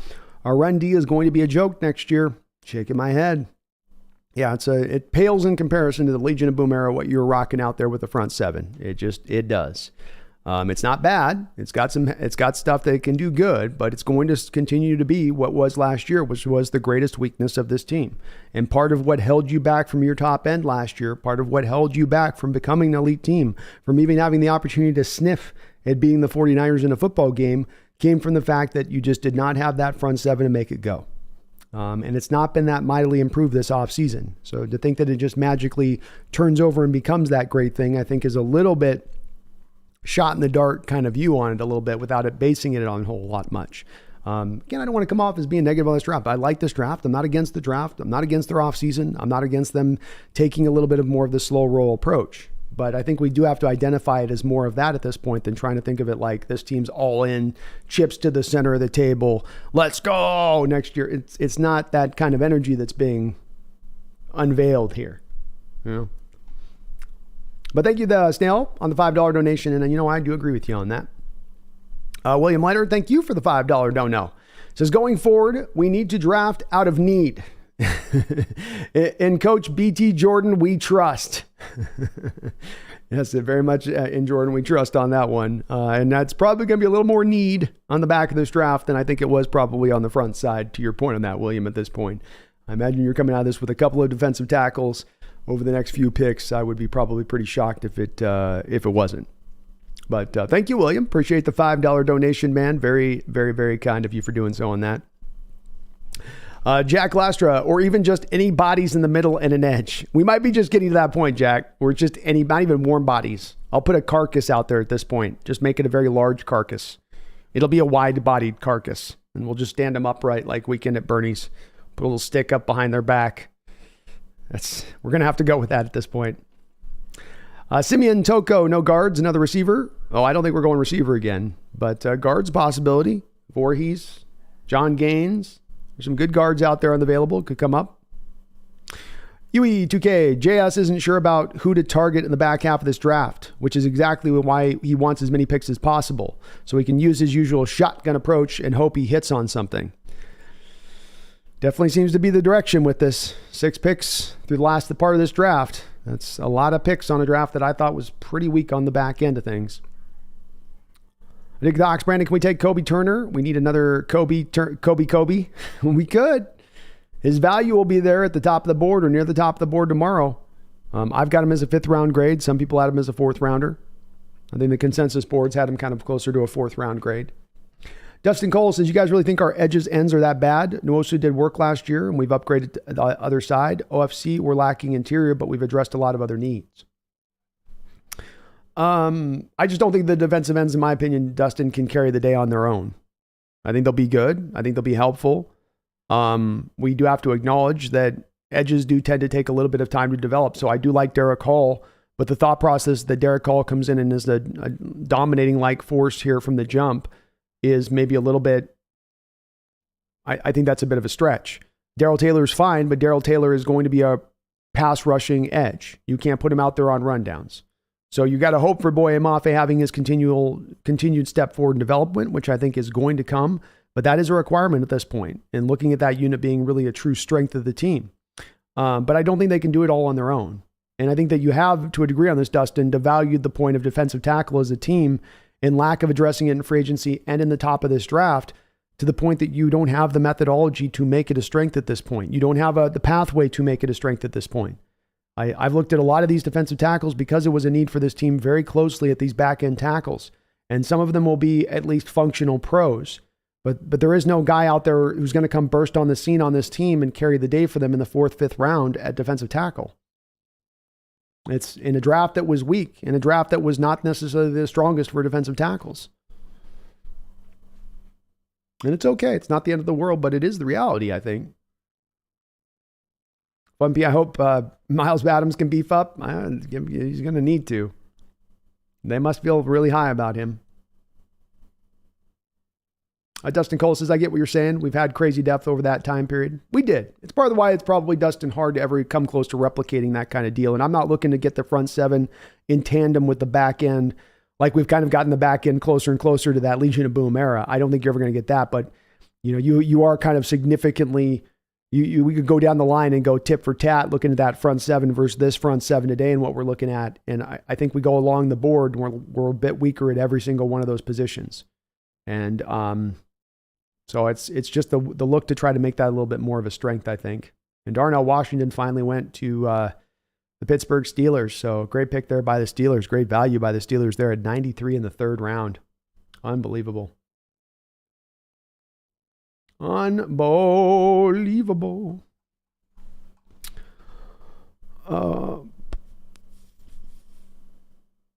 Voodoo Magic, thank you for the $2 donation. I do appreciate it, Voodoo Magic. Give your best Nick Nolte reaction to this trade. Why, God, you need more picks. Nobody needs more picks. God, just pick a pick. Just take the selection and give me a defensive tackle. What's wrong with you? Nick's really unhappy about the trade back. He really wanted Adetomiwa Adewale. Give me Adetomiwa Adewale. I want Adewale. Got that. He's pissed. Nick's pissed. He wanted the Adetomiwa. He wanted to say Adewale a lot. He liked the sound of the name off his lips. When he rolled off the lips saying Adewale. But no Adewale to be had, I guess, man. Nick's very discouraged. He's very down right now. Thank you, though, Voodoo. John Chaney, thank you for a $20 donation, man. I really do appreciate the donation, the support, and it is good talking to you in the chat too. Appreciate your perspective on this, where you're coming from, as well on the outlook on this team and this draft. Everyone I do on this, I really like where you guys are coming from. We got a lot of intelligent thoughts coming down the chat here from a variety of different standpoints, which is good to see. So I like that. I love that about this channel, is that we got a lot of different places we operate from. We're not just trying to echo chamber this place, which is always at the forefront in my mind a little bit. But thank you, John. Appreciate that $20 donation. That is very, very kind of you indeed.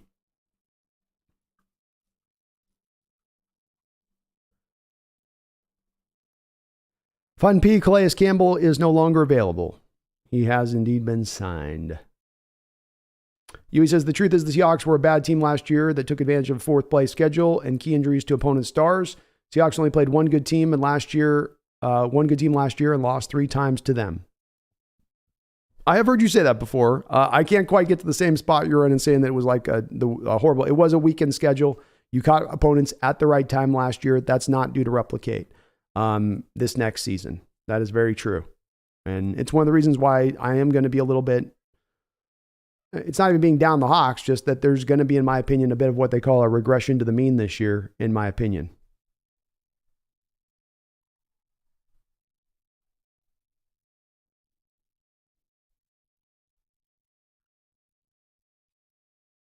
John, thank you for the $20 donation. I appreciate it. The double $20 donos, man. Thank you so much for that. He said, I had heard that the trade of the last pick was for a pick next year, and I assume was an error. Sorry about that. No, you're right, John. They got 2 picks. So they got the pick next year, which was a 3rd rounder, and then they got Denver's 4th rounder this year.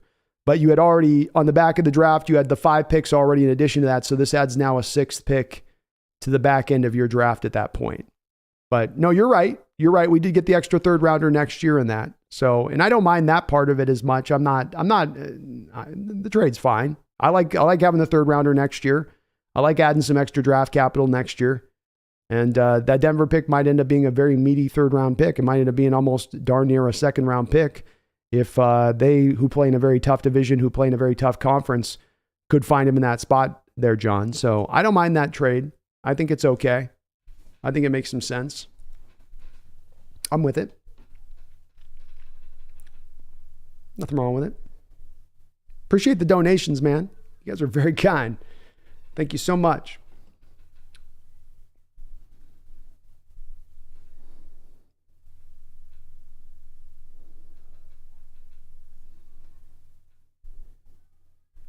Jack says, I like Charbonnet and I like Witherspoon, but we can't just view these players in a vacuum. The best player available still has to have linemen on the field with them. Eventually, you're going to have to get to that point. Eric says, I see us playing a 3-4 defense. Makes sense to utilize all these defensive backs we have and stuff Puna and Draymond in the middle. Well, right now, Eric, you don't have Puna on this. Puna's currently still a free agent right now.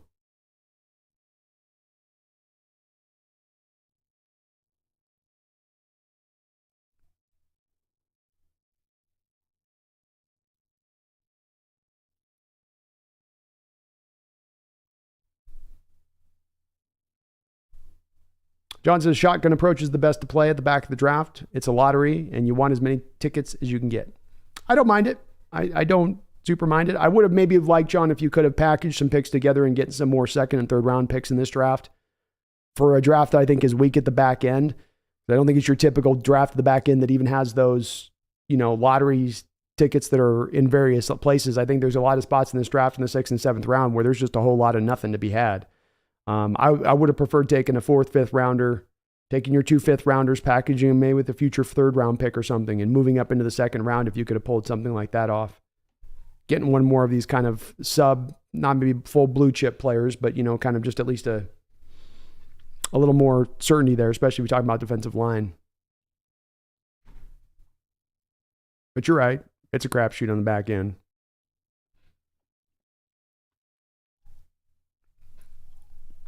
Jonathan, Benton's going to be topped by Cam Hayward. It's a pretty good company to be topped by. Jack says the defensive line is the 2nd most important investment in the NFL. Very important it is. I view it similarly. King Bomber passing on Trenton Simpson.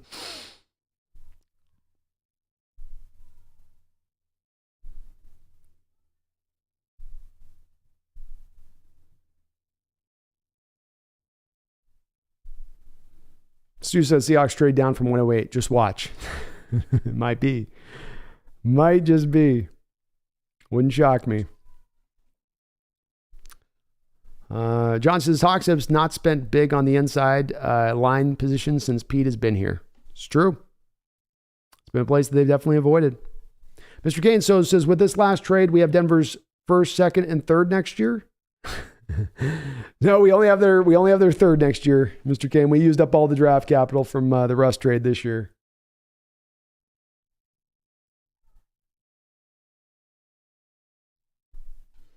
Means that I had such a good 2 days with this draft, and all I need now is for the Kraken to win. I'll get some much needed sleep. There we go.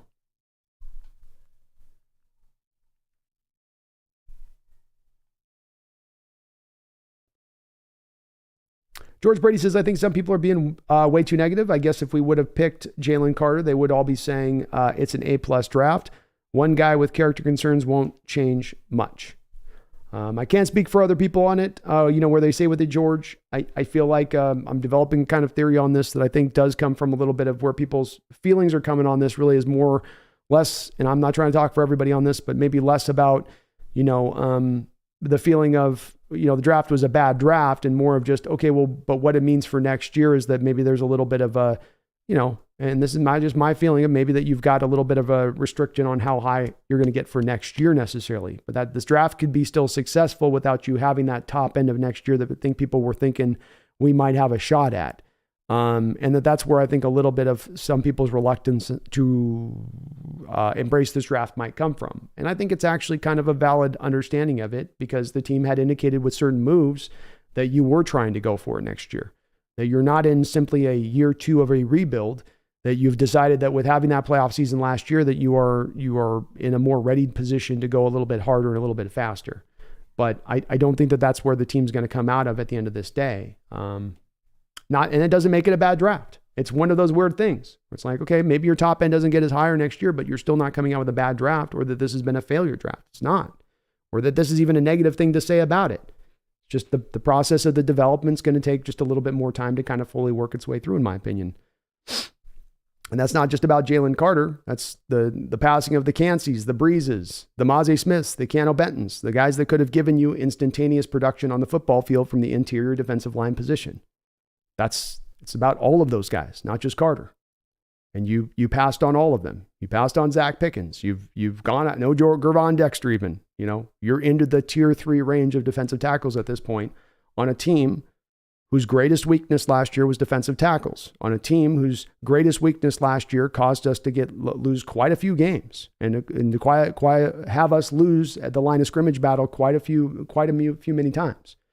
So if you haven't built on that was that's greatest weakness, if indeed in many respects it's gotten almost a little more weaker, hard to see that taking steps next year necessarily. But again, it doesn't mean that this is a bad draft or that they weren't smart in their approach of this draft, which I do believe they were so.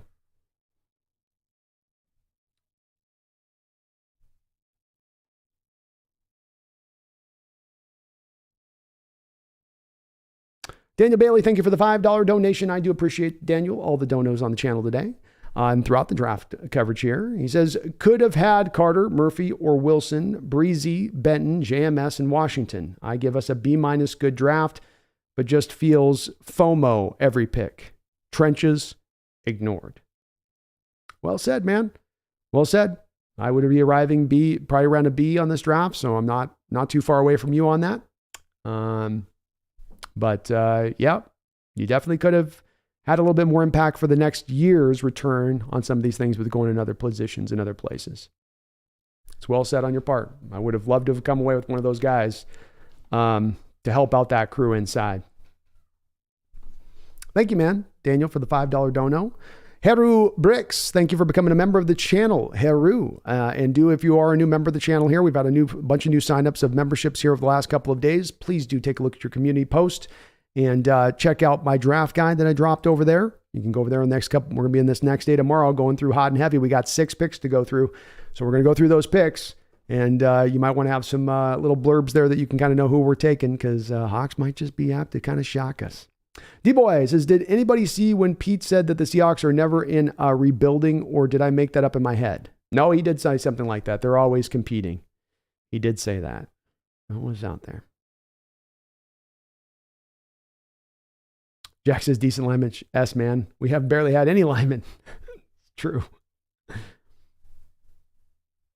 Go Dwyer says, I'm surprised, disappointed with the lack of investment in the trenches. The first 3 rounds after Schneider and Pete's comments in recent interviews, but I'm excited for all the good players we've selected. Beautifully put, O'Dwyer. That's the way I put it. This is where I say to those folks that are bristling a little bit of the people not doing anything but, shouting from the rooftop effusive praise for this front office. People can arrive at nuance. People can arrive at gray areas. It does not have to be all or nothing. It does not have to be either you're with us or you're against us on every given debated item and point. It can sometimes be that we find ourselves in a little bit of the middle ground in our outlook of things, which is just what you sort of kind of presented in your comment there, O'Dwyer. And I really do appreciate that, because that's the spot that I try to angle for. And I'd love to see us all be trying to angle for that area. Not that we agree in the same place, but that we understand how people come to that conclusion more than anything else. But yeah, it's a good way of putting it. Very, very, very good way of putting it.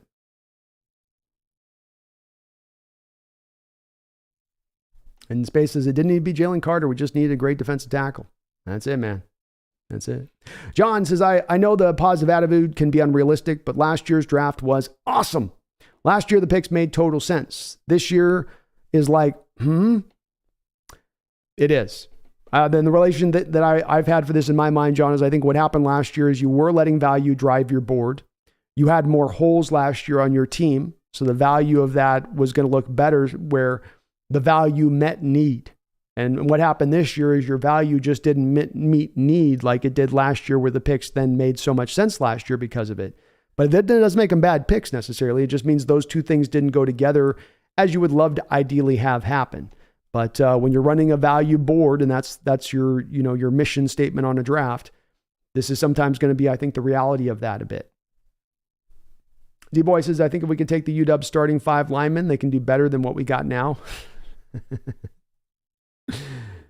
Garth Knight, thank you for the $5 donation, Garth. He says, did you all see Levis's girlfriend? What a looker. He might have fallen to second round, but he's winning in other facets. She was very pretty. I'll tell you this, though, Garth. There were some great screenshots people were taking of her looking like, you could just read her face and it was saying, you told me you were going to be a first rounder, MFer. You know, like you said we were being prime time. I was going to be on camera, top 5 pick. I'm not here to date a second rounder, okay? I'm not here to date a Stenson. I would have gotten with Stenson Benton if that was going to be the case. I want a first rounder. He's like, I know. She looked mighty upset, though, my Garth. She did not look happy about his drop. She looked more angered about his drop than he did. Somebody commented on Twitter like, his girlfriend's definitely leaving him. Oh, my goodness. John says, Brandon, are we going to have a good team and we'll challenge for the NFC? Just watch. I hope you're right, John. I hope you're right. This is just my outlook with it. And you know, with me, guys, I'm always, above all else, going to try to be 100% honest with you guys at every turn. I can certainly be wrong in my honesty. I can be wrong in my outlook, but it will always be honest. And I'll try to just stay kind of true to the path on that one and let it land where it lands. But I hope I'm wrong. I do hope I'm wrong on that. Iwi says, this was always a future draft, not a next year draft. Truly believe Seahawks wanted Richardson and Cansey. When they were gone, they pivoted to BPA. Could have seen it. I could definitely have seen it going that way, Iwi. Very much so. Very much so.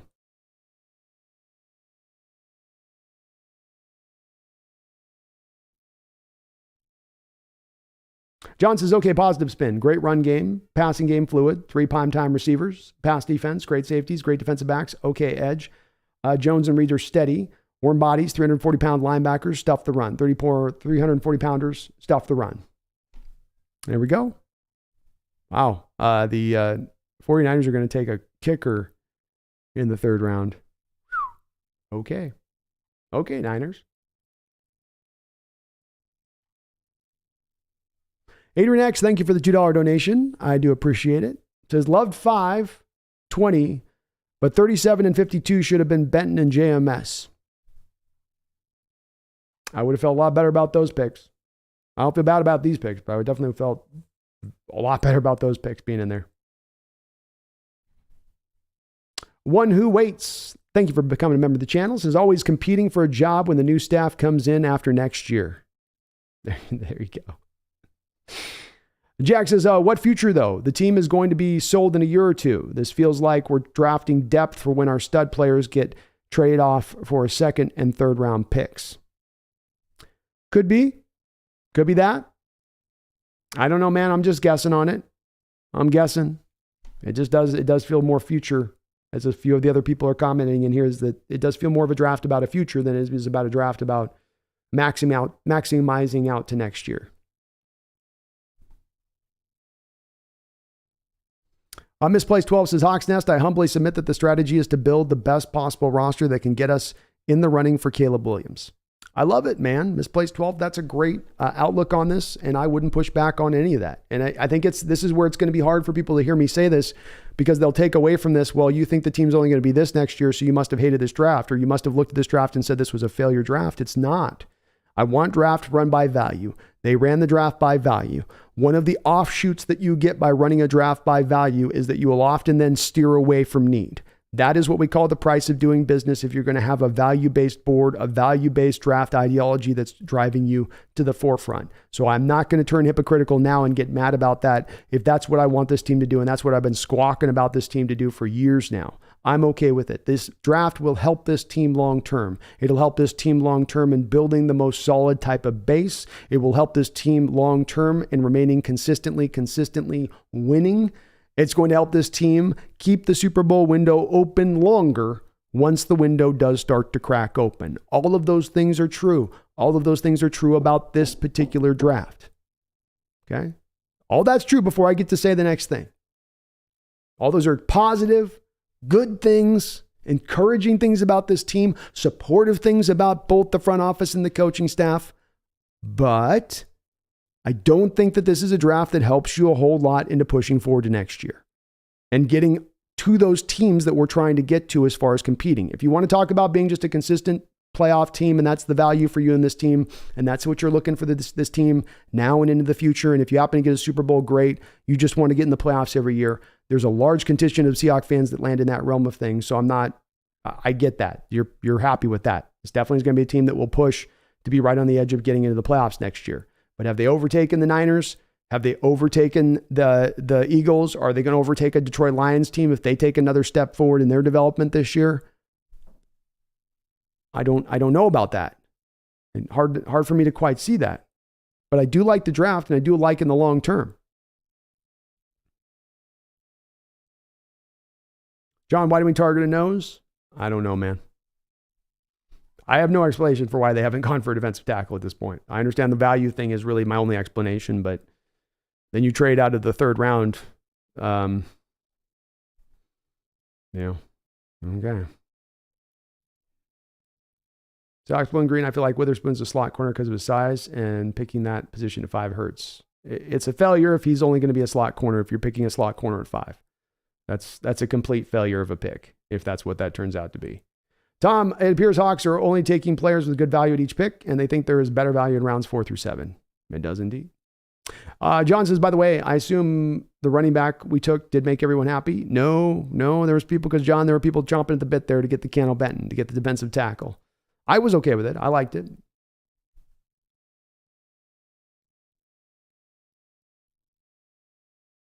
Mike Skinner, I just got to work. Do we trade out of the third rounder? If so, for what? Yeah, Mike, we trade out of the third round.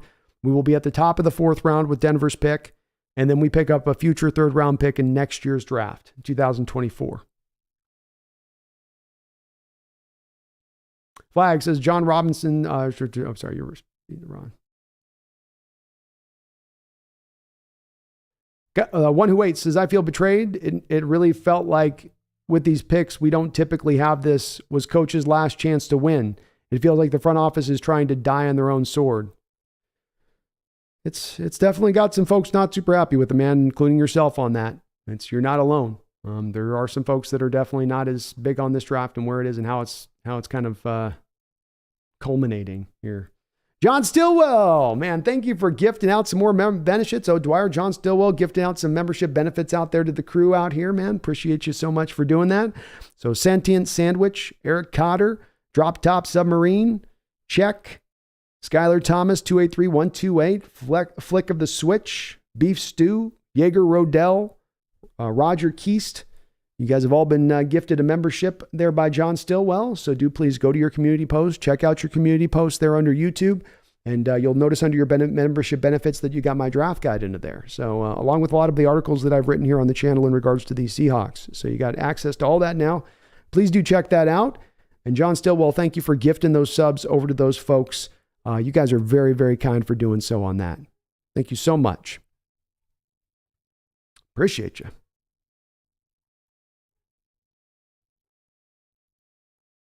Jeff Shekel says, laugh my ass off at everyone complaining about Witherspoon. I like him more than Levis's girlfriend. D-Boy, thank you for the reminder on this. Everyone, if you have not already hit the like sub button, please.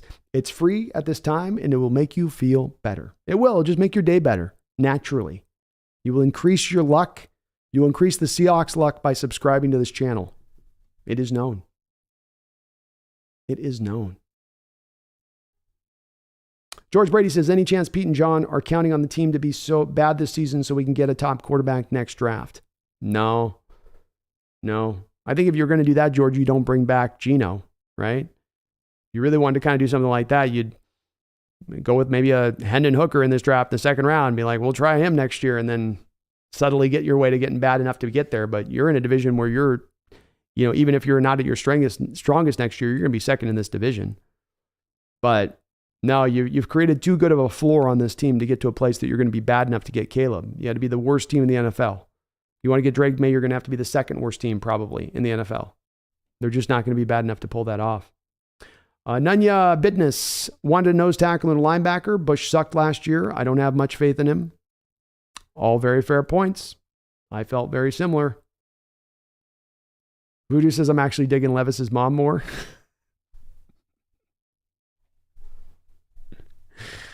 Oh, Voodoo the MILF hunter, huh? Voodoo the MILF hunter. Nagasa, they run the draft like brain dead idiots. Definitely. Stephen Donovan Schwartz, much love Hawks Nest. Always a pleasure hearing your insight when given a chance, and your mutual support to the viewers is something I've always been fond of. Good to see you growing. Well, thank you, man. I definitely am. I get unbelievable support in this channel. It is absolutely just awesome, ridiculously awesome how supportive the channel is and how great a community we've got here at the Hawks Nest. I could never have asked for more, a better unit, a better crew of folks in here ever coming in and just being able to turn this stuff over. Appreciate you on that.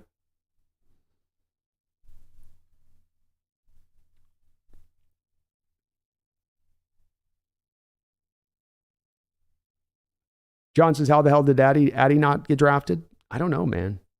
Confused on that one too.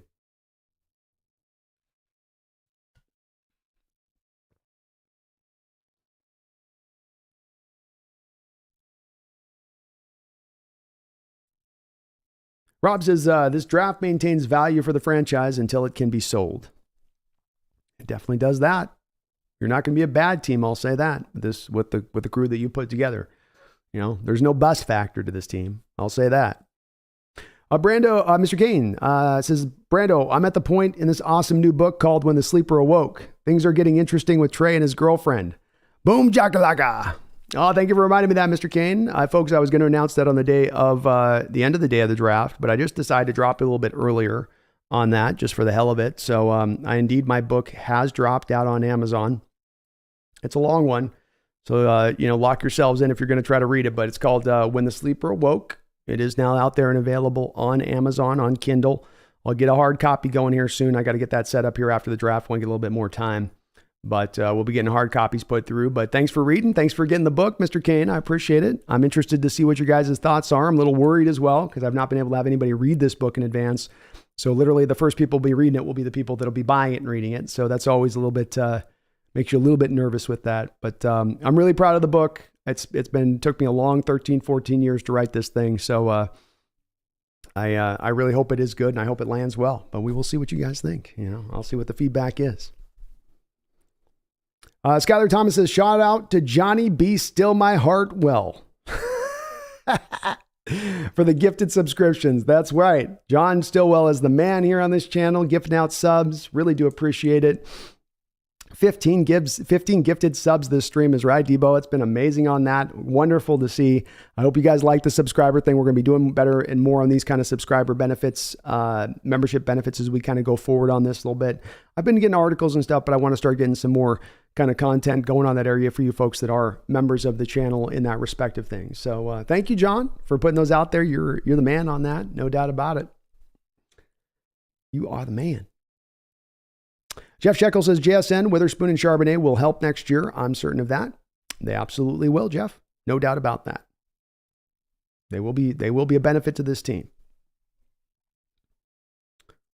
John says, Adi is all projection, though, and the template is he has with the prototype alone is such a high ceiling, though. Indeed. I like him.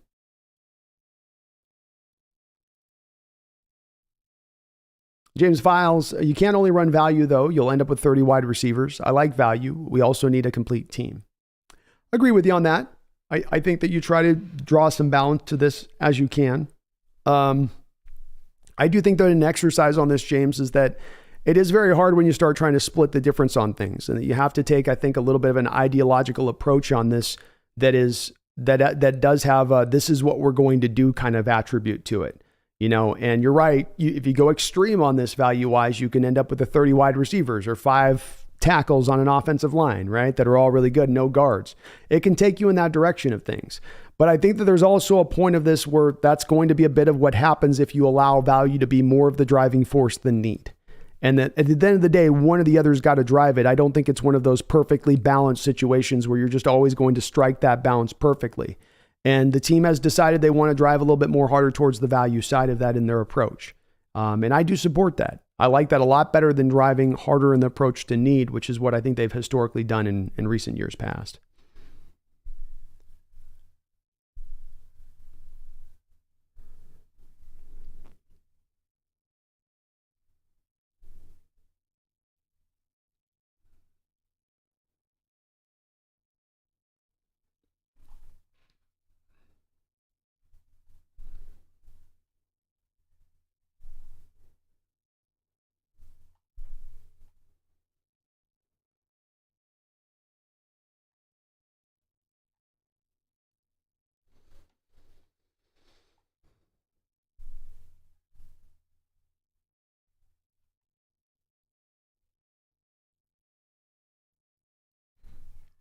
Katie Ellis, thank you for the $2 donation, Katie. I hope you're having a good night, and thank you for the support on the channel. Says you don't need a defense when you put up 50 a game. That's right. We're just going to outscore everybody, Katie. It's just going to be, it's going to be a track meet every game, up and down the field. We're going to be the new greatest show on turf. Just touchdowns every drive.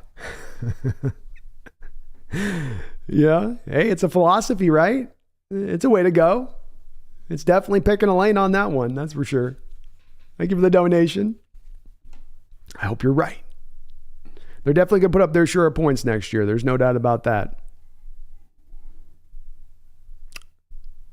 We could guard. I don't know if we could trade Noah Fant. I think we would have had to have traded him before the draft if we were going to move him. Joe's Drew Hooker is recovering. He's still recovering. Yep. He had it kind of late in the season, the ACL, so it's going to take him a little bit longer.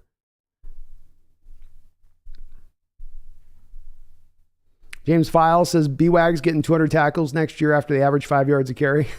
Yeah. Big facts. Big facts. D-Boy, Brandon, what round is it okay acceptable to take a tight end? I don't think you can take a tight end here, D-Boy. Number one, there's been kind of a run on the tight ends in this draft. So, the value has really been pulled at this point. All the real notable names are off and gone. Number two, D-Boy, of course, you've never run with more than 3 tight ends on an active roster in the 12 years of Coach Carroll here. So I don't think that you're going to now operate with 4 active tight ends on the roster as it stands, because then you're going to have to pull that from another position on the team. And I don't think the team's going to want to do that. Rob Terrell says, if a Jomo gets picked before the Hawks, then it gets real thin. It does indeed. Paper thin. Wispy thin. Jack says that's the thing. The offense looks good enough that the team will be middling even with our pathologically anemic defense. Agreed? Yeah. Deadly says this draft indeed did not make us better than the Niners. Nope, it didn't. You needed a draft. You didn't do it in free agency. You said at the end of the year, we're really far off the Niners. Both Carroll and Schneider said, man, we're far away. Lost to them 3 times this year. Much better team than us right now. Did you narrow that gap this offseason really? Did you? I don't know. I don't know if you did quite yet. Made your team better. Had a better draft. Good for the long term. Solid foundations. Fundamentals are good. But that's the question at play, I think. Rob Terrell, can't believe San Francisco took a kicker. They had like 10 third-round picks. So they're just like, we'll just do whatever we want. Guard 9, thank you for the $5 donation. Says props to John Stillwell and the other big donors. Yes, props to all of you out there, including yourself on this, Garth. You guys have been amazing over the last couple of days in the donations and the support on the channel. I mean, it's just been next level from you guys. And thank you to you too, Garth, on that, as you are included in that group. He says, in the words of Mike Tyson, I take my hat off to him. He said, the skills are imperceptible. You're going to eat your children. Thank you, Guard, for the $5 dono. And thank you to all the donors. John Stillwell, everyone who's donated here to the channel. Too many to name almost. Just amazing. Amazing. K Merck 206, thank you for subscribing to the channel. If you're not subscribed to the channel, get subscribed to the channel like K Merck did. You answered my call, man. Trying to get up over 12,000. I'm shortchanging myself here. 12,000 subscribers here by the end of this draft period, and I think we're well on our way. So if you're not subscribed, please do get subscribed. It does help out this channel considerably. John Chaney says, Hawks Nest is awesome. Thank you, John. You're awesome too, man. Adam Fierce says, great draft. Addicted to Hawks, Levis's mom. Wasn't that a movie? Levis's mom has got it going on. Will Levis's mom has got it going on. Big Country, I still think it's a really good draft so far, but I think there were better players we could have gotten with the number 20 and 37th pick. Also, I don't like the value we got with trading back. Understandable, Big Country. Understandable all the way around on that. I don't disagree with you on either 2 point. On any 3 points, actually. It's a good draft. Could have gotten better players. Not the greatest to trade back there, necessarily just to finally maybe pull the trigger on a defensive lineman. But alas, it has gone down in such a way. Jonathan Magana, to everyone saying Seattle will score 100 points per game, you cannot score if you're not on the field. The opposing team will run against us. This is frustrating, but go Hawks. Go Hawks, man. Well said. Very well said. John says the sale of the team is not an issue at the point, and the NFL franchises are good investments, even if they don't do well. Solid point, John. Robert, give link for a book in the description. I probably should here. I'll do that. I'll put it in the description section, folks, here before we end off the stream. I'll click it in there if you guys want a link to the book, if you guys are feeling it. Mike Skinner says, watch them draft 4 straight defensive tackles just to shut us up. That'd be funny as hell. That would be funny as hell. Amari, we got to get our quarterback in next year's draft, Brandon. Probably. Yeah. Jack Lastra, props on publishing something. That takes big balls. Thanks, man. I'm a writer at heart. So this is actually technically my second book published out there on Amazon.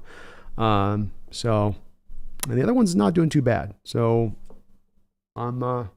it's definitely kind of at the end of the day, one of my bigger passions. I love writing.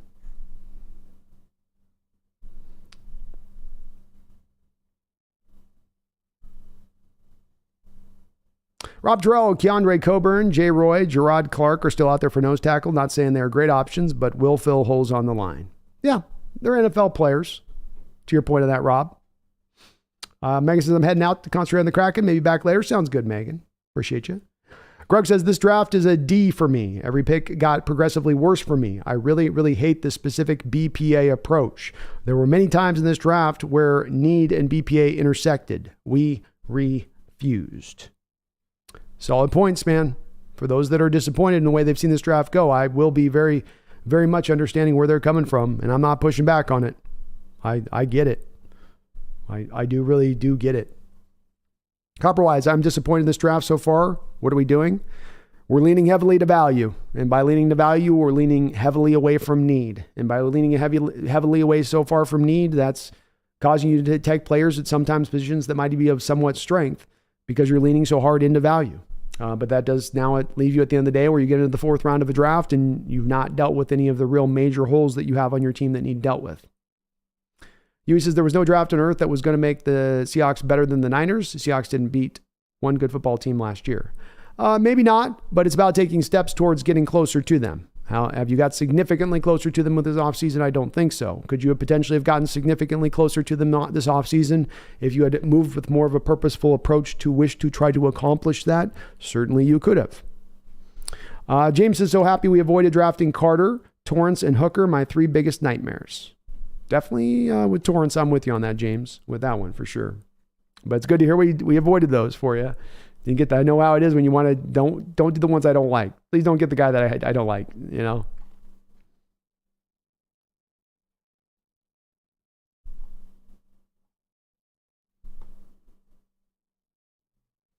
D-Boy says, Brandon, did you have an audio book out anywhere? I would love to listen to it before bed every night. Don't take that the wrong way. I don't have an audiobook out yet on it. No, I'd have to read the book out, and I tried to do it. It's actually a bit of a process to try to do the reading thing, because you mess up and then you got to go back and clip it and get it right. It's kind of hard to do, actually. But at some point I'll probably do D-Boy, like I might create a channel around for the book that I dropped and then do like a live reading through a different channel. I have to do it separate off YouTube because the content in the book is not going to be YouTube friendly. Stu, you're new to nose tackle, Derrick Hall. Let's go, Stu.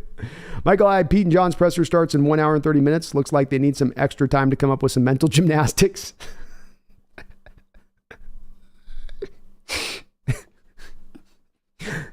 You guys always make me laugh. Greg, I still can't believe we took Zach over JMS. We repeated Craig Humphrey. Only difference is Zach is actually a good player. It's well put, man. It's well put. Deadly, I agree with you on Keon White.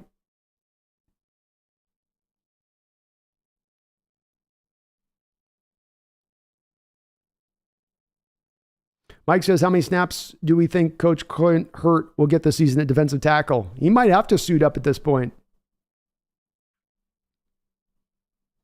James says, people have a misconception that we were like 1 or 2 rookies from competing for a Super Bowl. We never were, and this BPA draft proves that Pete and John know it.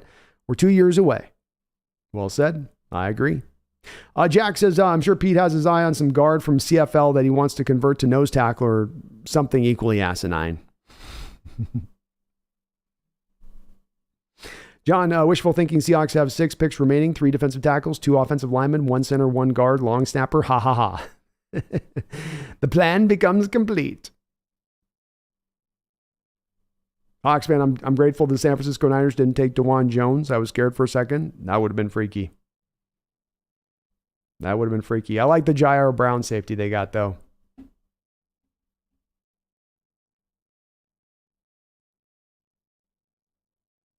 Jonathan Magana, Brandon, between Moro, Ajomo, and Jacqueline Roy, who fits better?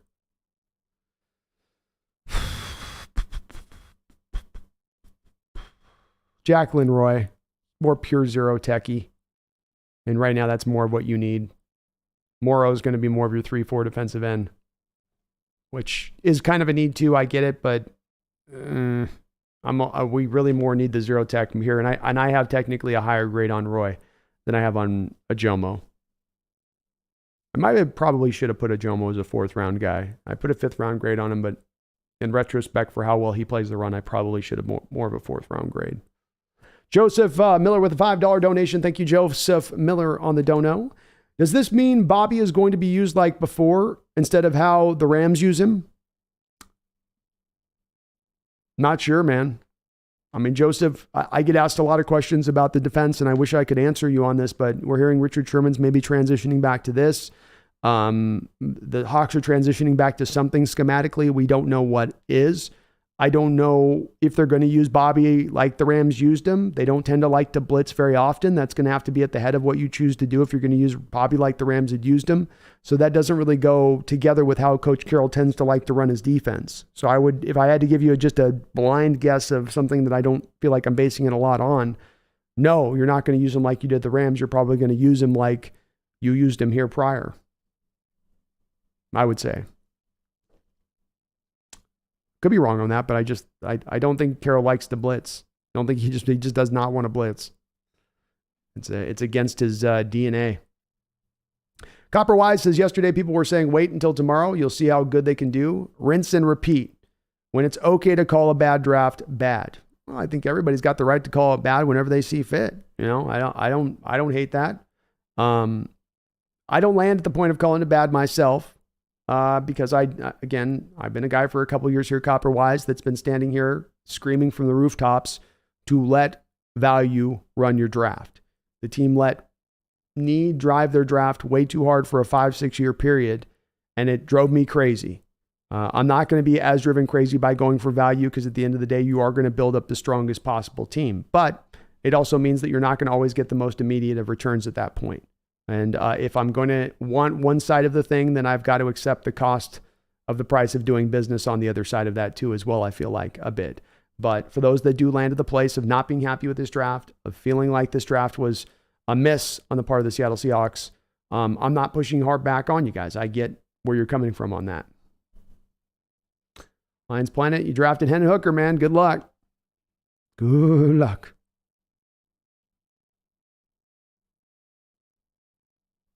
John says, will someone wake me up when we are within a selection or when we're within a zip code of a selection? It's going to have to be till tomorrow, man, at this point. Have to be tomorrow at this point. D-Boy, Brandon, I'm not saying for us, I'm saying in general, what round is it okay for a team to take a tight end and it be acceptable? I know they never say take a tight end round 1, but round will be okay to do so. I mean, it's okay to take a tight end in round 1 for me, D-Boy, as long as you're getting a truly upper-level talented guy. I think second round is usually the honey spot, the magic area to go get the guys that are really talented tight ends in the draft. So it's a little bit like D-Boy, the center position, where that just tends to be where you see the slide towards, and you're going to see kind of a run at that point when that slide does occur, specifically as much as anything else because of the fact that no tight ends are going to tend to go in the first round. So we had 3, 4, 5. We had 5 tight ends go in the second round. So if you're looking for that magic place, I think in most drafts, by and large, that second round range is where you're going to see a real glut of tight ends taken. I really do. And that was the case this year as well. But it's okay to take one in round 1. You just have to have the measurables there. Like D-Boy, the Georgia kid that's going to come out next year, who's got some Gronk-like look to him, that guy's going to be worthy of a first round grade when he comes out. You'll feel fine about taking that guy in the first round. Rob Terrell, I'd be happy with Ivan Pace Jr., a Jomo, Brooks, or Keandre Coburn in the 4th. I'd be okay with all those guys, Rob. Sign me up.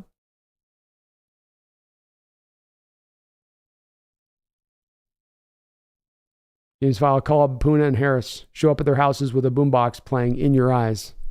In your eyes, the light and the heat. Puna!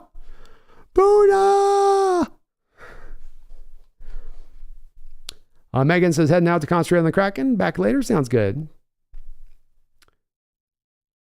Maze says, thanks, but what pick did we give away? We gave away our 3rd round pick, Maze. Got a 4th rounder and a future 3rd back in return. Space, what does Christopher Walken think about the Hawks Nest draft? I'll do a little walking, but definitely the voice is struggling here. I'm 4 straight days into streaming, so give me some rope on the walking tonight. It's a little bit of a rough area.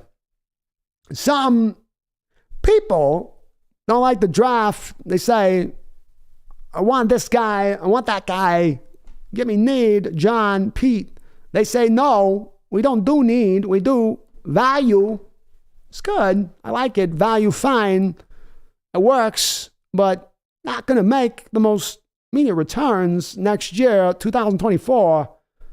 Probably not Super Bowl next season, but maybe future time it happens. I don't know. You tell me. Struggling tonight on the walking, man. Voice is definitely kicking. Jeff Sheckle, Steve Smith talking about how he liked our draft. There's that. It's nice to hear from Steve. Pumpkin gave me the evil eye. Oh my goodness. She's mad. I've been streaming for 3 days, so she's a little bit annoyed with me. John Cheney, it's awesome to have a resource like this. 710 Radio is like Hawks State Radio. This is in-depth info. It's appreciated. My pleasure, John. And that's the mark I'm looking to shoot for here. I want to try to get as much into the weeds of the information as we can and kind of parse through it and use the collective brain power we've got in this chat to come to the ultimate determination about where we are, what we think, how we get there. But letting logic and reason and rationale drive us every step of the way if it's possible. Emotion's going to work its way in, no doubt about it from time to time. But it's where the goal is always, John. That's where the kind of the eye on the prize is for this channel, because I think this content and this channel will be at its best when we're operating from that mentality. And as I've always said on this, I'm not a pom-pom guy. I root for this team. I love this team. I want to see the best for this team. But I'm not going to just sit there and golf clap every decision. That's not the purpose of this channel, and I think that's mighty boring, quite frankly. And specifically, as you referenced to 710, where I think that they do run in that range. It's very easy when you do content creation just to be in that positive mode because everybody loves positivity. But I think it's better and it's more, I think, for the long-term strength of your channel and what you're trying to produce to be just honest. That's what people at the end of the day, whether they like what you're listening to or not, they will appreciate honesty, I think, above all else. Will Valdez, is Ade Adewale still on the board? You better believe he is still on the board. When's our next pick? I think we're picking, I'm not going to say I think, I'm going to tell you I know. We are picking We have the 6th selection in the 4th round, so we'll be picking 6th tomorrow. We'll be picking then also 21st in the 4th round tomorrow. So we have 2 picks in the 4th and 2 picks in the 5th to kind of kick things off tomorrow. Dale Dillon says Saika Iki's gone. Indeed, the Ika man. Is Ika gone? Yep, Ika's gone. Gone to Cleveland. Gone to Cleveland. Copperwise has got a D+ or C- on his draft. Stuff, man. I get it. I do get it.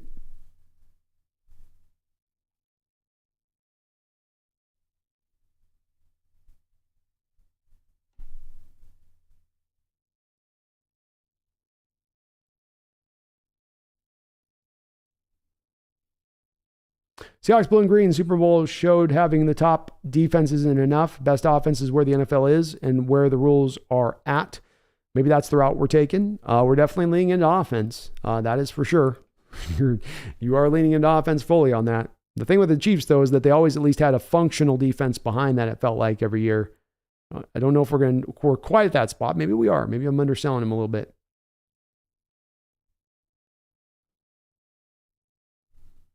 John says maybe we should go all out to a comedy club. Thoughts? I'd be down. Timothy Gathings, what is this? The Seahawks negative channel? Well, I hope it's not been that. I've tried to be pretty balanced in my assessment of this draft, but again, that's why I do set it out there that there's nothing near under the sun. If you've been here for many years with me, if you've been here for 1 year, if you're just newly in the door, the point on this channel is not to wave pom-poms. The point on this channel is not simply to clap and applaud every decision the front office is making. This is not a sycophantic YouTube channel. I understand there's channels that like to run that way. I don't run that way. I don't think I've been super negative. I'm in favor of this draft overall, and I'm saying that it has my support. But I understand it's very hard to get to a point of nuance in this day and age, and trying to get to a gray area is sometimes just an impossibility. I don't know why we have to be so much in the if you're not with me, you're against me mode all the time at every single thing in life, but it does go that way. I get it. I ain't changing the way the globe spins.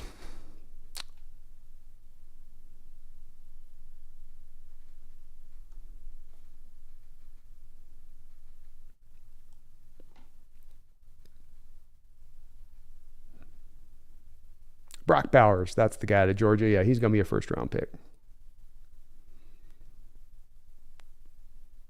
He's a good player. Stu, is Derrick Hall value? Yeah, Derrick Hall is valuable. He's a good player.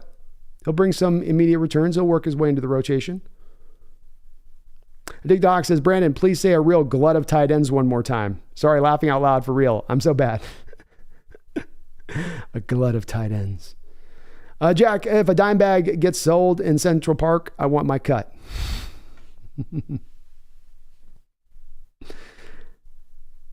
Stu, yeah, Trent Simpson at 83 was good value. That's for sure. That is for sure.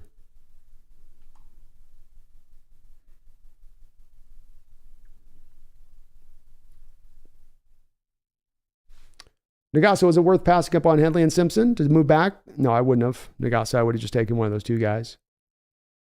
But the team seems to have a little bit of a different value board than the consensus that's out there a little bit. They're certainly kind of viewing their view of it a little bit differently. New Blacks can get Rashawn Johnson if he drops. You could. You could.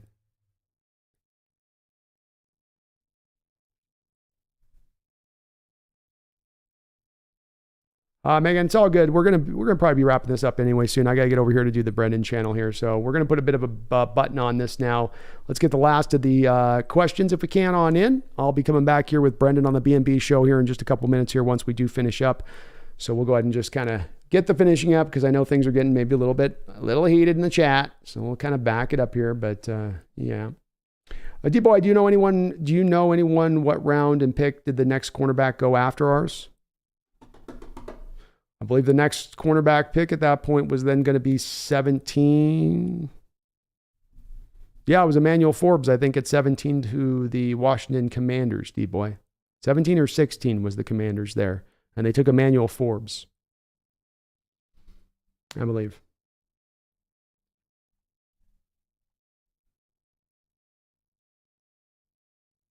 Your boy Michael, my take for this season will Boye Mafe. My take for this coming season will be Boye Mafe breakout season. I love to hear, man. I hope it's true, and it certainly is possible. I'm expecting him to take some steps forward this year as well.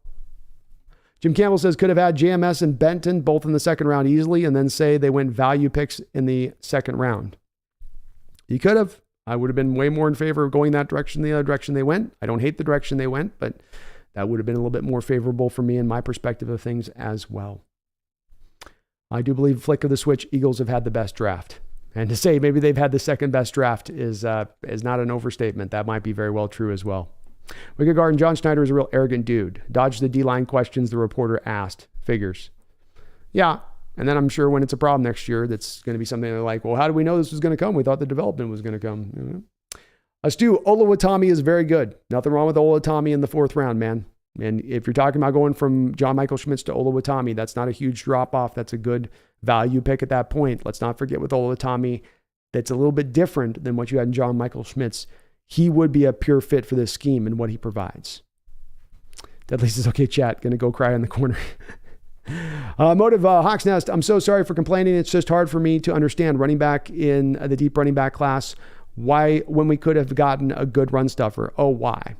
Yeah, I get it, Motive. This is where I come back to. People are maybe going to look for me to take like one stand on one side or the other with this one or the other, and to poo-poo people that are complaining or to go after people that are saying to the people don't complain. The thing that I just kind of retract on a little bit, the place where I do tend to get a little bit up in arms on this stuff a little bit, is the folks who don't ever want to allow to have John Schneider or Coach Carroll ever have any criticism to them. I don't know what it is that builds a fan up in their mind that has to say that I have to always lean towards authority, and that if there's anybody that ever speaks out about my general manager or my coach, that now I need to be hateful towards them or anger towards them or say they're being whining or crying or asking them if they're an armchair GM or going down that road, which is not fruitful, which is not productive, and which is not that other person really trying to understand the perspective of that other person. I can walk in this and understand both of the two sides of perspectives that want to be presented here. I can understand the perspective that walks in this door, like I'm seeing a lot of people presenting in my chat saying, why does anybody complain? Trust in John Schneider and Coach Carroll. Never question them. This draft's been amazing. Who are you to question? What are your background? How dare you do that? I can understand people being in full support of it, but I don't understand going at people in that manner with it and saying that you're crazy and out of your mind for not loving this draft fully and over the top. Why is it so dangerous for people to just not agree with you? I don't understand that mentality at times in the sports fandom. I don't understand it at times within our own fandom. And I see people come in my chat in that way, on fire. And I go, what purpose? Does it make you just feel better that you go after your fellow 12 in that way, rather than engaging them in good, honest, direct discussion? Instead, you just want to paint them in a way that makes you feel better? Okay, well, if it makes you feel better, go do it. But boy, it's so much funner to have the discussion. It's so much funner to unpack why these picks might be problematic for people. Rather than saying they're just no armchair general manager, how about you go at them and you say, why didn't you like these picks? Why not try maybe understand their perspective rather than thinking that you know and carry the day wholly on this? It does, as I watch this draft unfold a little bit and I see these kind of things pop up from time to time. This is the same stuff that came out of the Russell thing and the Carroll thing and everything else. And in the with us or against us stuff, man, dump that mentality. That does you no favors in life. Doesn't matter whether it's football or anything else. It doesn't help you out.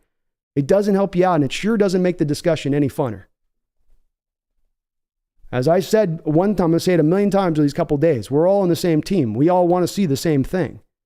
And there's going to be different perspectives and different ways that people think from how you think, and that's okay. People having a different thought process doesn't mean now you've got to take out your guns and blast them with both barrels. And I will say that there's been times this chat over the last couple of days, there's been plenty of people that have come in here with that kind of mentality and spirit. And that is not the spirit of this channel. That is not what we're trying to accomplish here. And I hope when we get into day 3 on this, that there's a little bit more of an open-minded approach to trying to have an understanding of your fellow 12s rather than trying to rake your fellow 12s. It's not about dunking on each other. It's about trying to understand how this stuff all plays out and the way that this is all kind of going. So I got to say, that's the part that I don't quite get in my mind with this. I get the disagreement, but I don't get the way you go at your fellow brother and sister in the chat at times in this thing in that manner. Be in disagreement. Don't be happy with the fact somebody's saying that. But to get personal with stuff as some things do, it's kind of odd.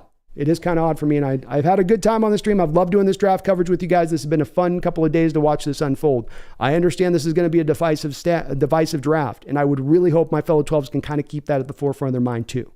This isn't going to be the normal kind of draft where everybody agrees like last year. There's going to be some of that. So be open to disagreement. Engage your fellow 12s. Have some discussions here. Try to pick their brain and understand their perspective. Maybe, God forbid, you might actually learn something from the other side of it to what you already know at or think about what you believe. I'm certainly trying to employ that. It's the direct thing I'm trying to tell you guys right here, where I'm not on one side or the other on this. I kind of understand both points. I kind of understand being where each kind of angle lies on this one. So is what it is with it, I guess, a little bit. And maybe I'm not going to be able to change this spin. It's just going to go that direction.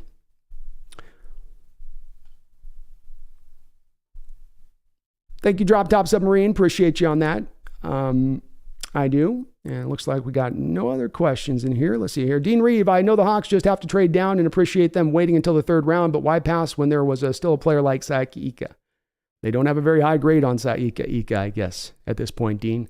That's the only thing that I can kind of take away from that as far as my feeling as to why they would go down. Same thing would have been true with Adetomiwa Adewale, is that they just didn't see as much value with those guys versus the guys that they're going to get later on in this draft.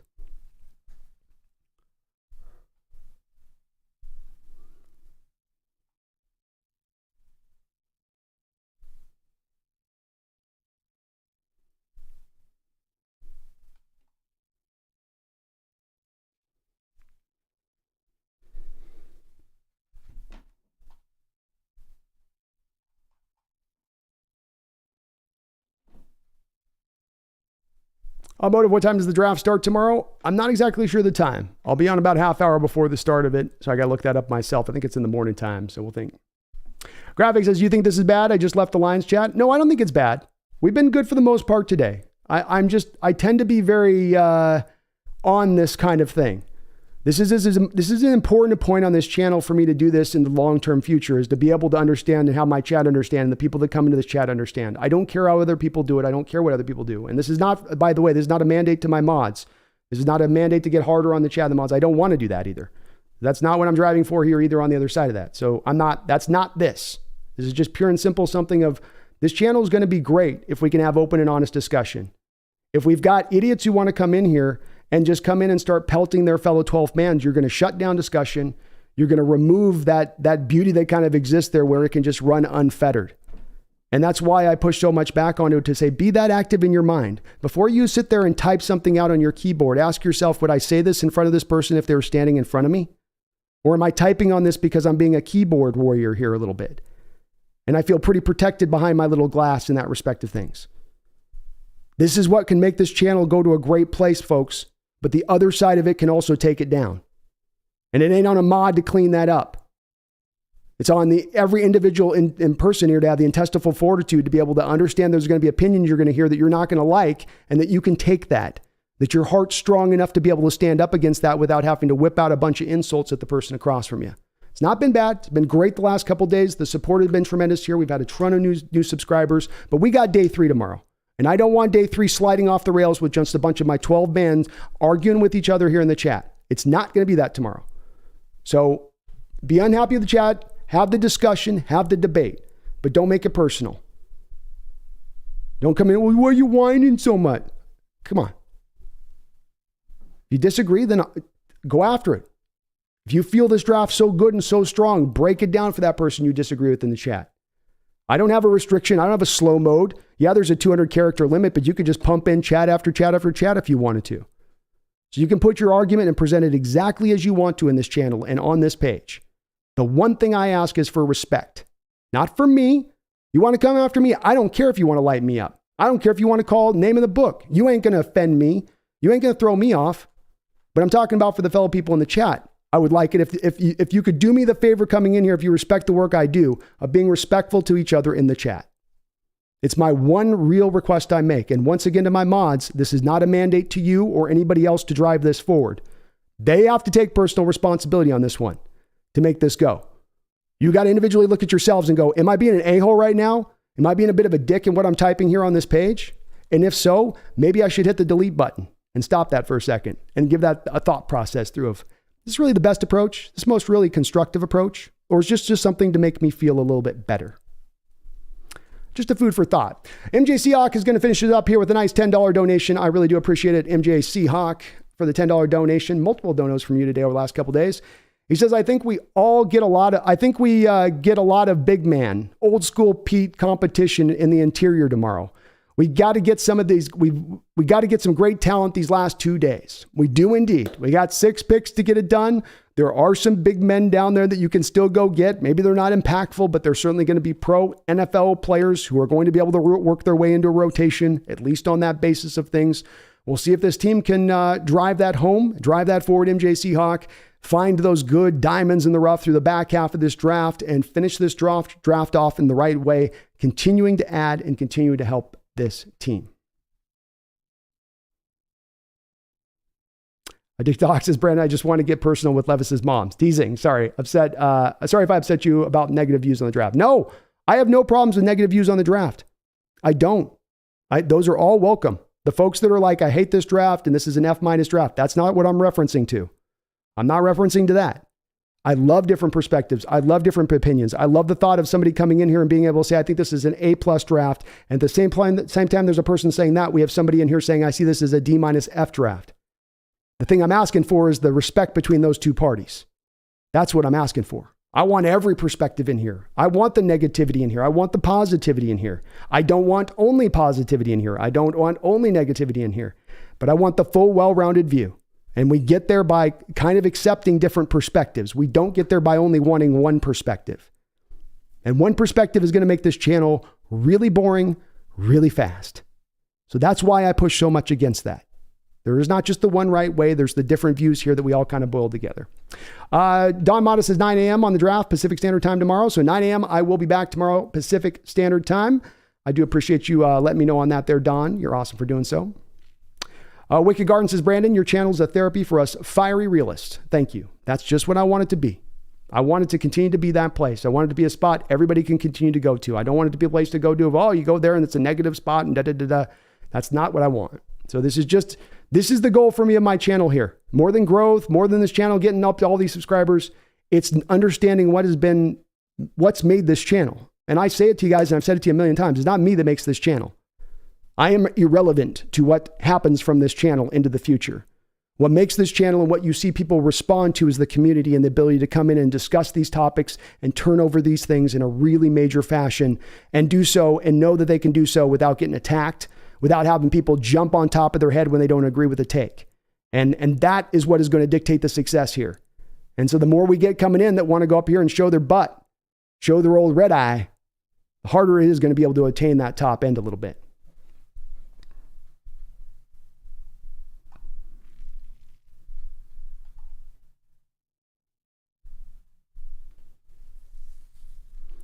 Darren J says, I think today was an ASS type draft. Laughing out loud. You're not alone, man. Greg, Brendan, you going live with Brendan? We're going live with Brendan just after the show here today. So yes, we will be doing that very, very thing. And I think that is a good deal. Can Charbonnet pass block? Anyone know? I do believe he's a pretty good pass blocker, Deadly. I'll be doing a breakdown on Charbonnet as a video for the channel. I'll be looking at some of the PFF scores on the pass block grades and whatnot on that, looking a little bit more back at the tape on him one more time. So we will be getting a breakdown on him out shortly, and we'll take a look on that for sure. For absolutely sure. No BS. Hey, Brandon, I think we're going to trade or spam a bunch of D-line picks soon. Also, when does the draft start? 9 p.m. Pacific Standard Time tomorrow morning.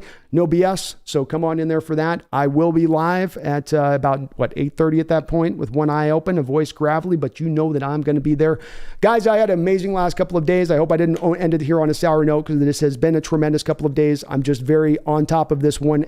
This one element is always going to be something that I'm on top of the channel more than anything else. You guys will find that about me, but make no mistake about it. It has been an awesome couple of days being able to interact with you guys on this channel and being able to turn over these picks and think about what this all means and how this all is going to boil down. We still have 6 selections. We're not even halfway through the picks that we have available to us in this draft tomorrow. Yes, it's through the back end of the draft, but certainly John Schneider and Coach Carroll have found their fair share of diamonds in the rough in this period in the draft. It doesn't mean you can't find some starters. It doesn't mean you can't find some impact. So let's keep the faith, my fellow 12s, and understand that our work is not done yet. There is one more solid day to be made, to be put out there, and that they may be able to do a lot more damage here still to come to bloom. The Real Cheese, thank you for the $5 donation. I do appreciate you. Finish us off right here, Real Cheese, as I have had an amazing amount of donations over the last couple of days. I can't ask for any more support from you guys. I would never ask for more support from you guys. You are amazing in what you guys do as far as that is concerned to this channel. He says, I don't doubt the talent of the guys we picked. They will be great. But I was also so set on building the line that it seemed bad at the moment. I think that's a very fair way of putting it, Real Cheese. I think I have very much a similar reaction to the way that I view the picks. That's where I do come to saying that I think that the issue that comes down as I was trying to theorize on this channel today and how I looked at it and what I saw was that those people like yourself that reacted in that way on these picks, on these first 4 picks and going, wait, what? It doesn't come down to as much if you hate the picks or you don't think that players are going to do well.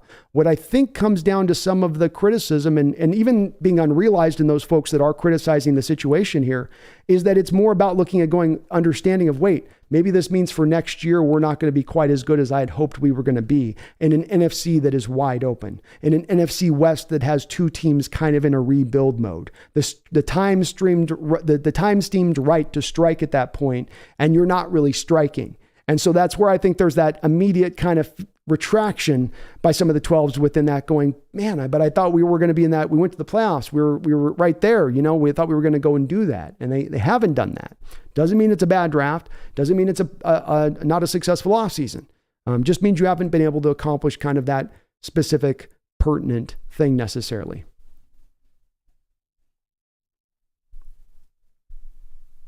Underwhelmed is right, DUA2K. I mean, that's really comes down to just, it's a little underwhelming as you thought that this is where you were really going to be able to get a lot of your work done or hope that you get a lot of your work done. And because of the way that you manage free agency, you were kind of necessitated to get a lot of your work done in this draft because of the way you spent your money with all the 1 and 2 year contracts that you handed out, with the lack of dealing with really the defensive line in free agency.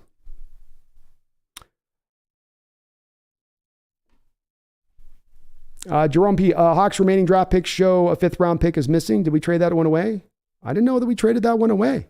Maybe we had to give up a 5th back to Denver at that point if we did. That would suck. It wasn't reported as that. We're supposed to have 2 5th round picks. Let me take a look.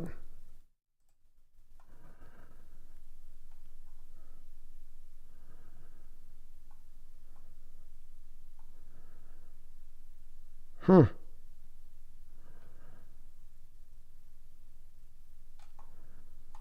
Yeah, we got 2 5th rounders. I'm showing 2 5th rounders still. So we're good. We're good there. No BS. One last question, Brandon. Did we sign Uchenna? We have not signed Uchenna. He's on a 1-year deal. His last remaining deal.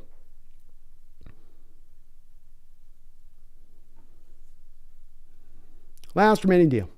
All right, I will be back here within about 15 minutes here with Brendan, if I can get a hold of him on that, and he's all good to go. So we'll be back here with the B&B show here as me and Brendan Nelson, Seahawks Brendan Nelson, are going to come back over here on my side of this to break this draft down and describe a little bit of what we see and how we see this kind of going and what the hell happened today here with the Seattle Seahawks.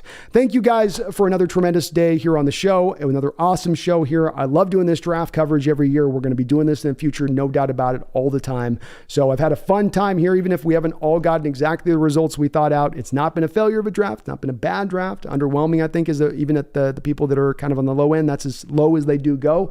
So let's see if we can kind of finish it off right tomorrow. We'll be back at 8:30. We're going to go all day. I'm managing it's going to be probably a 10-hour stream tomorrow, so I got to strap my butt in tomorrow and get ready to go. But thank you guys for all of your support here on the channel. Thank you for the most part, 99% of the people coming in here. We've got are kind, are respectful, keep the gloves up, no low blows, no insults. Thank you for all of that. I know it's hard to do. Emotions run high, and when they run high like that, it's not always easy to keep them in lockstep control. So I appreciate folks being as diligent as you guys do on that. I know when you go to other channels and other places or on YouTube, it is an absolute, monkey poo flinging fest out there, so to speak. So we are not that in any way, shape, or form. And I do appreciate you guys, kind of in that tone, that line, in that way. So we'll be back tomorrow. I'll be back tonight in just about 15 minutes. Thank you guys. I love you, my fellow 12s. No matter whether we disagree, no matter whether we like-minded, I don't want you guys to forget one last thing on this. I don't care if you're in the Pacific Northwest. I don't care if you're up in Alaska. I don't care if you're in Australia. I don't care if you're in Germany. I don't care if you're up in Scotland. You're 12s. We're all 12s. Let us not forget in this process, beyond all else, We are family. We are a brotherhood. We are connected by our love of this team. And no matter how we want to see this team end up or what we want to see the success be had of this team or how to get to that successful point, we all start from that very same place. Never forget that. Never forget that that is your brother and sister out there that you're talking to on the other end. It ain't a person on another team. It ain't the opponent. It ain't the enemy. It ain't a dirty Niner fan. It's your fellow 12s. Let's keep that forefront tomorrow. Let's remember we're on the same team. Let's watch our Hawks kill and finish off this draft in all of the right fashions with their 6 picks tomorrow. And don't you ever forget before I get back here in 20 minutes to remind you again, don't you ever forget. Go Hawks.